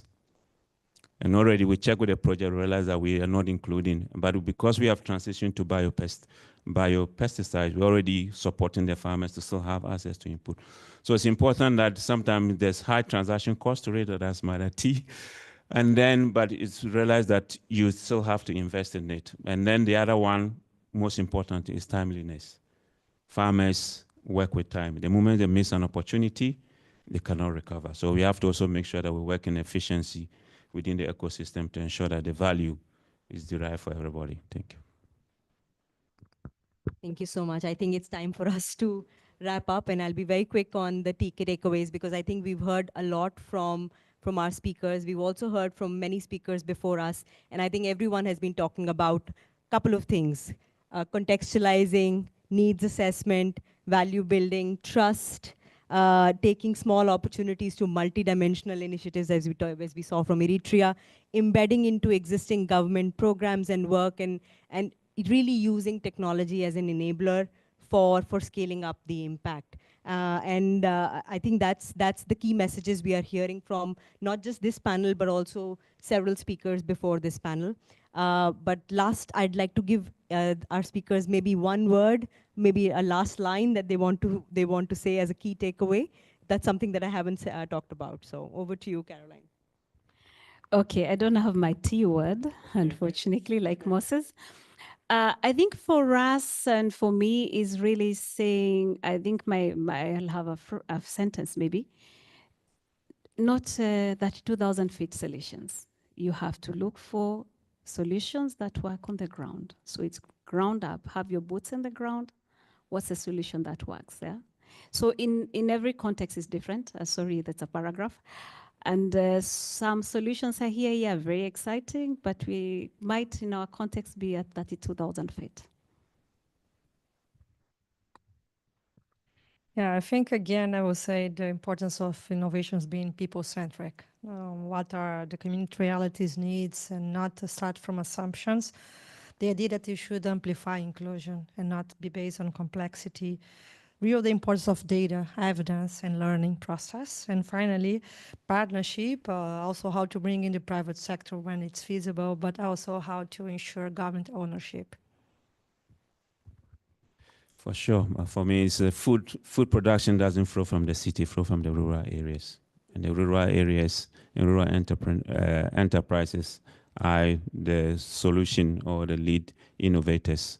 In one of our projects, some of the farmers innovated in terms of product design, which is a biodegradable rodent repellent product. So we need to make sure that we don't stop investment in innovation and let the rural producers drive that innovation. Thank you. Thank you so much. That's it from us. Yes. Q&A, there is. There's time. Yes. We do actually have time for Q&A. Really. It doesn't happen very often, so I think we should probably take advantage of it. Just for a couple of minutes. Okay, so if we have any questions, we are happy to take them, please.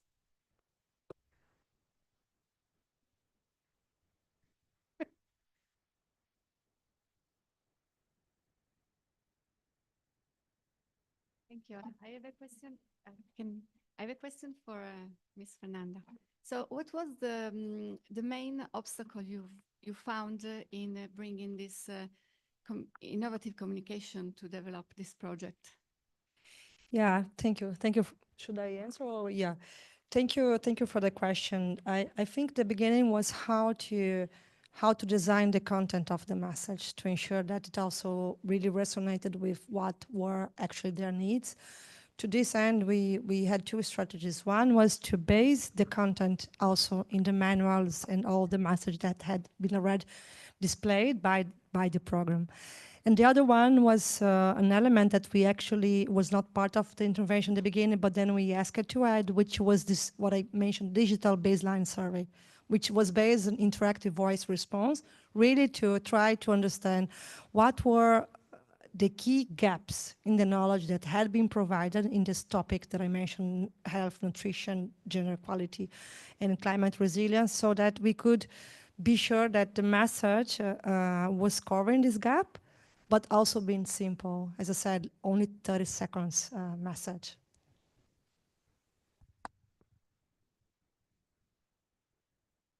Yeah, sorry. My name is Obi, and my question goes to Moses. I see you had a lot of collaboration with other agencies, and I was just wondering, maybe I missed it when you were talking, but in case, I was wondering how you were able to strategically combine the high-tech tools, I mean, like the innovative tools to also integrate the local intelligence, in bringing out the best ideas that worked for you. Maybe you can share with us the model. Thank you. Thank you very much. That's a great question. So that for me, the issue, the two T's I want to talk about is about trust. For us, that was a big challenge, trying to bring the multiple partners to it, because the public sector did not trust the private sector. The private sector didn't trust the producer. For a case example, at the beginning, when we're selecting the farmers to support, we asked them to, a part of the criteria, to provide their land title. And farmers, like a bank, a former bank, we know the history, so we scrap it. We scrapped that requirement. But over time, they realized they built a relationship, because we all had a vision. What was the vision? You want to be commercialized. I have the resources, I can support you, but I also have to comply with the regulatory requirement. And these are the standard. In some cases, we even have to go and negotiate with the National Treasury, because they were asking the farmers to provide tax identification number. We said, okay, in this case, it's not possible. So it's a lot of transaction costs. Just be patient, but also be proactive and anticipate and work on it. And then the other one, which for us was the biggest model, we developed what we call technology validation and valuation platform process. So we bring the farmers, all the regulators, everybody together, kind of trying to, so this is what we want to promote. Is this acceptable to the farmer? Is it available at the local area? Is the regulator able to say this is fine, you can go ahead? has that been done, validated by the researchers? So trying to bring it was difficult because then different people, different aspects, but over time, it's for the benefit for everybody. Everybody wants to see incremental value. Let me put that is the underlining word. But you have to create transparency, you have to create trust system, and also open it for traceability so that if there's anything happen, you know who is responsible and you can address it. Thank you.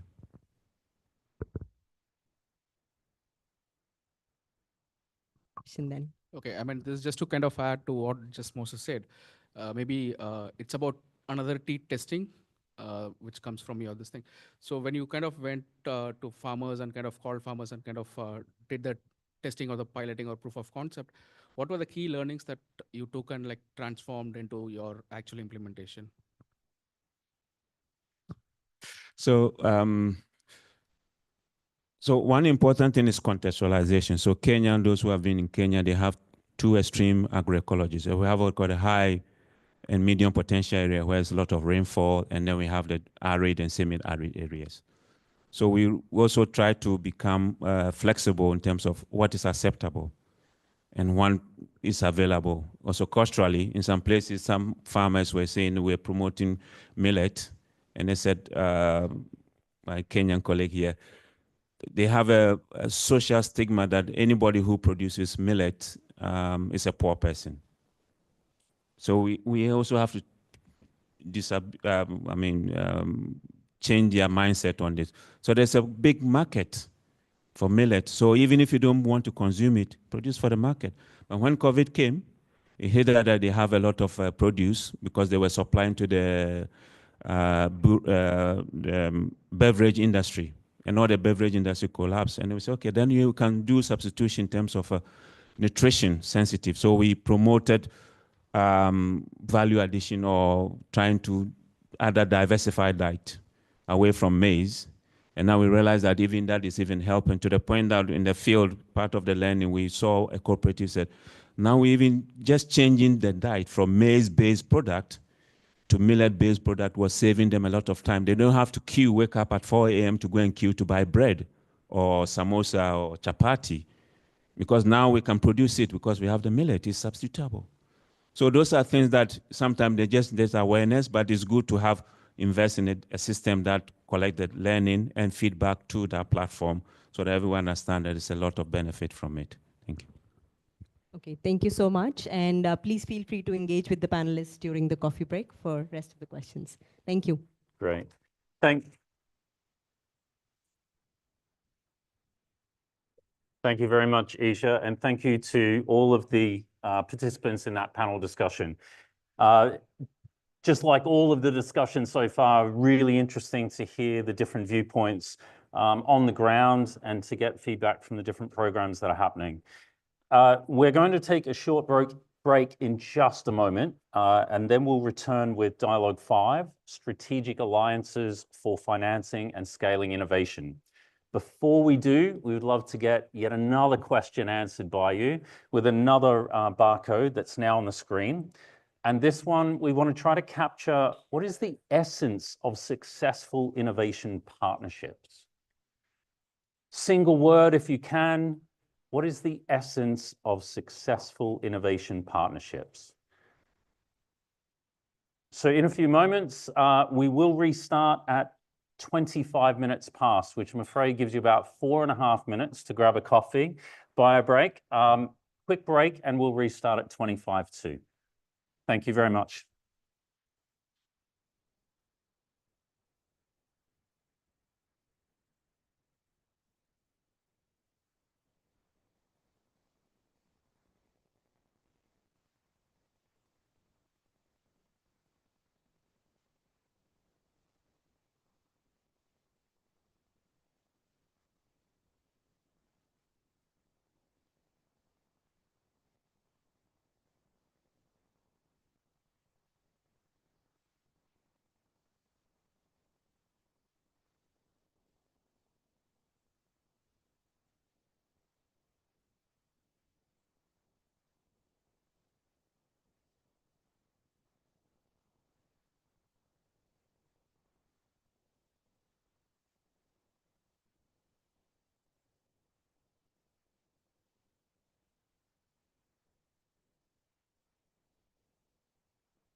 Okay, exactly. We're good, right?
Okay, we're just waiting on a couple more participants to rejoin from the delayed coffee break. We do apologize for that. As soon as we have a couple more people in, I will restart proceedings.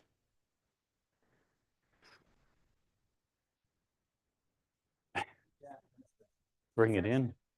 Yeah, we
Okay, well, welcome back everyone, and quick apologies for the lack of coffee when we invited you all to go take a coffee break.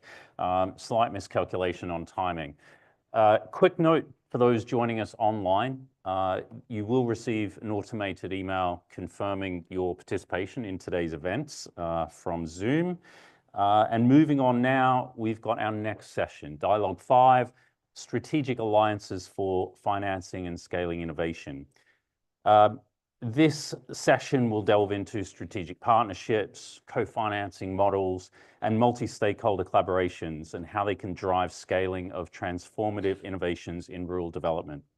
It's my pleasure to welcome to the stage Ms. Sheila Puramas Patel. I hope I've got that right. IFAD's Head of Investment Management and the discussant for this event.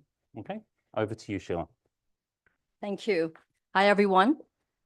I'd like to welcome you all to this last but very important panel discussion. So it's a privilege to have with us our panelists here today. We have a lot to unpack, so I guess let's get right into it. So let me start this panel session with each of our panelists talking us through the work done by their respective organizations and what they learned from work they've done so far in identifying, financing, and scaling breakthrough innovations in agriculture and rural development. So let me start with Stefania Lenocci, who's joining us online. So, Stefania, how is the World Bank leveraging innovative financing tools and partnerships to address global development challenges, particularly in regions where traditional investment models fall short? If you could just share examples of how these innovations are making a tangible impact, please. Over to you, Stefania. Thank you very much, Sheila. Do you hear me well? I can hear you very well. Oh, super. So thank you very much for inviting me to be part of this conversation, and apologies in advance if the audio isn't perfect because I'm speaking to you from the airport, but I didn't want to miss the chance to be here with you today. So I keep my remarks short, but I did want to share a few reflections on now at the World Bank Group we're rethinking financial innovation, because I believe that many of the lessons that could be highly relevant also as the IFAD evolves its own financial architecture to deliver greater impact, and also give you a few examples of what we are doing. Well, we all know, that we're having this conversation at the moment where we're preparing for the Financing for Development conference, and where we will all reflect on how we can make the development finance systems working better. So the issue is not really that we are short on capital, because trillions move through global markets every day, but very little of it reaches the countries, the sectors, and the communities that need it the most. So the gap isn't just financial, it's structural. So, and the issue that we are facing is that we're missing alignment, risk tolerance, but also the systems that make delivery work at scale. So this is why we're trying to work at the World Bank on several fronts, and I know that IFAD is also very active on these fronts to try to scale up the way the way that we work, speed up, but also deliver differently. So first, so we're thinking how our capital is structured, but also delivered. So leveraging both our balance sheet, but also trying to attract more resources from other investors. And in this effort to strengthen our financial architecture, we've been able in the past 20 years to increase our annual financing fivefold from 24 billion to 140 billion last year. And we're using this volume to unlock additional capital and shift the risk to make other actors go where they wouldn't go. And one example is the Unified Guarantee Platform that we have launched. It's a single access point that will integrate all the guarantees tool across the World Bank Group to risk investment in key sectors like agriculture, for example, but also energy.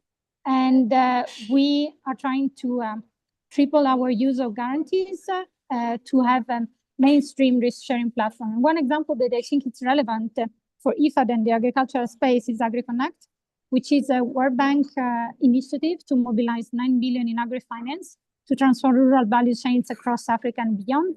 And we are doing this combining concessional finance, guarantees, and policy reform to crowd in private investment, not just at the farm level, but also logistics, processing, and market access. And the second point is the private sector. So we know that we all know that we need more private sector, but the private sector is not moving at the scale and the speed that we need. And this is why last year we have created the private sector investment lab, really to bring together institutional investors and co-developed solutions together. And what these institutional investors told us is that the issue is not really for them the returns. The issue is more risk. So currency volatility, regulatory uncertainty, and weak pipelines in low-income countries. And so we are trying to develop solutions to respond to these challenges, where, for example, testing foreign exchange risk mitigation tools, but also an originate to distribute model. That means we're trying to turn our illiquid loans on our balance sheets into tradable, investable securities that we can then give to other investors. And we're also including embedding more and more ESG-linked incentives tied to performance and resiliency into our financing. For example, in Ivory Coast, we are using a full financing stack with first loss capital, local currency lending, and risky instruments to support rural SME supply chains. So this is not really a one-off. This is a replicable model that we would like to scale up to other countries. And through the IDA private sector window, we have enabled investments in over 70 countries, from agribusiness to digital infrastructure. And we're now expanding blended equity tools and securitization platforms to crowd in long-term investors. And here is a place where I see a lot of opportunities to work with IFAD.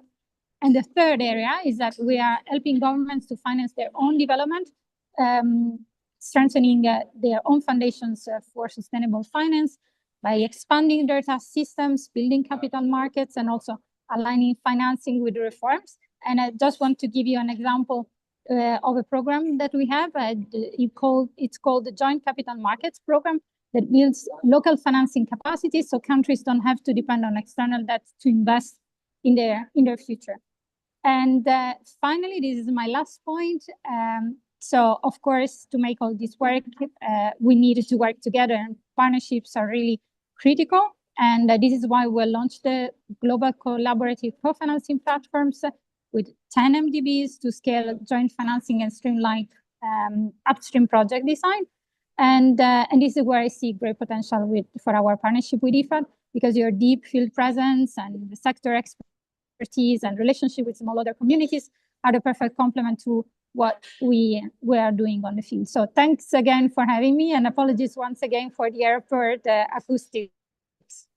No, thank you, Stefania. And the general direction of travel is encouraging, so you give us reasons to be hopeful. Now, let me pose the same question to you, Phil. Which direction has Venture Well taken, and where are you now in your approach to scaling up?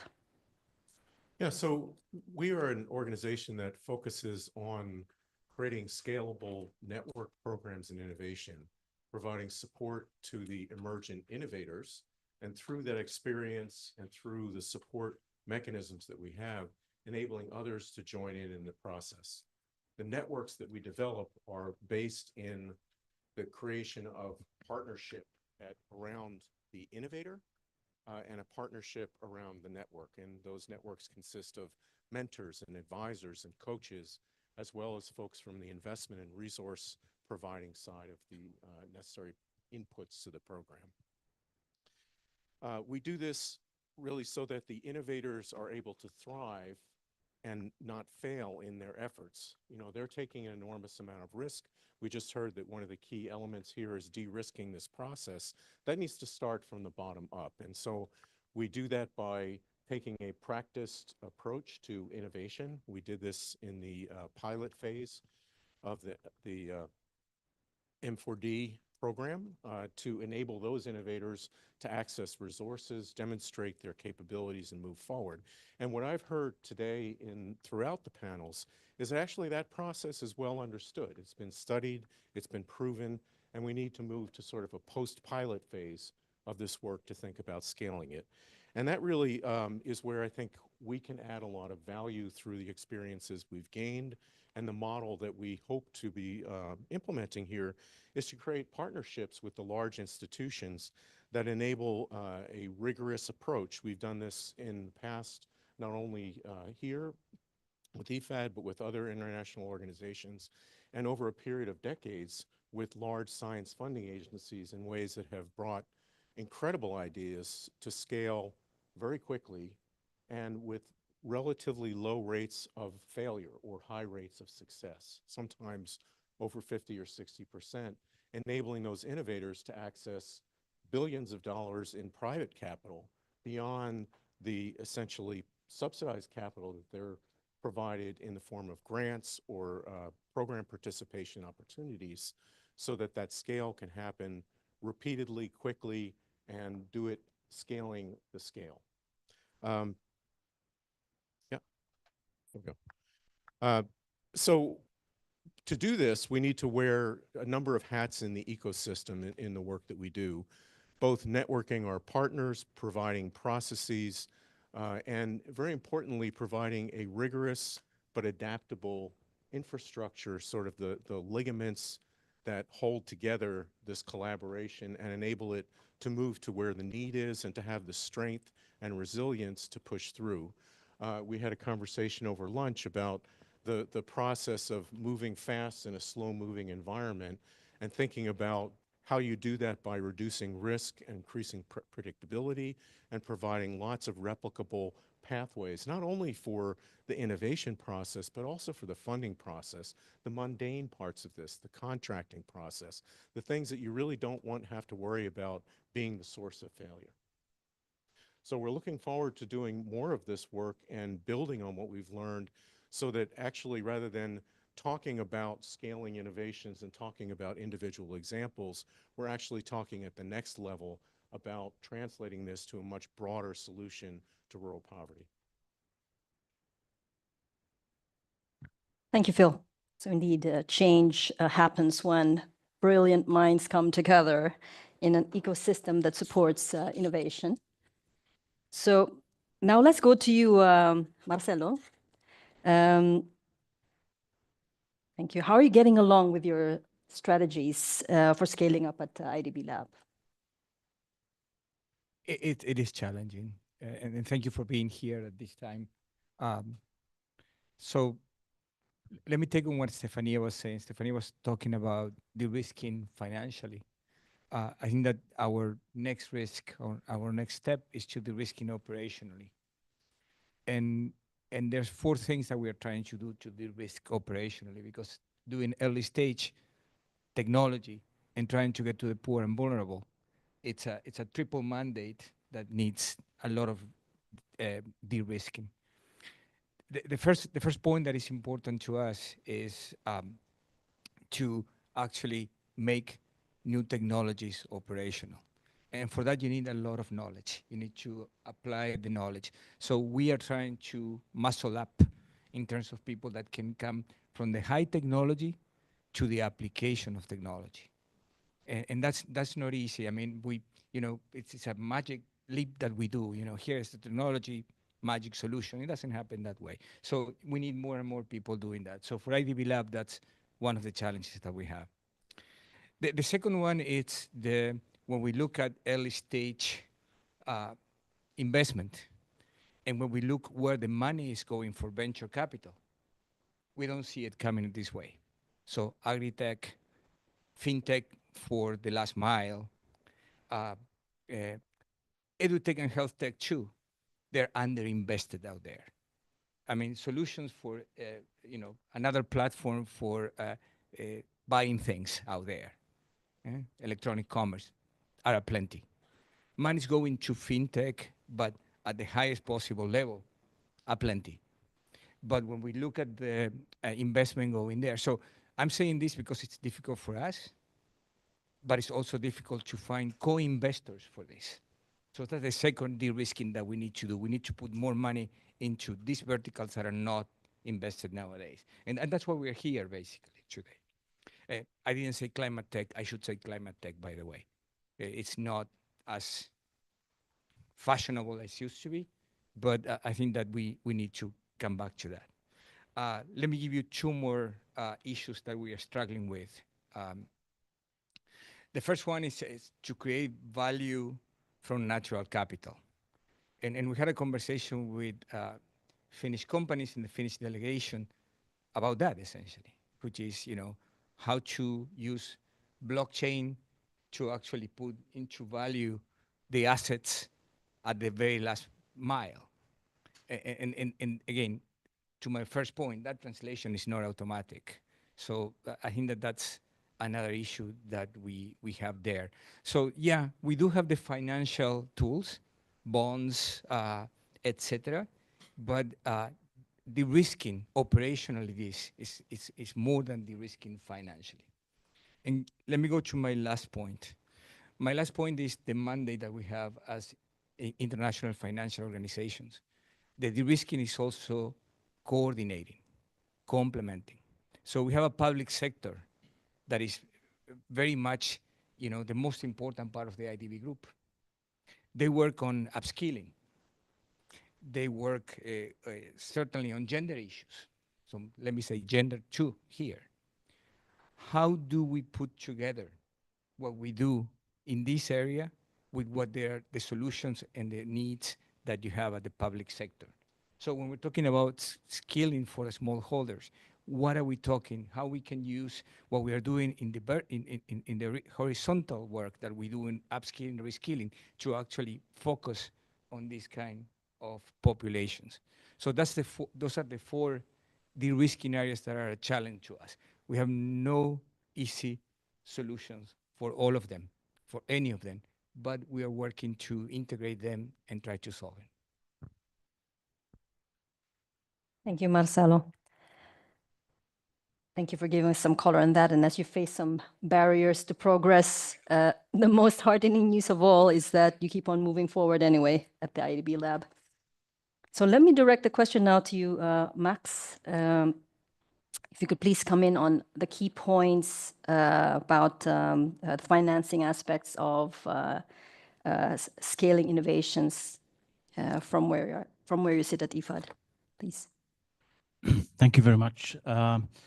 So let me say a few words, as you said, about the financing aspects of the question and on innovation and scaling up innovations.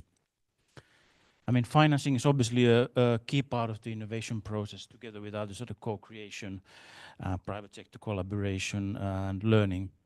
And I think that when we talk about financing, there's obviously the question of overall financing. And a lot of times, sort of, we tend to focus sort of our dialogue sort of as development partners and other actors in a discussion sort of that, do we have enough financing for investments and innovation?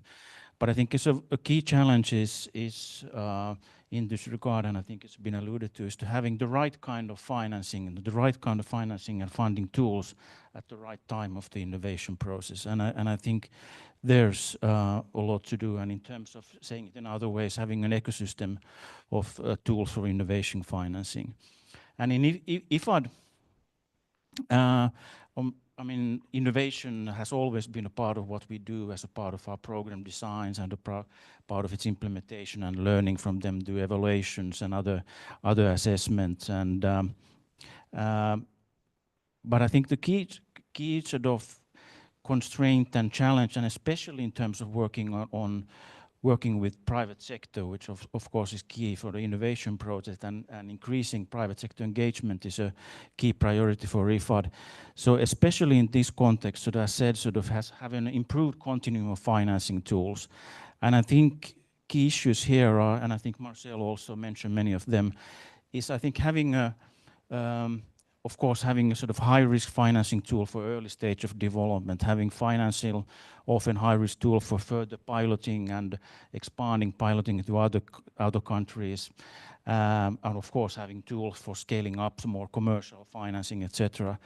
And I think the challenge there, of course, I mean, it's of course having various tools, but it's not only having various tools for various sort of stage of the innovation project, but especially having a sort of integrated system of them, so that the kind of early stage work, learning, and funding of them is connecting also to, if you talk about us as sort of IFIs and MDBs, connected to the more broader programmatic work and scaling. So I think here there's a lot of learning and further development sort of needed, and I think the Moonshots for Development projects and alliance and the kind of multi-partner and stakeholder collaboration is what we sort of hope to learn more and advance in this regard collectively. Thank you. Thank you, Max, for your for the context on the various types of financing needs and the corresponding challenges. But indeed, we cannot scale up fast enough without partnerships. So thanks for that. Let me turn to you now, Andrea. How has the European Institute of Innovation for Sustainability been supporting the ecosystem in scaling up innovation? Thank you. Yeah, the European Institute of Innovation for Sustainability is focused on education. So it's what we do. It's our core business, our DNA. And so we decline this in courses. We have students coming from 120 different countries, and with the capacity building trainings for governments, for private sector, and for even agencies of the United Nations. So innovation is the key of capacity buildings, is the key of sustainability. You are not able to obtain sustainability if not through innovation. And we are proudly part of this Moonshot for Development Alliance. So our role, just to give you a real case, this project probably you heard about during the day is called AgroWeb3, is guided from by IFAD and IDB. It's basically, just to give you a brief understanding about the project, is a project to help small scale farmers in order to obtain certification, because you know that now we have deforestation law, and so farmers have to prove that they are not deforesting their fields. So in partnership with the European Space Agency and the Moonshot for Development Alliance, and using a blockchain, we can obtain from satellite images that are going to certify like lands of the small scale farmers. And with this solution, they can have access to certification, and they can have even access to loan. So it's a really a great solution. But there was a problem at the beginning, because you know, when you're introducing new technologies like blockchain, like, I don't know, artificial intelligence, you're talking about the data-driven solutions. Well, you're talking about small-scale farmers.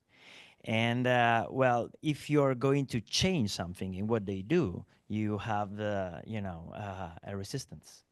I mean, it's not just about that. It's because even if we say differently, we don't like when people change the way we're doing things. It's even for us, not just for them. Give you an example. We use the keyboard on our smartphone, on our laptop, almost everywhere. Do you know the name of the keyboard? QWERTY, yeah. It's taken the name by the first line of letters. Do you know where they deposited the patent of the QWERTY keyboard? Last century. It was not for keyboards, it was not for smartphones, it was for typing machines. And the aim of that patent was to slow down the typing in order to prevent emmers to cross. So even if we change the context, we change the way we are communicating, we are changing the devices, well, we still use that keyboard because we give a huge value on the knowledge, on we got used to do. And so even when we approached this project, we figured out that small scale farmers were they were having problems on using smartphones because they developed cataracta in many cases because they are working under the sun for many, many hours. They have enormous thumbs because they are working on the field, on the ground. And so they were really unable to use the smartphones. So a role of ACE and the role of who is, and this alliance is to share knowledge. And sharing knowledge is a key factor of the success of an alliance because it helps on scaling innovation. Thank you, Andrea. It's all about connecting minds to pave the way for innovations that are not only technologically viable, but also socially inclusive. Well, thanks for that. And now we go to you, Mark. Where has your work at the Asian Development Bank taken you so far in scaling up innovations? Thanks a lot, Sheila. So just to throw a couple of numbers here, ADB's work on agriculture, finance, and rural development, 2022-2025, we've committed $14 billion over this period. And we just concluded our annual meeting here in Italy, and there's a long-term commitment to improve food security, and we've made a commitment to spend 40 billion over by 2030. So strong push on long-term food security improvement in Asia Pacific. And this is directly linked to what some of my colleagues from other IFIs, World Bank, etc., have mentioned around risk. One of the initiatives that we're currently working on over and above what other colleagues are doing from MDB, we are launching a disaster risk analytics explorer because, and I lived in the Philippines, so in the Philippines we got typhoon, the occasional volcano, earthquake. So a number of countries in Asia Pacific are hit by all sort of disaster. And how can we ensure as much as possible that we have the right risk analytics for all our infrastructure projects, but also other type of projects, so that the communities that are the most affected, and those are in rural areas, can have a better and long-term use of this infrastructure. Now, the support that ADB is providing to rural development is 25% through private sector. So this, again, like other colleagues, includes support to agribusiness in terms of loans, microfinance, and other modalities. In terms of the sort of process, so in identifying, we are working through different approach, again, like similar colleague. One of the things that we've been doing under the Moonshot for Dev partnership, and that we at ADB had been doing for a couple of years, is crowdsourcing innovative approach, so that we find the innovation at where it is and closest to the reality. That's been an approach that has proved very successful. We've also flipped back the approach. Not only do we crowdsource solutions, but we also make those solutions available publicly. So we have both approach from the bottom and the other side. In terms of further support towards scaling, where we want to go into this panel, a lot of knowledge sharing. Obviously, coincidentally, ADB just released, the ADB Institute, I should say, just released a report that's called Agriculture Finance in Developing Countries, Challenges and Opportunity. I really invite all of you to Google it. You'll find it on the ADB Institute. Now, in terms of scaling, a couple of stuff that we've learned along the way that I thought would be interesting to share. So of course, there's the element of digital that in itself allows more efficient use, of access to finance, of reach to those who are in need. A couple of examples were mentioned, whether it's on sort of more traditional digital technology, mobile banking's been around for a while, but also more advanced one like blockchain. We've worked on the use of blockchain for land title, for example, that can be used as collateral. So that's also an interesting approach, and anything in between. Another key element, ADB, again, like several of us here, work across multiple sectors. Scaling of innovation in the context of rural development, we have found that the financial inclusion is very foundational. It's not always a starting point, but over and over again, it comes back as a key element in any scaling of innovation for rural development. Partnership obviously drives scales also. I think we've all got the same message. I'd like to add also that including government in that partnership ecosystem is key for the scaling, because they, at the end of the day, drive the policy and will have access to finance and will help the scaling.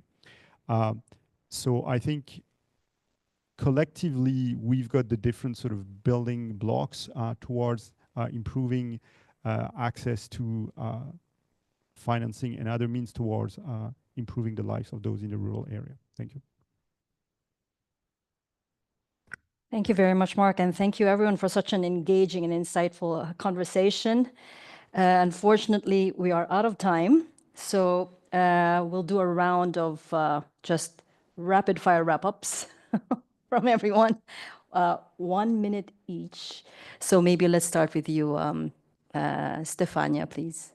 Yeah, Sheila, thank you very much. I just want to build on all the interventions that I've heard, especially around the need for innovation that actually delivers. And I want to say that I fully agree with Marcelo that the challenge is not just financially risking, it's operational as well. So it's getting really making the entire system from project design to delivery work better, especially in fragile, rural, and hard to service contexts, which is where we're all trying to reach impact. And that is why, I mean, on the operational side, we are also working to improve project preparations, but also speed up implementation. I just wanted to give you an example of that. But I mean, clearly, a lot of work needs to go into that. Is in Ivory Coast, we are leveraging blockchain technology to enhance transparency and traceability in the agricultural value chain. Starting with mangoes, it's small, but it's a practical step to strengthen trust. And this is where the Moonshots for Development initiative can really add value by testing these kind of solutions and helping them scale across institutions and countries. So thank you very much again for having me. Thank you, Stefania. So I'll let you carry on, starting from Marcelo and then on to Max. Thank you. So Moonshots for Development, do we have any future? It's my opening question. And to tell you the truth, I think that there are 3 things that we need to do better moving forward with Moonshots for Development. We've been talking quite a bit about this. So the first one is to solve a very heterogeneous set of processes and bureaucratic structures. We do have in each of these institutions different pieces of the institutions doing different things. They're all innovation, okay? But when it comes to procurement, when it comes to how we work with governments, how we work inside of the group, so I think that we have quite a bit of work of doing that, and I think that we can do it. The second one is visibility. I mean, you know, this is our small scale. Mark, you were talking about billions of dollars, and you know we're thinking about always billions of dollars. But when we talk about $150,000, $200,000, $1 million, you know, the visibility out there, you know, up there in our leadership is not that big, and innovation is too risky. So nobody wants to be associated with risky things. So we need to do a better job of working inside and in communications instead of what we do with Moonshots for Development. Last but not least, the issue of what is the vision, what is the mission. We need to be ready to pivot. I mean, we started with one idea 4 years ago of what Moonshots for Development would be. We are here today. We've been talking quite a bit about AgroWeb. I think that AgroWeb 3 It's one of the platforms that shows how our mission has evolved. But I think that we have at least those three things to think about moving forward. Thank you. You know, I have 1 minute and I'm the storytelling guy. So I will tell you this story about this girl we met. Thanks to IFAD, that we were able to give 20 different scholarships to C-listed countries. One of these girl was coming from Uganda. When she arrived here for the course, we realized that she was pregnant, real pregnant, like 7 months. Was almost unable to fly. And she didn't say a word because she was afraid to lose the scholarship. When she arrived, she said that she was the first female in her village that was able to receive higher education. She was the first time that she was leaving Uganda. After the program, she came back, and now she is collaborating with the Minister of Agriculture in Uganda, trying to expand their business with Europe, with United Nations agencies. So we need this kind of impact. We need to empower people to become change makers. So I'm going to focus on the building of a successful partnership really comes from aligning strategic vision, partner perspective, but then backing that up with the operational muscle and the capability to execute at fidelity at different levels of scale. Our experience in doing this has led us to a high level of confidence that that's possible, and not only possible, but typically results not only in insights into how to do it in real time, but also spin-offs of cultural impact. And I'll give one example here, which is a program that we did with the National Science Foundation called ICOR, which was intended to build on emerging knowledge about how innovators can succeed by really focusing on opportunity and validating an opportunity with customers, market, and their supply chain. That was all not known, lots of pilots and examples spread over. The vision here was to create a national network that would take that and disseminate it and build it at scale. It took about 8 to 10 years to get to that full scale. It now exists throughout the country. It's funded at a variety of different levels at every science agency, and it's become the language of innovation and a way for people to recognize, validate, and most importantly, to trust each other because they know that the process that they've been using has high fidelity. And I think there's an opportunity here to build that not only in the innovator practice, but also on the finance side, that there's alignment in the approach, there's alignment in the validation of the veracity of the deal that's being presented, and the ability to collect and support that with good accountability and data. And so we look forward to building that. Thank you. A couple of points. I think there's both the bottom-up and the top-down approach that's required. ADB and the World Bank and a few other organizations have signed this mutual reliance partnership, which allows the organizations to work and ride on each other's process in some context. This is great. This is really helpful. We also need the other side of the working level. When the Moonshot for Dev started 4 or 5 years ago, it was a bunch of us getting together, and trying things out. The second thing is precisely trying things out. The whole innovation space, innovation by definition, is working if there's an element of risk. So leaders or senior management are very clear that they want to do innovation, but they don't want to take any risk. Well, there is that dance. So we need to reconcile this. And the third element that I think is important is the diversity. And even in the Moonshot for Dev Alliance, each of us, part of core member and other member of the alliance, we sit in a different place in the organization. I don't represent ADB Ventures, but IDB Lab is the equivalent. There's a corporate innovation hub at ADB. I don't. So that diversity is, I think, very valuable. It also creates occasionally some challenge, but most importantly, it creates value in itself. And we need to keep this. So I think bottom-up, top-down, diversity, and the portfolio approach that is required for innovation are important things towards scaling up. Thank you. Thank you very much.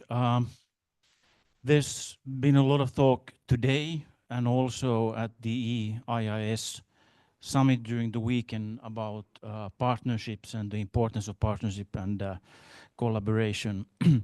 And I think it's not by accident. The development challenges of our time, be they sort of hunger and food insecurity and others we work with are, of course, global problems, and they're complex problems, and so require a lot of collaboration. And from that point of view, I think sort of the Moonshots for Development Initiative Alliance is very important in terms of increasing sort of the collaboration between our various sort of innovation initiatives and processes, and really to complement each other more sort of strongly, and build a sort of more impactful global initiative.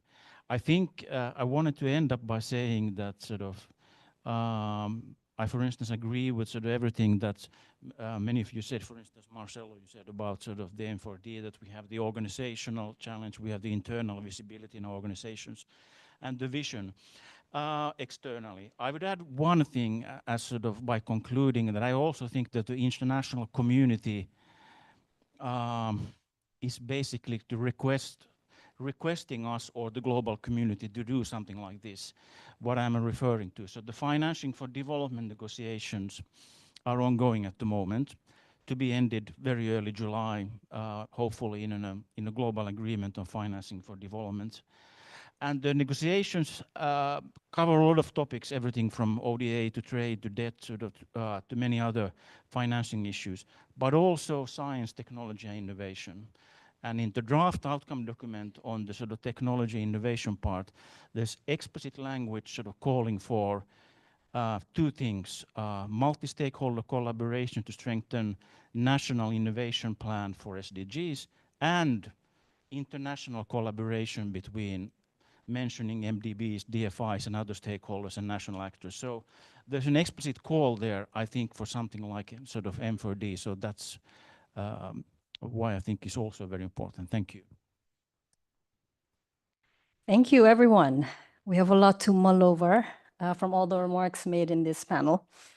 Well, scaling up innovation happens when we act fast, make mistakes fast, pivot fast, align fast, learn fast, right? But let me wrap it up with an old proverb.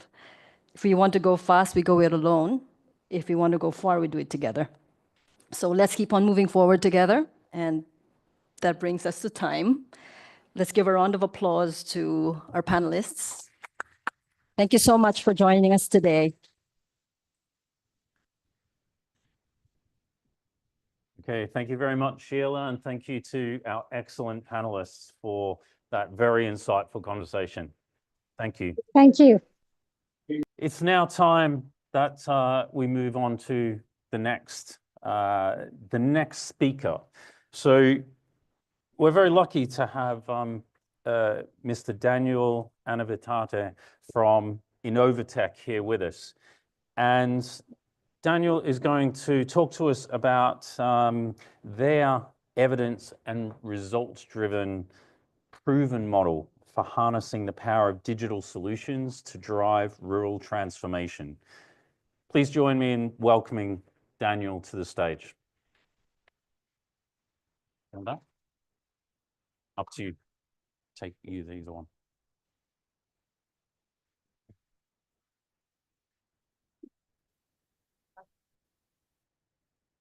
Yep.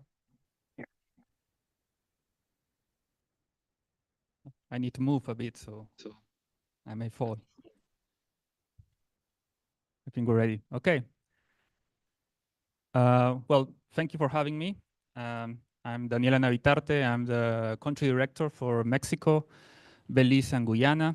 I'm based in Panama, so I managed to get here, and thanks for the invite. I'm very happy to be here and to share the Innovatech experience with all of you. To start the presentation, I would like you to have for a minute, reflect on how often do you use technology on your day-to-day basis.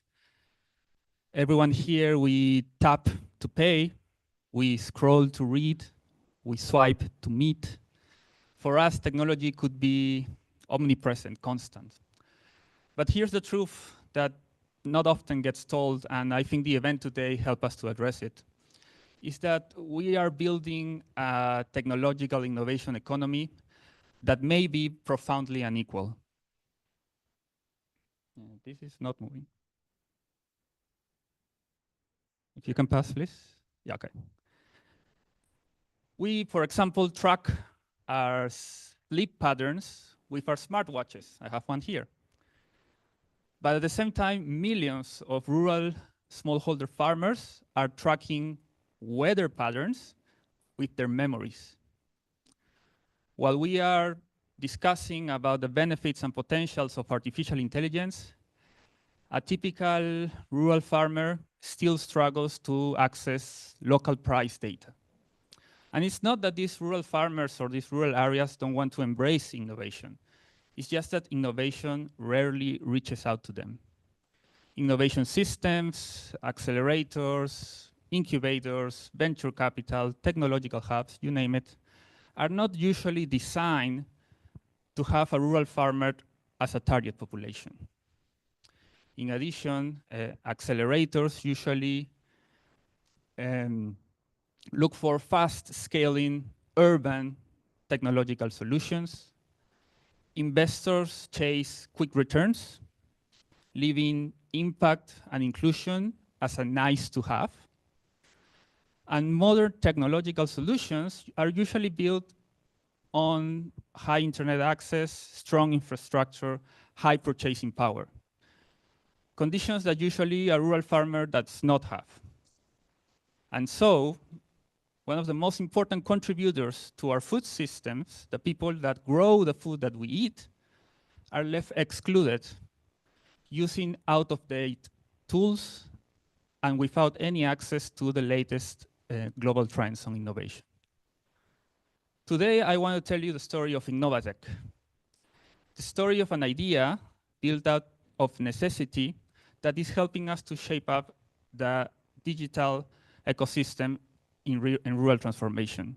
In particular, the story of how Innovatech is bringing digital solutions and startup-led innovation to meet the needs of smallholder farmers.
Our journey for Innovatech began trying to answer three particular questions.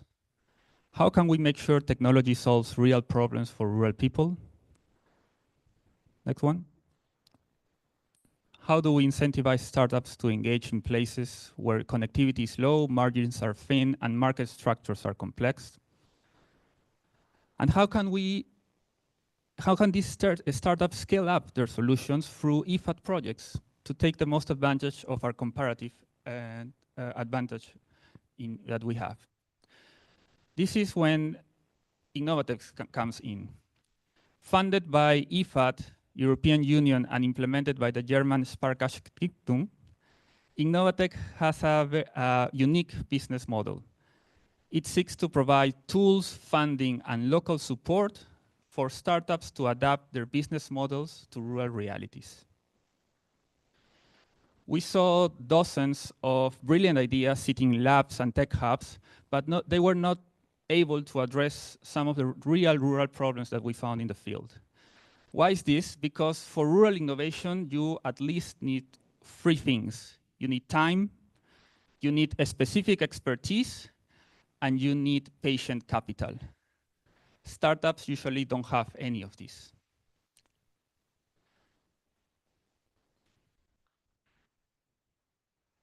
So this is where, and let me tell you about the key differentiators that we have for Innovatec. It is a demand-driven innovation. It seeks to solve real-life rural problems. It has a tailored acceleration approach, having institutions like IFAD and the German Sparkasse-Stiftung expertise in rural areas. It co-designs with farmers. Farmers here are not test subjects, they are partners. That helps the startups to build up their business models for rural realities. And it has a very inclusive participation approach, having women, young people, and indigenous population at the core. So how does this actually work? Well, it is 5 main steps. It first starts with a rural demand analysis. So it starts in the field, where it should start, where it needs to start. Going to rural areas of the selected countries and identifying these real-life problems that farmers have in a daily basis. Then we conduct a landscape analysis to understand how robust is the entrepreneurial ecosystem in the country and if it can support this transition towards the complexity of rural markets. Then we have the startup scouting and selection process. That is the most important part, but also the hardest. We're looking for early ventures with a very mission-driven approach, but also with the capacity to develop rural-ready investments. How do we select this? How do we find these raw diamonds, these startups? Well, Innovatec has developed a very robust due diligence process that helps the program to identify these startups that we can be sure that they will progress throughout the program, and after they will be investment ready for the new endeavors. Then we go to this mentorship and pilots phase. It's an 8 to 10 months mentorship with the Innovatec team, where they work together to shape their business model to the rural reality they want to face. And finally, we have an ecosystem building where the startups that get into the program start to form bonds and alliances between each other and between other stakeholders in the Innovatec program. This is not, next please, this is not a theory, this is a proven approach. In the first edition, between 2021 and 2023, we accelerated 12 startups in 6 countries and reached more than 21,000 rural households and benefited over 83,000 rural people. Let me show you an example of one of the startups that was accelerated during Innovatec 1 in a very complex reality like Haiti. Next one, please. Manitox it's a startup from Haiti that developed their solution Maché, a digital marketplace that you can look at in the next video.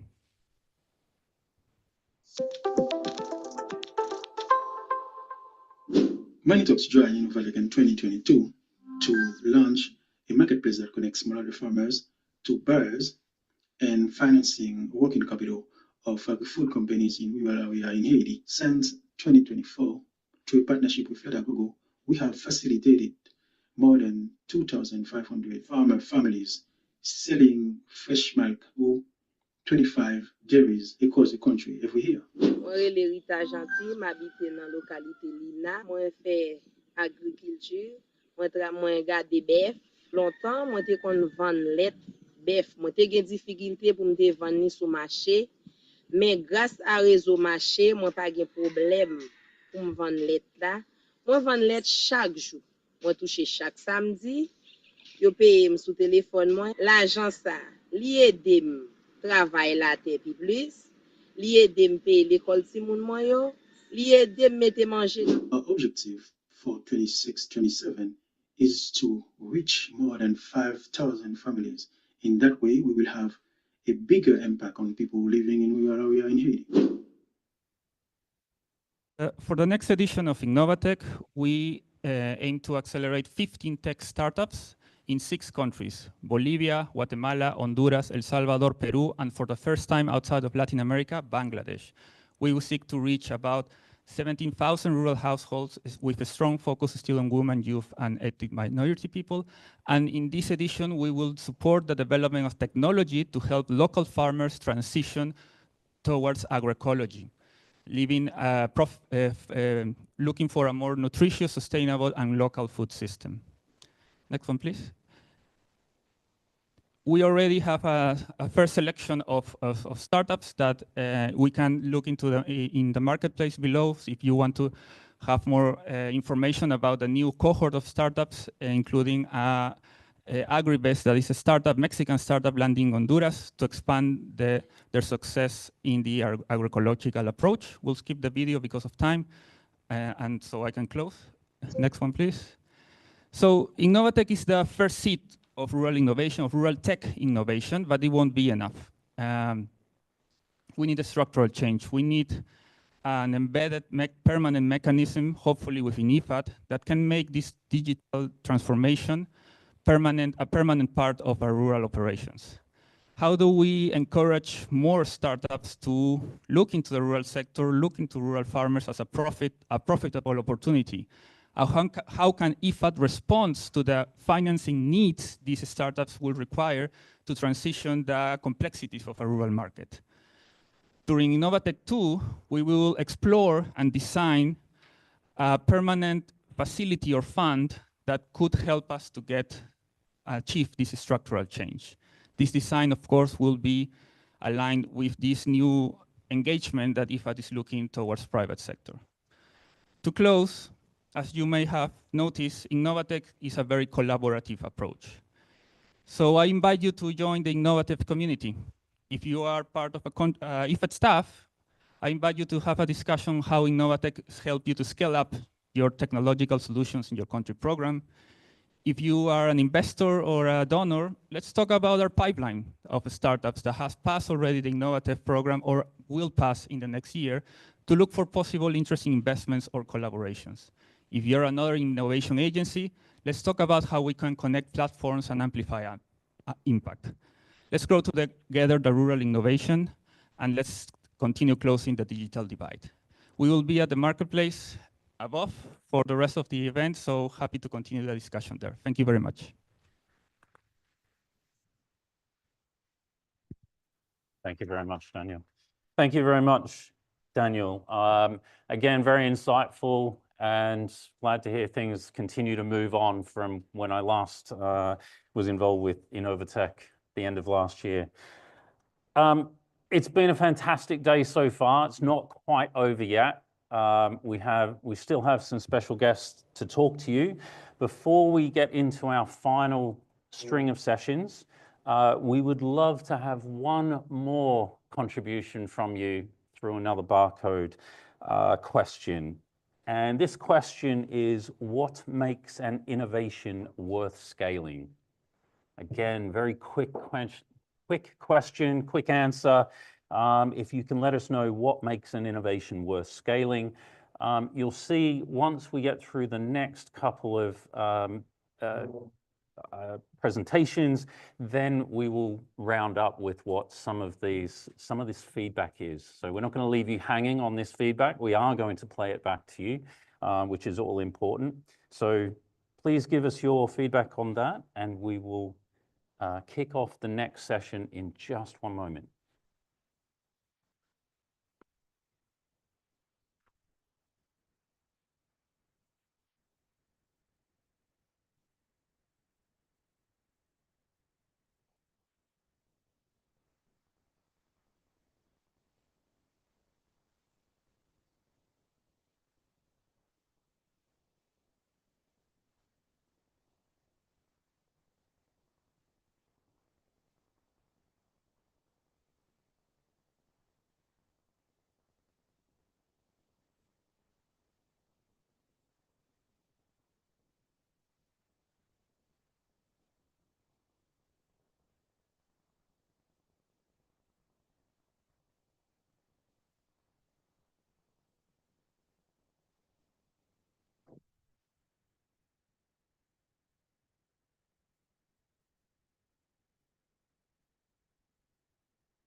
Okay, once again, thank you for your contributions on these quick surveys all day.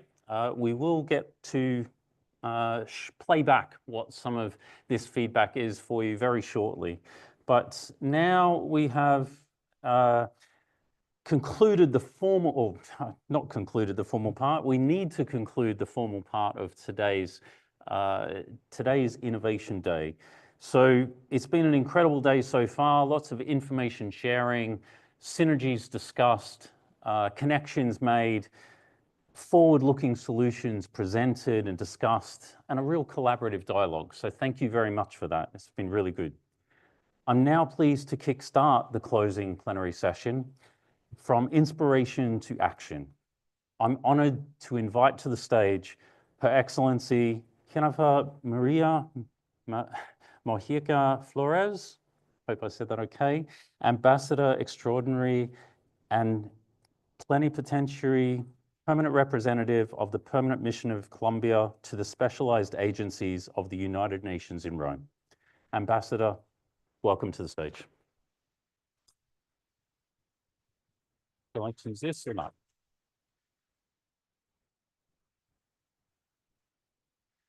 Voy a hacer mi intervención en español. Buenas tardes, aprovechando que me han dado el honor de hablar desde América Latina en este importante foro y reflexiones que hemos escuchado sobre la innovación y el Día de la Innovación. Muchas gracias al FIDA por permitirnos encontrar en esta ocasión y escuchar tantas voces con ideas tan atractivas y experiencias de éxito como las que vimos el día de hoy en Asia y en África, en países que pueden mostrar hoy sus casos de éxito en materia de inversiones para la innovación que llega con soluciones concretas a transformar las condiciones de vida de las familias productoras agrícolas y que revierte en beneficios para las economías rurales, para el bienestar social y para nuestra lucha contra el hambre. Felicitaciones a todos los panelistas. Tuve la oportunidad de ver online esta mañana y me impresionó la juventud de las personas que participaron. Es realmente motivador y nos llena de energía escuchar voces de jóvenes, hombres y mujeres de distintos lugares del mundo que nos motivan a buscar soluciones innovadoras en esta búsqueda de solucionar los problemas que nos enfrentamos como humanidad en un mundo de crisis climática. Y quiero arrancar mi reflexión hablando de lo siguiente. La búsqueda de la innovación ha sido una búsqueda permanente en el sector de la agricultura. Ahora que estamos conmemorando 80 años de la FAO y de este esfuerzo intergubernamental por luchar contra el hambre, la innovación siempre ha sido quien ha escalado las soluciones a la producción agrícola. La innovación en el paquete tecnológico, la innovación en la ciencia, la innovación en la asistencia técnica, la innovación en la investigación, la innovación en la digitalización, la innovación en los mercados, siempre ha sido el que nos ha ido llevando por la senda del desarrollo. Entonces, una pregunta hoy sería, ¿cuál es entonces el tipo de innovación que necesita el mundo agrícola para superar los desafíos que tenemos como humanidad? Y la respuesta la he escuchado el día de hoy acá. De una u otra forma, todas las respuestas nos llevan a que se trata de una innovación que requiere hacer la agricultura para ser sostenible, una innovación en búsqueda de los objetivos de desarrollo sostenible. Y esos objetivos de desarrollo sostenible que vinculan no solamente los temas de la mayor producción, sino temas de la mejor producción, de la salud en general, de una sola salud y del desarrollo de mecanismos de producción que sean cada vez más sostenibles. Las soluciones en temas de irrigación y de agua que han podido dar lugar a transformar las economías que escuchamos el día de hoy, las soluciones en temas de aprovechamiento de los recursos naturales y la biodiversidad. Nosotros desde Colombia hemos venido sosteniendo en el último año, a propósito de la presidencia de la COP sobre la biodiversidad, una discusión sobre esta última pregunta, y es cómo hacemos para que los países avancemos en innovaciones para la biodiversidad. Creo que hemos llegado a un punto en el que hoy encontramos que se necesitan al menos 3 grandes transformaciones de la innovación. La primera tiene que ver con el mundo de la ciencia y la investigación, que es un mundo en donde esta transformación también permite la vinculación de este sector social que es tan sensible para hoy, el mundo de la agricultura, y es la juventud. Los jóvenes se vinculan a este tema de una manera muy creativa y propositiva.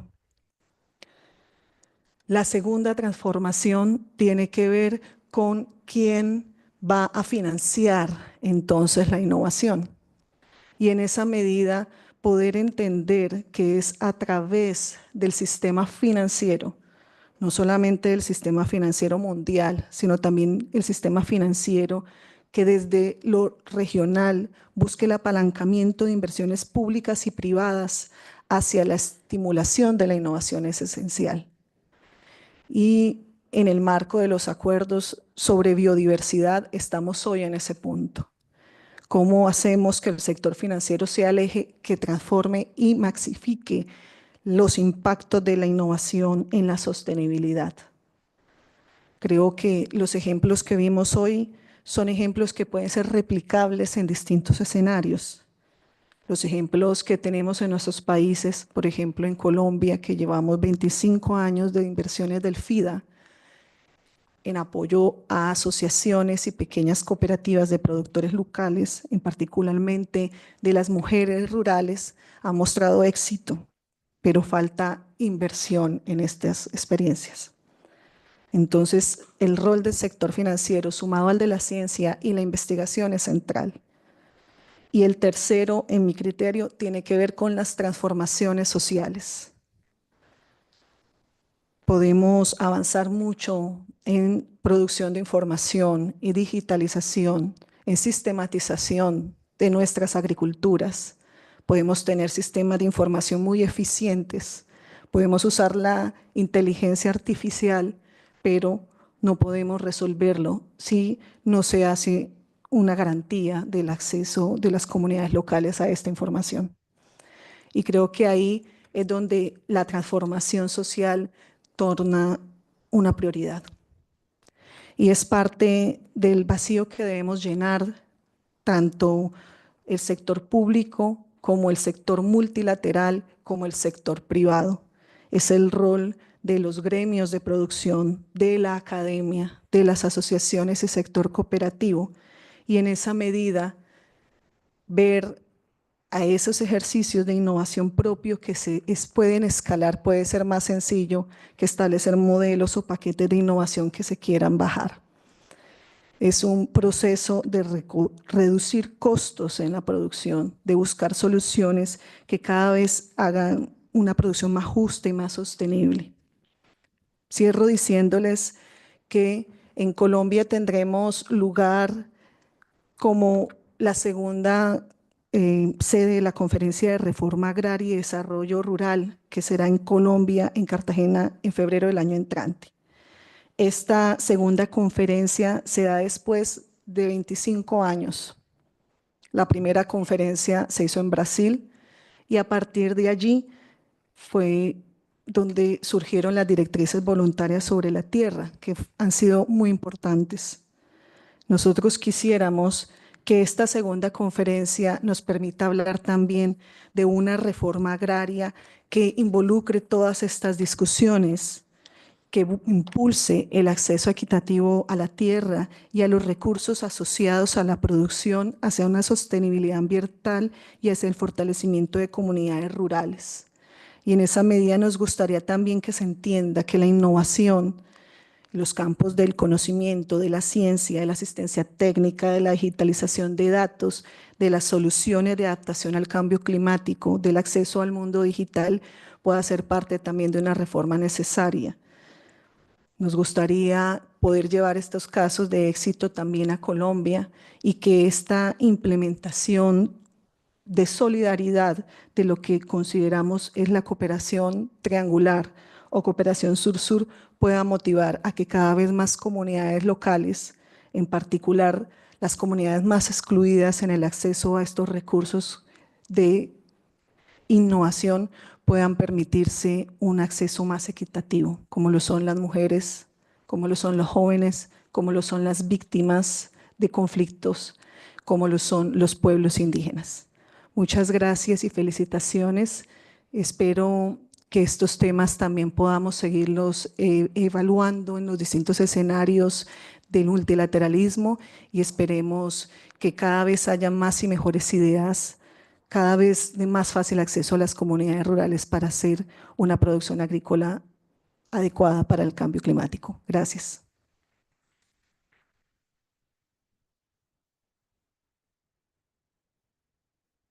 Thank you very much.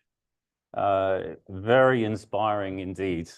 Thank you so much, Your Excellency, for sharing your insights with us. It's now my pleasure to welcome on stage Mr. Donald Brown, Associate Vice President of IFAD's Department for Country Operations. Mr. Brown, over to you.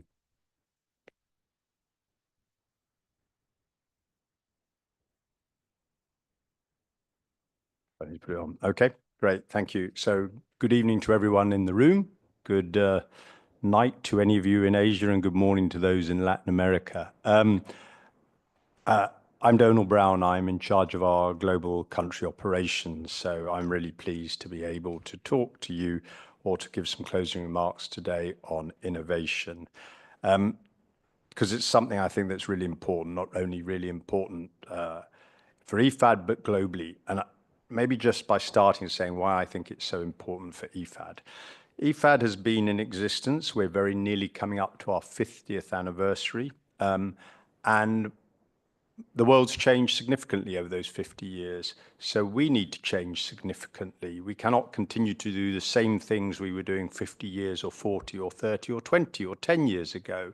So we really need to see that IFAD's offer to our member states, to our communities, to our target groups, changes and innovates. And in that context, I was actually just going to thank Colombia. You took the words out my mouth. Sometimes I think we overcomplicate innovation. And just the support we got from Colombia on South-South and triangular cooperation that allows us to take experiences from Colombia to other countries or other regions, that in itself is a real form of innovation. And so many thanks. You are not only talking the talk, you're walking the talk at supporting us.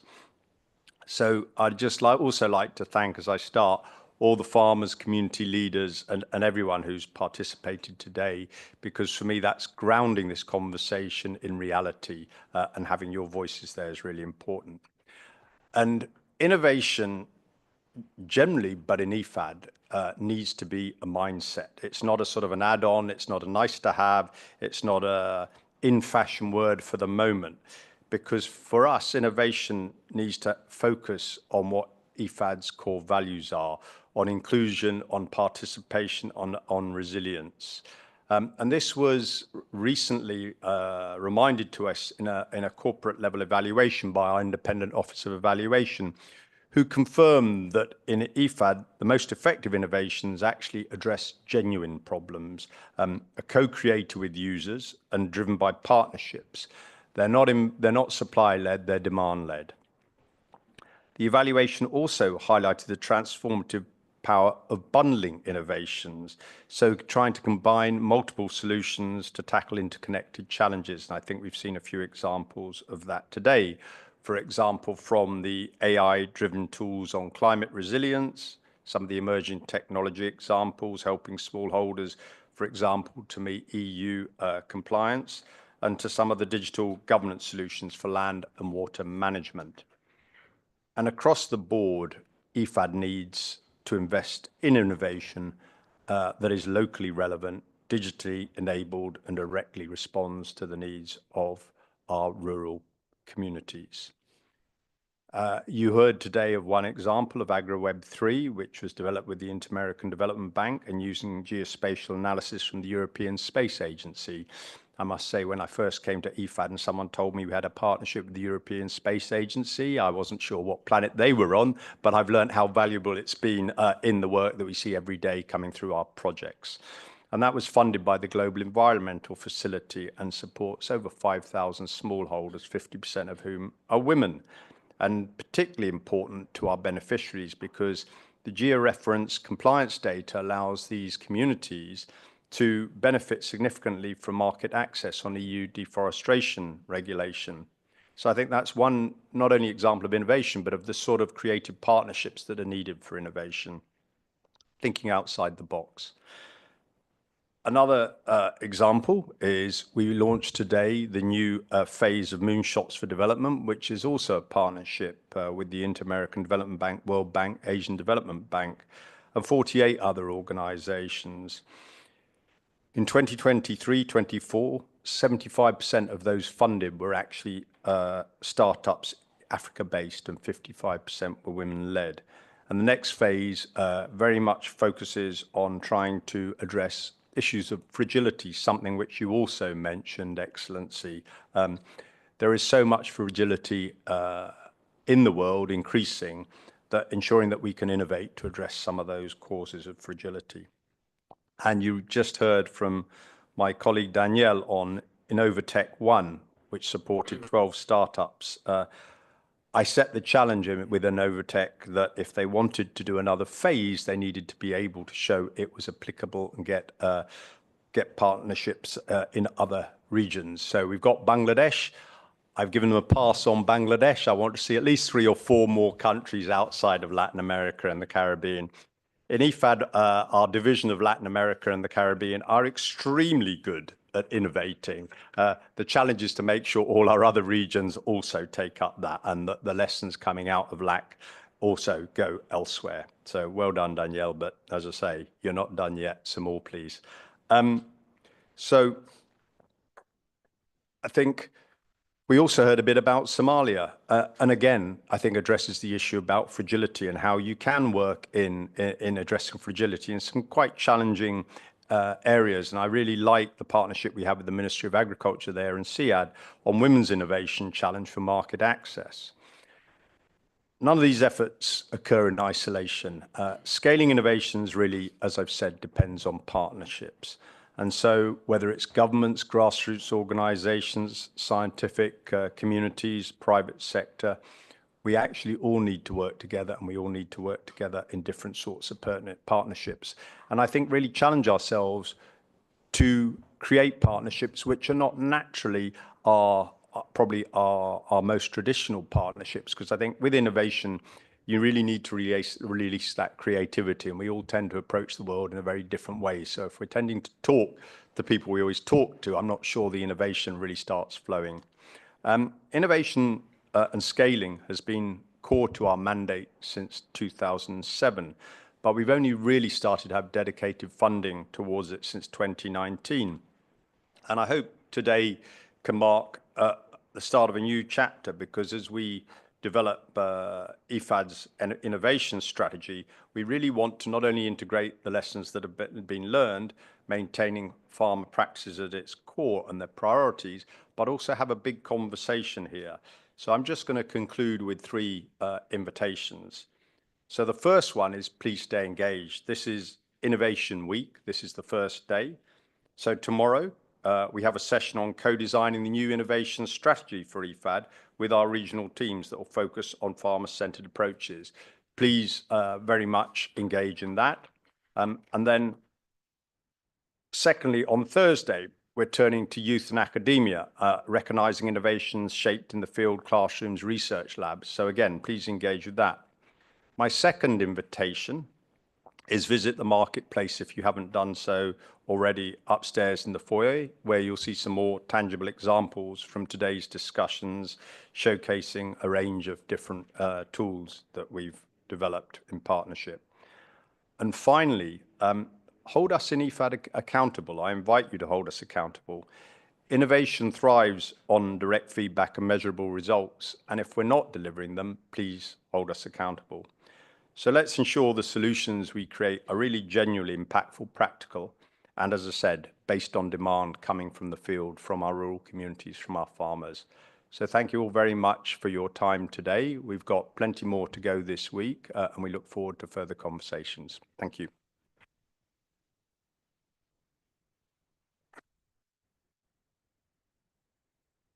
Wow, what a fantastic way to end the day.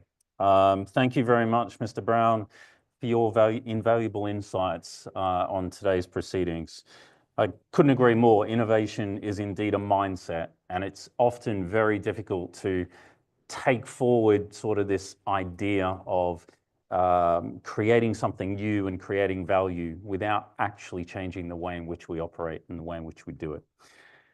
Now it's time. You'll be glad to hear that it's time to disclose the feedback you've been giving us all day.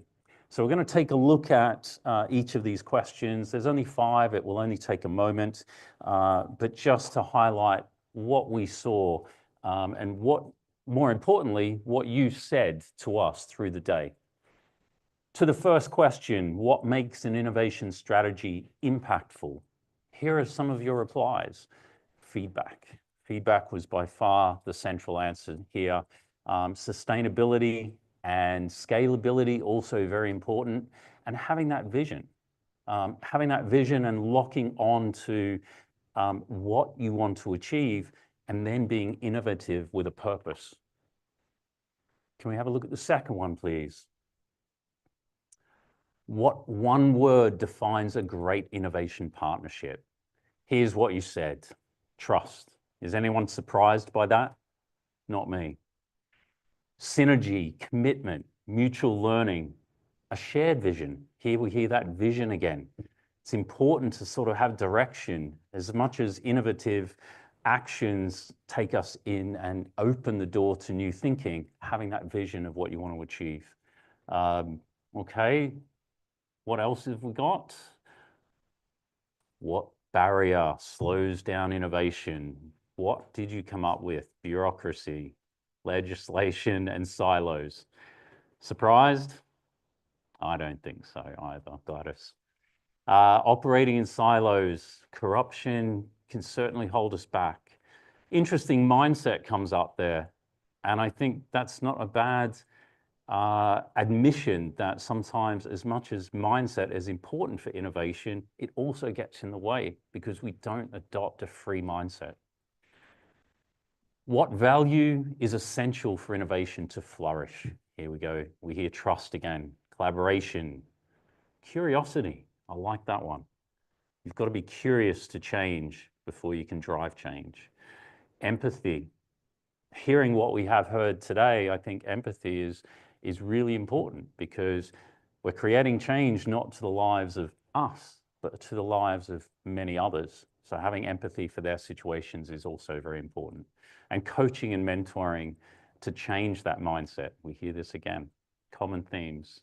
And last question that we pose to you all, we will get there in a moment, the keyboard is playing up. What makes an innovation worth scaling? Almost universal support for impact. Pretty true, isn't it? It's great if we come up with great new ideas, but if we can't drive impact and can't drive change, then maybe we're not spending that time on the right areas. Okay. I do want to highlight that the documents and materials related today, and I'll make an assumption that also this feedback that we're getting here will also be made available on the 2025 IFAD Innovation Day event page. Our colleagues are sharing the link in the chat now, and I'm sure will be shared with all participants today. If you have any questions or would like to get involved in IFAD's innovation activities, then please reach out to us at innovation@ifad.org. While the formal part of today's today's program has concluded now, don't leave just yet. Right now, we're going to move on to the IFAD Innovation Champions Awards ceremony presented by the wonderful Mikkel Galoni. And following that, we invite you all to join us upstairs in the lobby for a networking reception. So at this point, I'll hand over to Mikkel.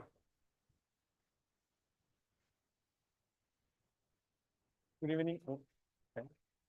Good evening, everyone. So please don't leave. Give me like 30 minutes. I know I'm between your networking cocktails and the closing ceremony. So today we are thrilled to announce the 2024 IFAD Innovation Champions Award. And these awards recognize outstanding individuals which bold thinking and creativity have had a transformational change in support IFAD's mission. So our 2024 Innovation Champions exemplify the spirit of innovation that we seek to nurture across IFAD. And for IFAD, innovation is defined as any new process, product, or approach that adds values and helps to sustainably, equitably, and directly impact poor rural people. So it's innovation, and it's not just innovation for its own sake, but it's innovation with a purpose. And the purpose is making rural development more resilient, sustainable, and inclusive. So the 2024 Champions reflects this mission. And the innovation champions were selected, taking into account different and specific criteria. These criteria were champion or adopter of innovative tools for data analysis, data management, or data visualization.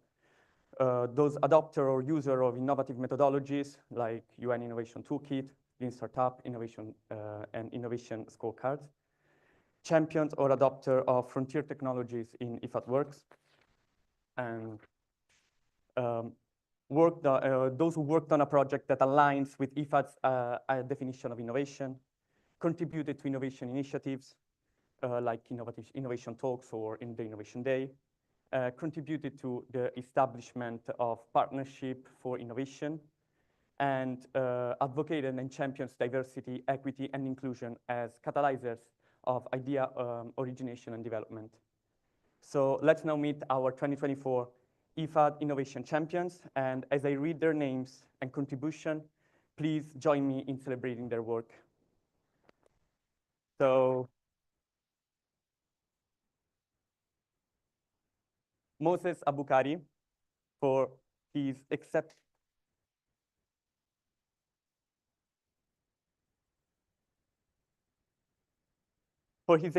contributions to ecosystem analysis of AgroWeb3 in Kenya.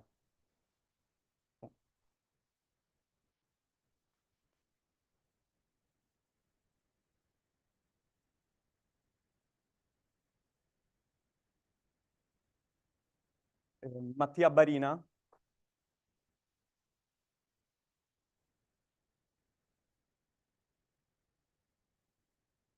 for innovative tools for data analysis, data management, and data visualization.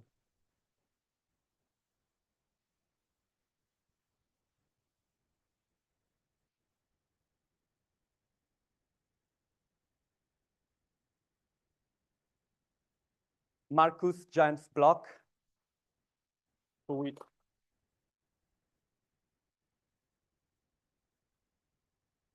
and we have Jean-Claude Roubou taking the word for him.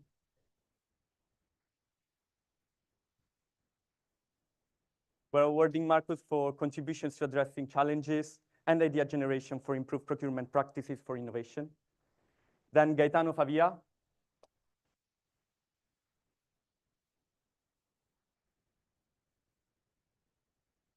For automating financial statements and streamlining audit processes.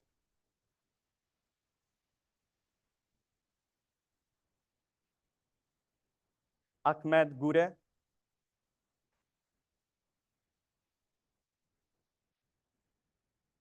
For which the innovation team is going to accept the, on behalf, okay.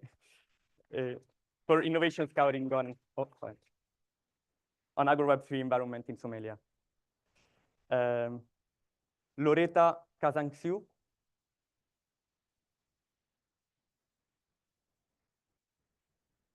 Daniela Marra is accepting the award for,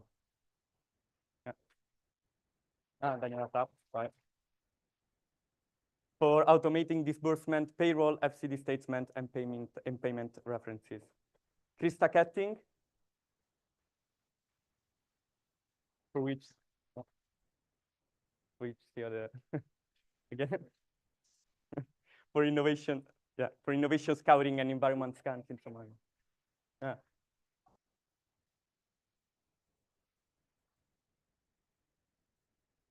Francesco Martini Varvesi.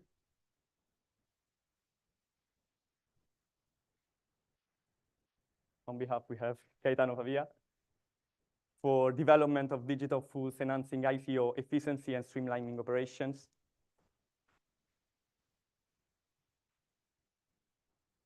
Then we have Adriana Nestorovic Stretsov, sorry, for which we have Luis Varuguru Maina will be taking the award. We we are awarding Adriana for advancing gender networks with an innovative approach.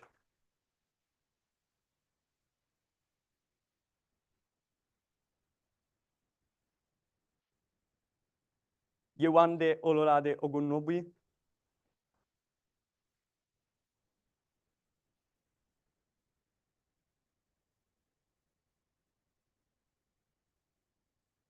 For the implementation of the diversity, equity, and inclusion strategy to advance IFAD support to innovation.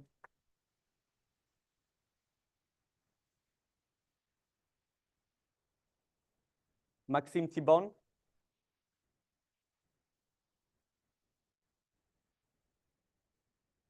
For promoting the integration of IFAD's innovation model in the Great Green Wall Initiative.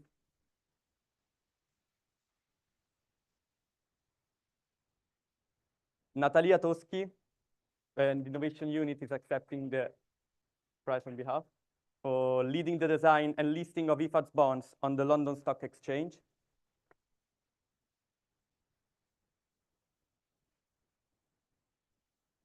And Priscilla Torres Rossell, for which, for Jean-Claude Rigaud, for leading development and delivery of the IFAD end-to-end open public procurement platform. So let's give a big round of applause to our champions.